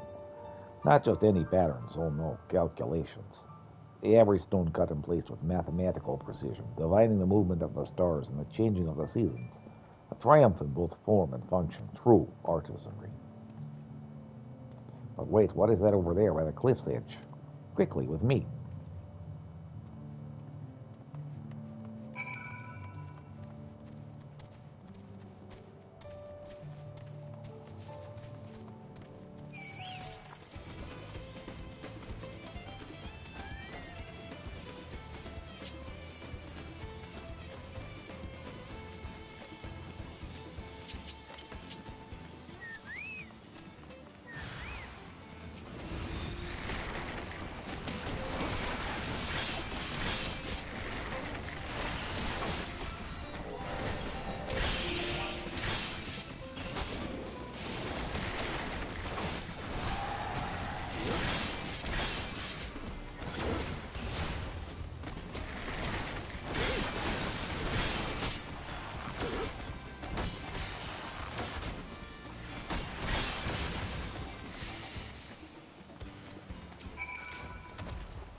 Thank you, and forgive me for racing ahead like that. I was so absorbed in examining every inch of this place, I completely forgot the reason I'd done so before. I'd never done so before.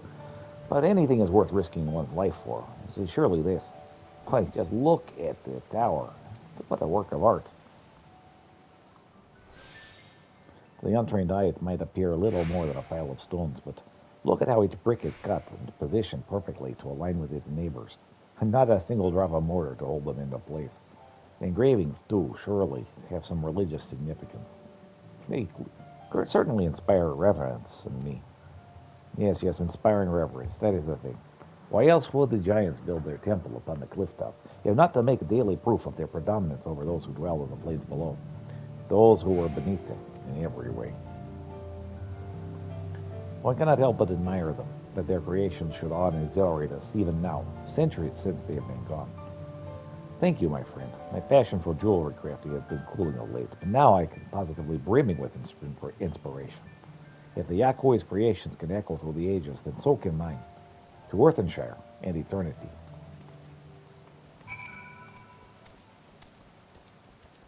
What's at the top of the tower, I wonder? Ether current? I would not be that lucky, right? Nope, it's a barred door. Well, pui patui. All right, let's go.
It's like a good pot craft ply.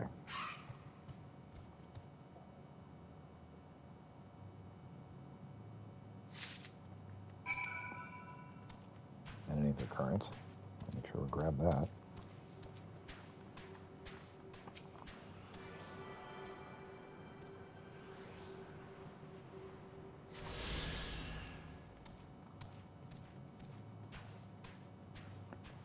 And the create a fine flux feldspar.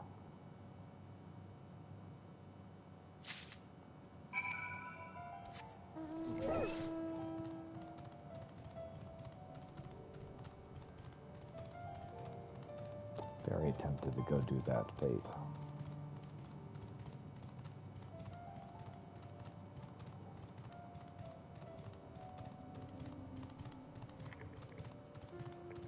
We'll see if we can get to the fate without make it obvious that I'm supposed to be turning in something over to the city. Yeah, I need to turn in a thing to the city.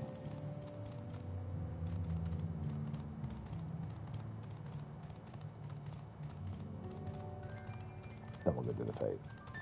Maybe.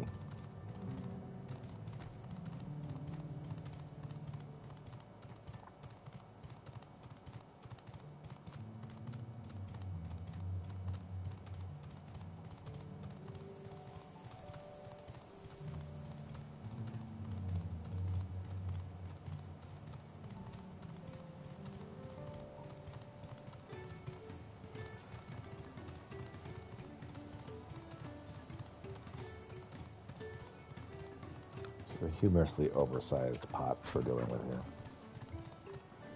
Big thanks for bringing Twinklecrafter back to us. Not only is he safe and well, but full of mind fruit, too. He says he found it in Giant's prey place. The need for mind fruit is common amongst the pot swarm. Some try to find it in history, some in nature, some even in firewater. It is a source of epakpak to keep them well supplied with it, a duty that is a constant source of brain pain. But oh, the ideas they come up with when they have it, such fresh thinking. None of us can't wait to see what our friendly Twinklecrafter Wanglecrafts next.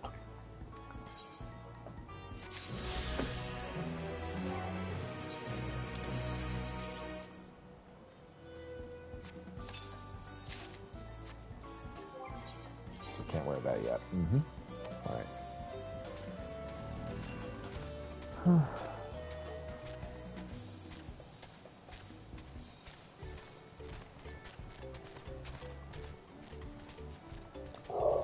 Did you find Prestabic's dig stuff? There you go. Big thanks, Lowlander. Prestabic will crafty make new pots right away. Every Bobby needs pots, and plenty of them. Where else would we keep our self stuff? That way every mobby here is pot maker. No need to ask craft hands when mobby hands will do.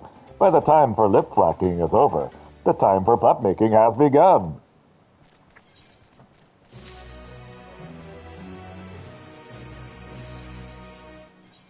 Sure.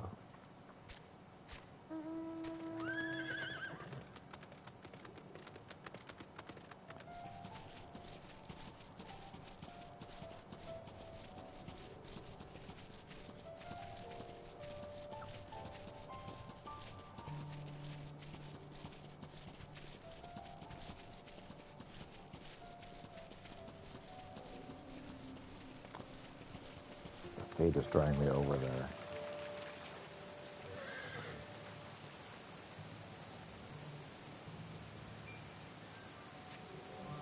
The looks of the pebbles, none of them appear to be particularly shiny.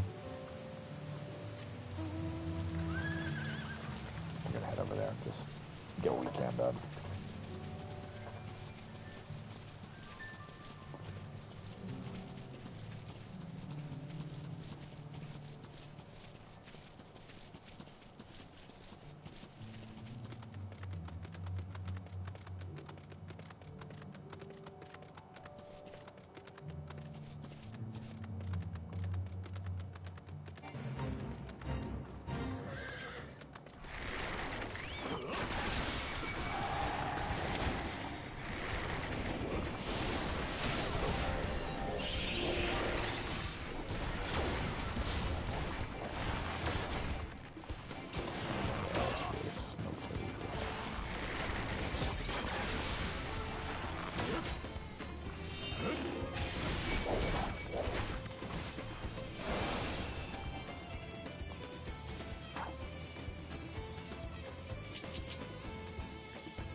Before I go back, let's make this a home point so I can actually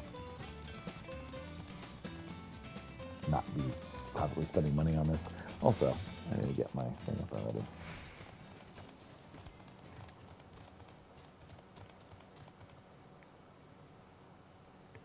All right.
is this?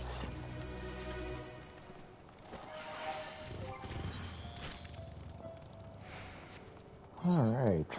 Well.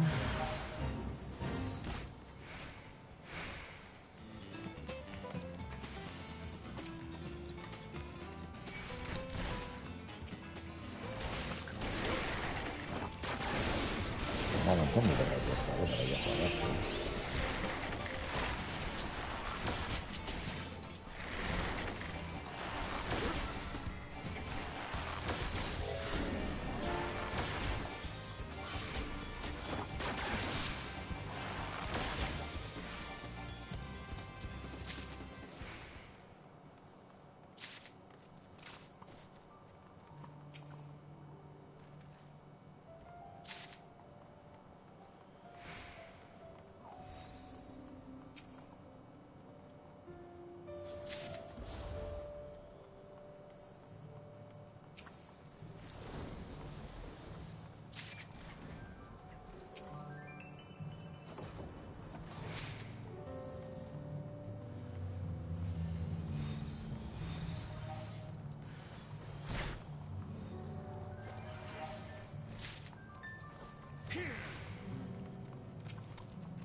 Any good Earthies for Mobby?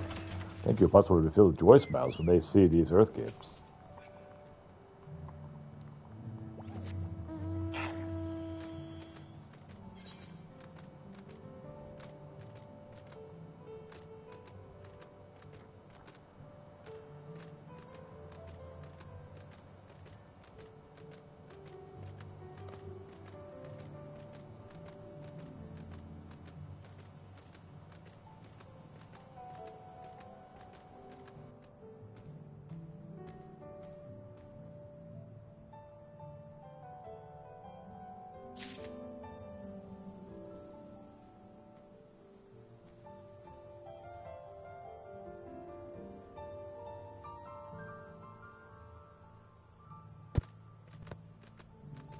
So far, so good.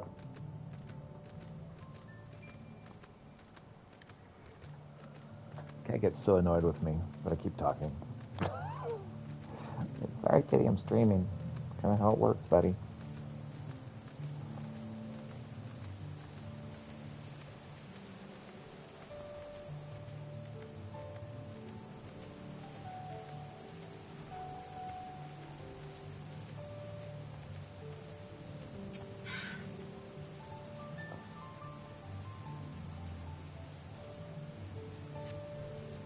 Because of the pebbles, none of them appear to be particularly shiny.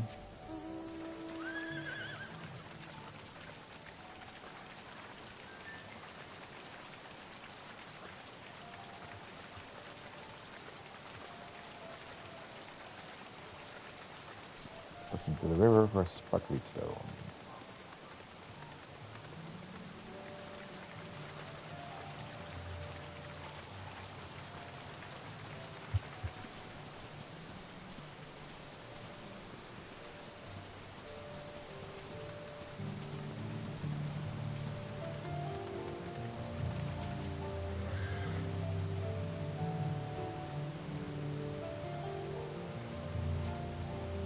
Because the pebbles have come across one beautiful iridescent sheen.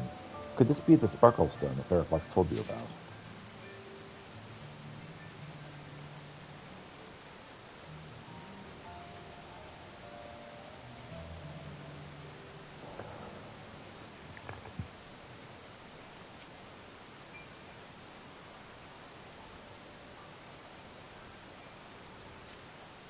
Because the pebbles have come across one with a beautiful iridescent sheen. Could this be the sparkle stone that Fujit told you about?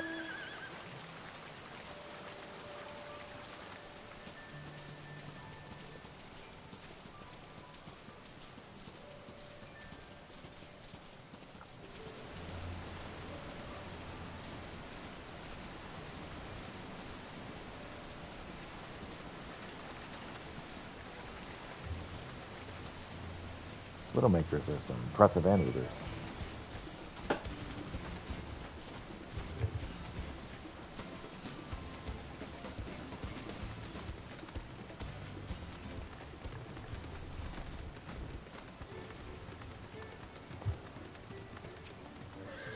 I thought it was Bostic. A present from Ragnarok, you say? I wonder what it could be. Well, some pungent pellets. Ah, what an incredible aroma. Sure, wise, this is the most far-famed of fancy tastes that no mummy can resist. Why, so wide-eyes, adventurers, did Ragnarok not tell you what the present is? Schwapustik could tell it was better not coming from Ragnarok's word hole. You should ask him.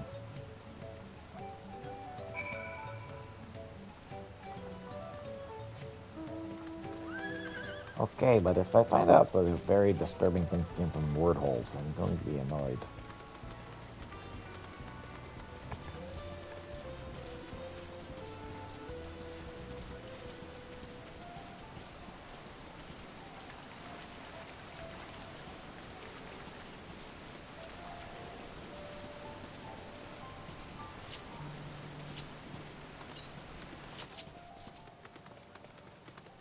One hundred 86 yalms to the southwest, huh?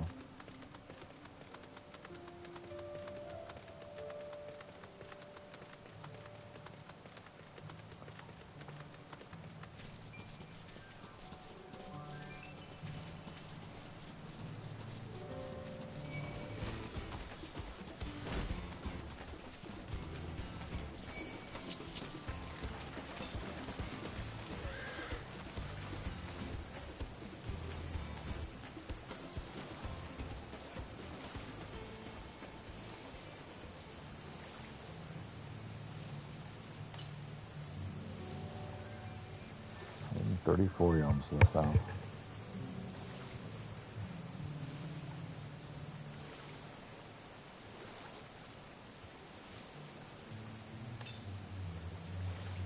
Yalms to the south. I see it.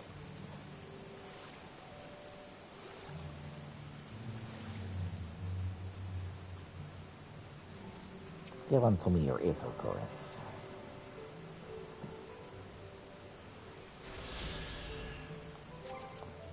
How far am I along here? Got half, because of Uma. Not counting the actual missions required. Southeast, really far to the southeast, so I'm not going to worry about it just yet.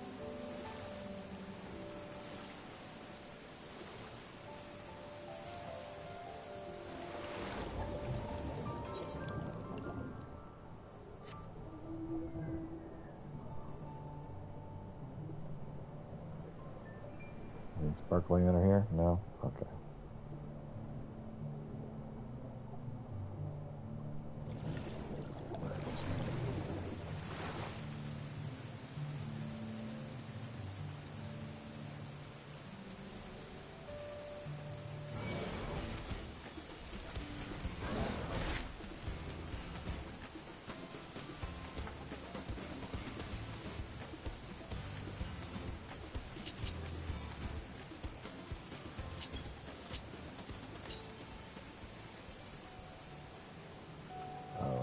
Almost due east at this point.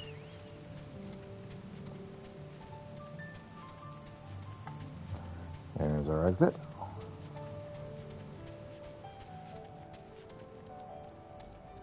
Twinkle, twinkle, little stones.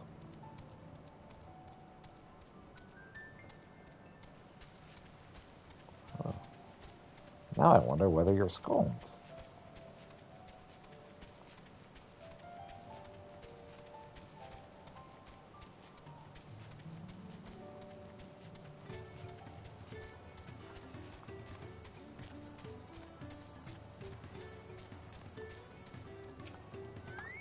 And they were Bagnabrook. You gave the present to Swissbostic. Many thanks. Swissbostic is very happy feels about it best trucks. Ragnarok trusts. Yeah, but he doesn't want to talk about it. There is no moblin around who doesn't love rat tea. And Ragnarok's rat tea is very lip-smacky indeed. Put a pinch in a pot and boil it up, and the fester gas is enough to make any mobby's mask fill with eye water. Yes, rat tea of Ragnarok is good stuff. Ragnarok knows exactly which finger clippings and back scratchings make for the best brew. Why such big eyes, adventurer? Do you want to not try rut tea for yourself? Sorry, he gave it all to Swiss Spastic. You have to wait until the next harvest.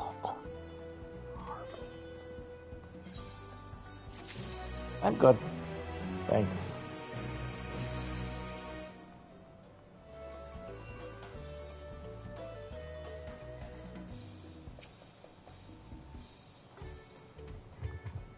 Well, strange-faced, does Butias and Kalupa beam teeth upon you this day?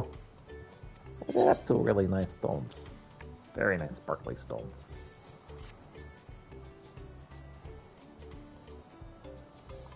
Incredible. Not just one sparkly stone, but two. Akimatu must happy like you indeed. We call these sparkly stones Akamutu's tears. They downwash all the way from the source of the river, high up in the big hills, getting smaller and smaller and shinier until they finally upwash here. Faraflix says finally, but it's only the first stage in the journey to greatness. Our platform cut them down to our twinkle cores, polish them till they shine like starlight, and fill them to our greatest ear dangles and wrist blings. Like bling. So now you know, strange face, our tinker work uses only the finest craft stuff. Pray peruse our wares, and be loose-pursed with your coin. But whenever you do, please don't lip-slip the location of sparkle stones. It's an Earthenshire secret. But we told someone immediately. Of course. You guys are really bad at secrets.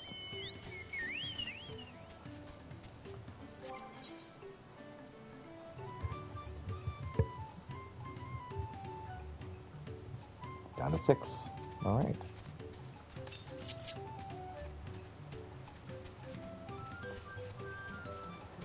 $8.39 to the north. After we pick up these, we'll look at some of that stuff. In fact, before I leave, I need to make sure that I dot all of the finding Aether Currents.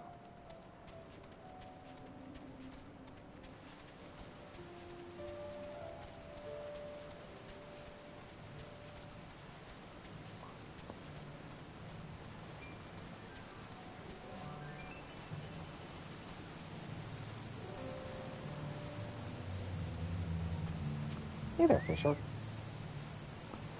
You can wetlock. You'll help Maggie find his missing fish stick. Sure. Then he thinks, Lil Under, Fisher Mobby is lost without his fish stick.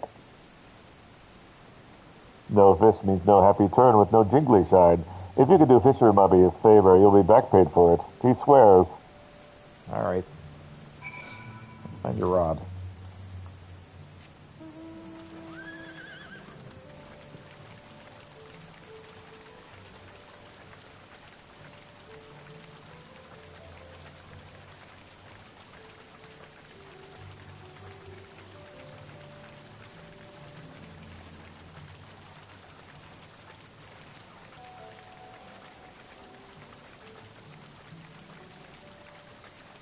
Oh, sun just rose.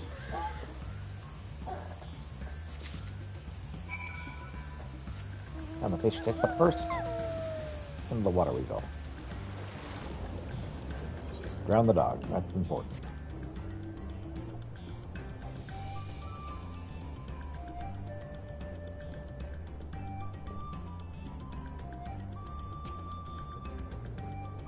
We got some gaudy leaf water weed.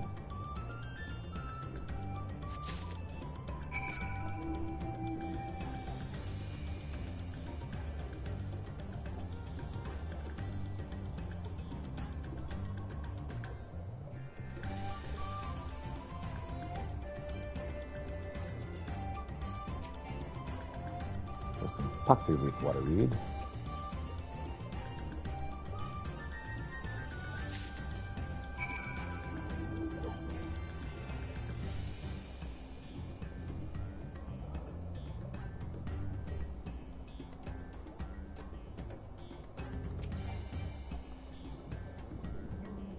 And some fancy leaf water weed.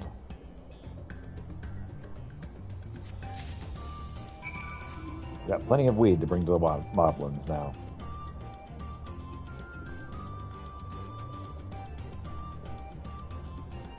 that a Vista? But I saw Vista over the corner of my eye. Nope, okay.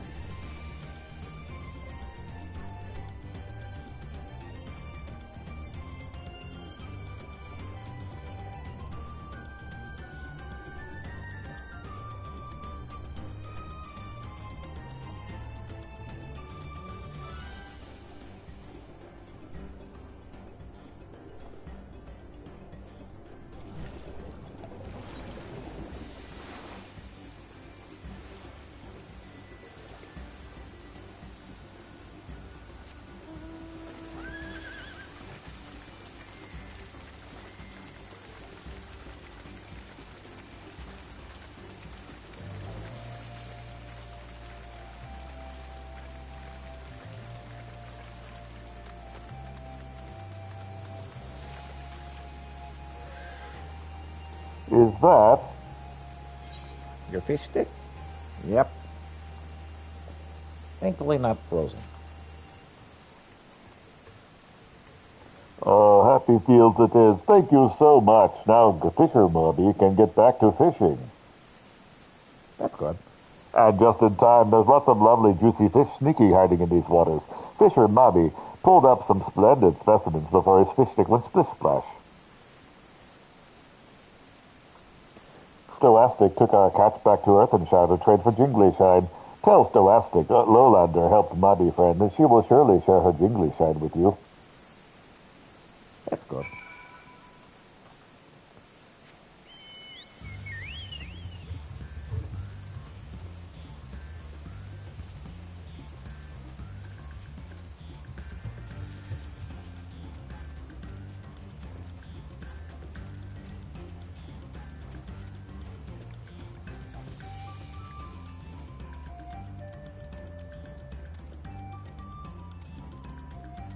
The ghost-fired bank.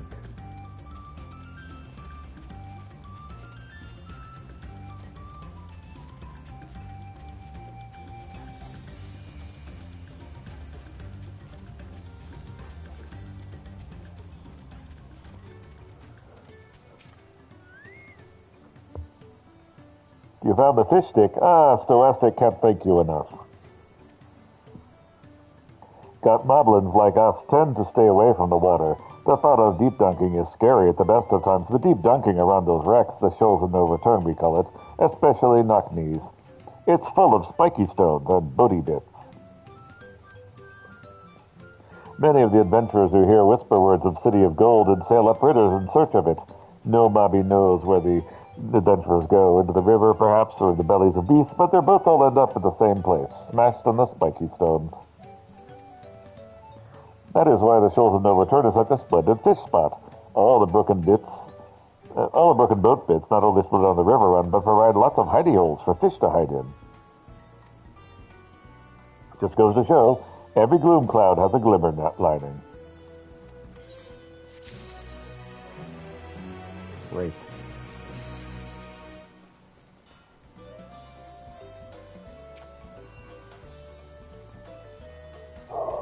Did you find the waterweed?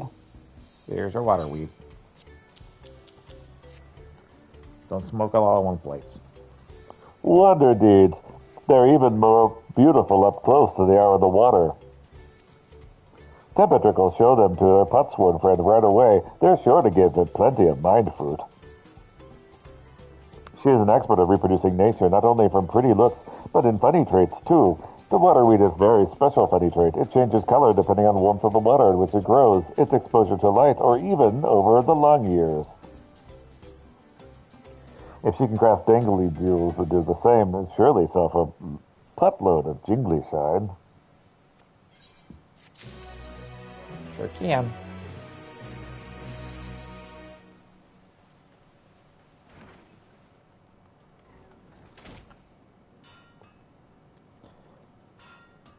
Yes, I'm on for you. Do I know... Wait, aren't you the friend of the Third Promise? The adventurer from across the water who was asking about the pot packs. I sure am. I see. Mulamuk sent you. I only needed to send the help of a stranger to Earthenshire. Trust her to pick an honest-to-goodness hero. The task I have for you is but a trifling one, but it's very near and dear to my heart. I want you to find out all you can about Mulamuk. Oh, really? There's nothing awkward about it, I assure you. I'm interested in what she's interested in. Her hobbies, her likes, her dislikes, what she holds dear, so forth. But for certain reasons I'll share with you later, she cannot know this. We've been working together for decades, and now as my buck back came to an end, I find that I know next to nothing about her. Perhaps others who work closely with them might. Okay. See if we can get a good gift then.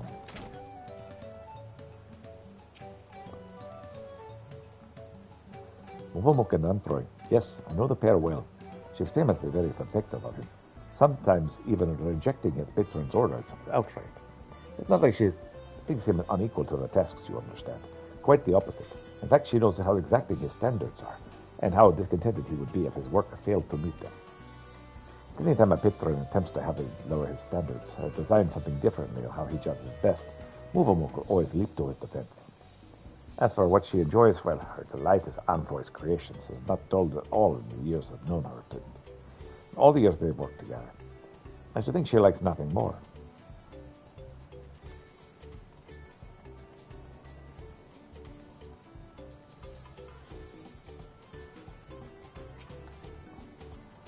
Why does Movamuk value most? Her password, of course.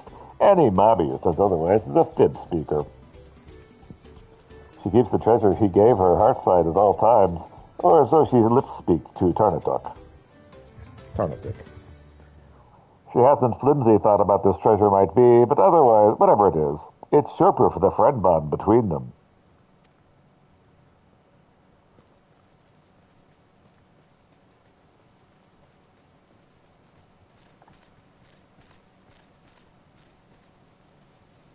Hey there, Doldrick.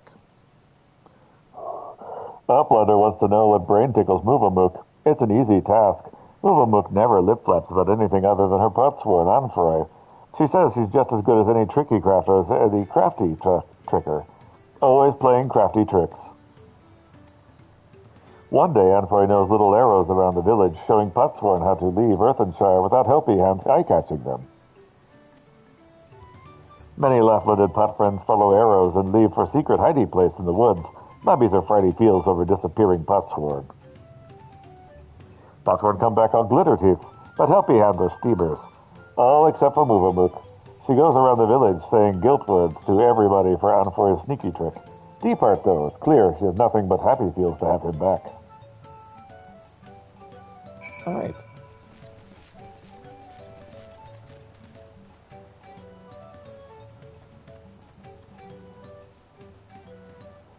Back inside.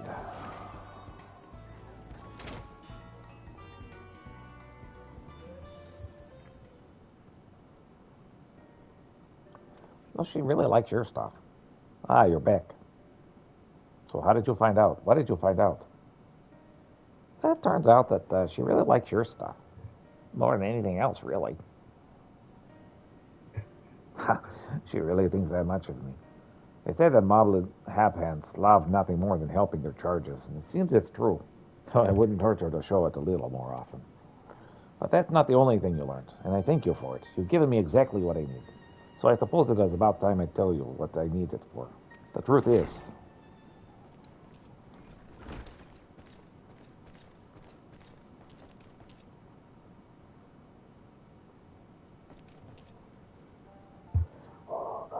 Is Pieter still hard at hand-helping? yes, he is. So I'll thank you for not bothering us. Do you remember that I specifically asked you to leave me be until my work was complete?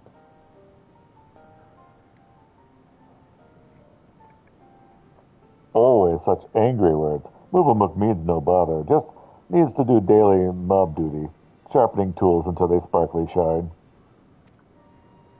And I'm telling you, I do not need you. Not now, anyway. I'm almost retired. All my commissions are already dealt with. Until the end day of the pot pack, Movamuk will uphold her pot pack. It is her duty as help hand.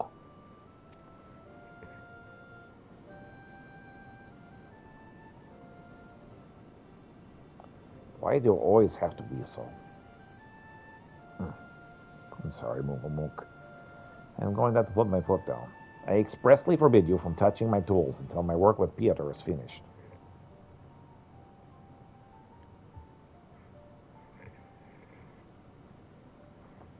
Then Mook will do as Anfoy asks, though it makes her shamefaced. She will hand turn to her other duties. If Anfoy needs her, he has only to hand call.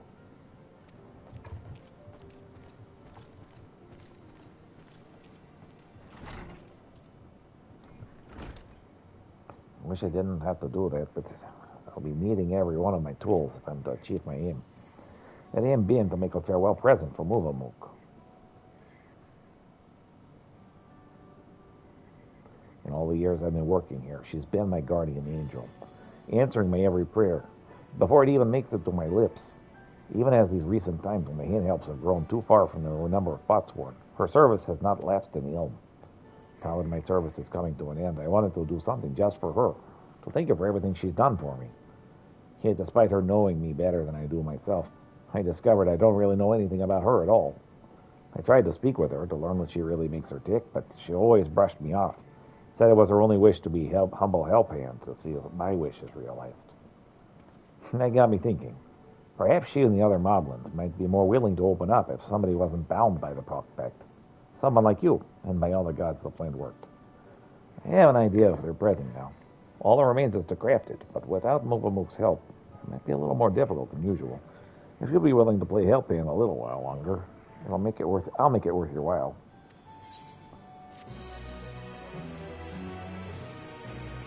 Complete.